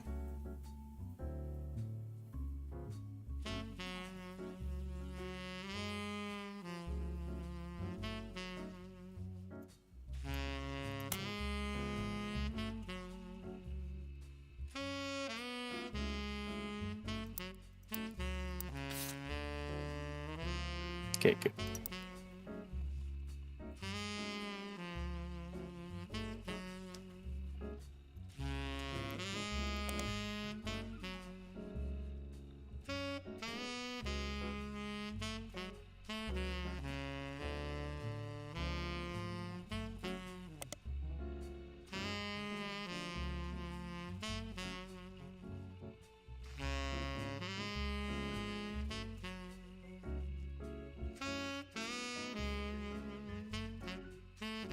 There's Republicans in summer months.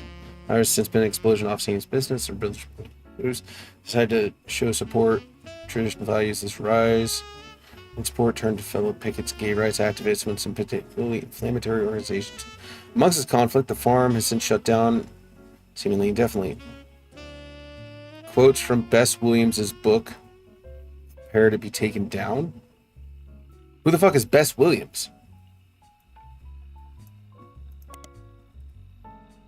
Bess Williams was an author born in Blake. She lived just outside of Miami, died tragically young in a major hurricane that struck the area in 1926. Bess has a minor history with the Root Trees. Her only notable book, Family Man, is widely considered blatant propaganda about Elias Root Tree. It had been all but forgotten until recently when it was re-released during the height of Root Tree mania. There's a site dedicated to hurricane statistics, but also mentions Bess Williams. The Bocadoral Library, not far from where we live, was partially destroyed in the hurricane. When they rebuilt, they named the nonfiction section after her. The library expanded again in 1950, then closed in 1963 when multiple larger libraries opened in surrounding areas that made it redundant. Okay.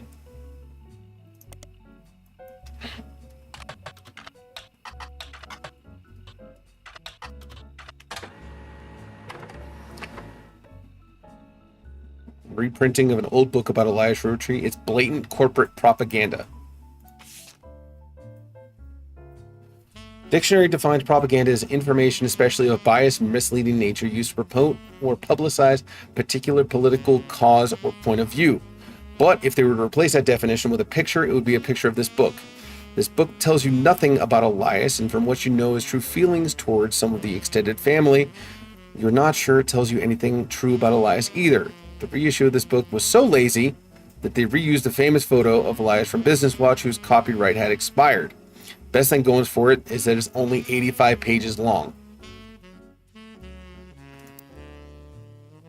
Here's the thing, though. Back in the feed. Who's Beth?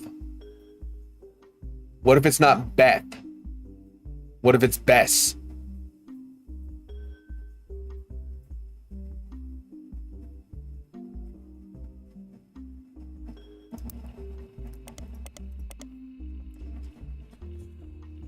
This is Bess Williams' book. Okay, so hang on. A relatively recent plane crash off to the top of the charts. Reviews are mixed. Fallout of books. Company is scrambling. A few months later, did the Rootry Mania book re-entered the charts, sold even better than the first time.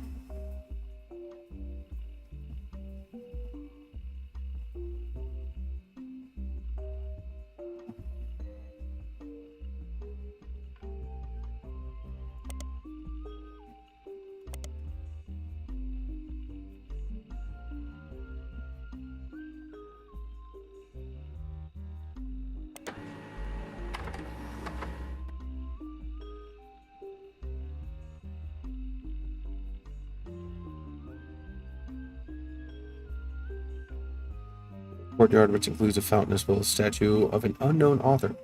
Picture has been added to your evidence. Another is a printing press used in Miami Sunday, now defunct weekly newspaper.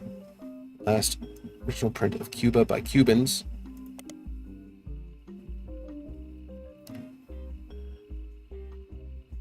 At first glance, it doesn't seem related to your search in any way.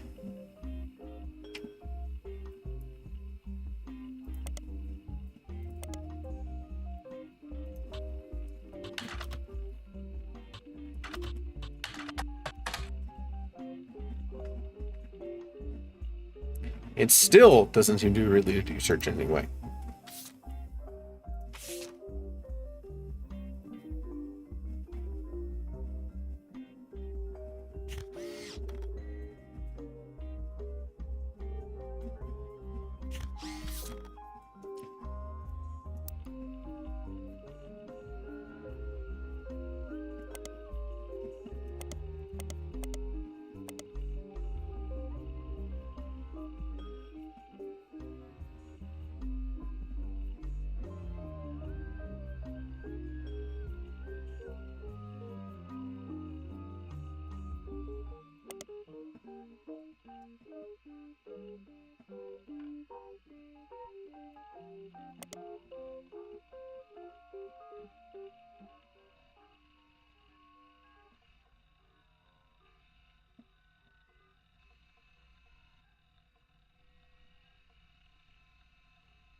All right, what hams?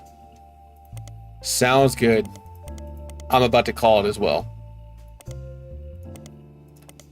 I'm running out of steam, and I don't know where else to go.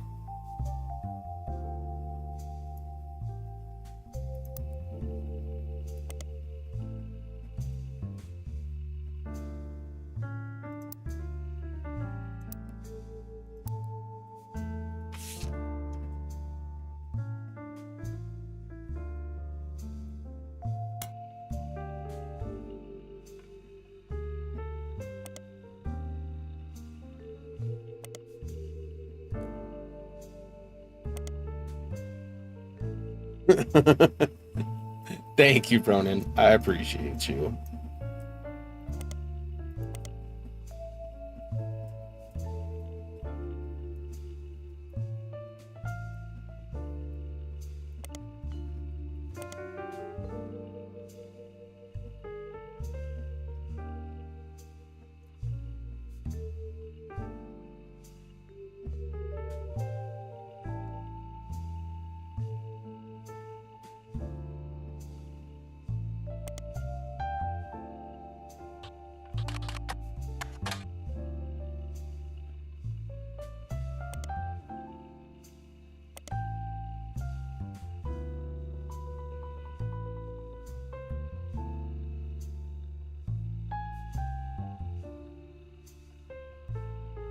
You see your head, someone. Thank you, Ronan.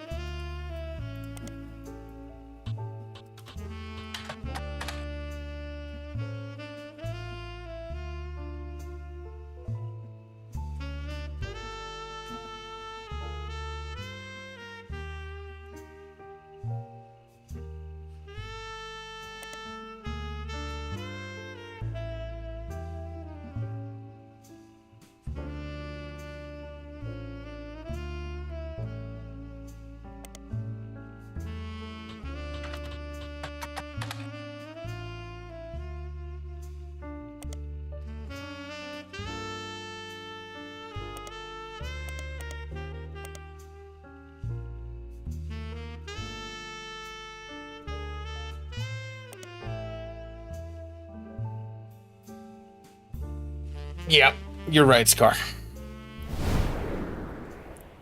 Thank you so much to everyone who stopped in and hung out for all of this. I'm going to shut this down and see if we can get it fired back up tomorrow. Maybe we'll do some detectiving. Maybe we'll do some escape rooming. I don't know. Maybe we'll just blow up some bugs through Helldivers. There's a bunch of stuff ready. But no matter what, thank you so much to each and every one of you. Thank you for the birthday well wishes. I appreciate you. And I will see you in a few hours. Good night. As always, you know how I like to leave you with my 2 rules. Rule number 1, don't sweat the small stuff. Rule number 2, everything is small stuff. Every day is a new opportunity to do better than you did yesterday. Try to take advantage of it. It's not always easy, it's not always fun, but you only find what you look for, and if all you ever look for is the bad shit, that's all you're ever gonna find. Focus on the positive, disregard the negative. Your life will start to get better simply because you have changed your perspective of your reality. It's not going to be tomorrow and the next day, but eventually you will find it has gotten better. Promise you, as long as you keep on pushing forward. Thank you so much for your time, attention, and patronage. I appreciate each and every one of you, but I need you to do me a favor. Take care of yourselves. Eat good food, drink water, take your meds, and get some rest when you need it. But on top of that, take care of your mental health, which is just as important. Find time to de-stress, decompress, and drop some of that baggage you've been carrying around. Get lost in a movie, a book, a TV show, whatever you need to do, but do something for you. Because you are valid, you are important, and you matter. Even if you don't think you matter to anyone else, you matter to us. We want to see you back here. Please take care of yourselves. Thank you for being a part of this community. Have a good night, and tomorrow, try to have a nice day. I did it again. I play with... You restarted! Fucking cat! God! Hang on, I'm gonna get away from this landmine. Oh God, Vulture! No, no, Vulture! Fuck off! Ha! I lived!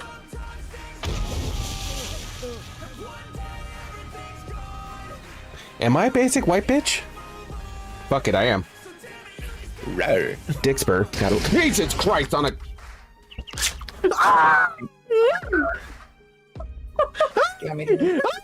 No, I'm not.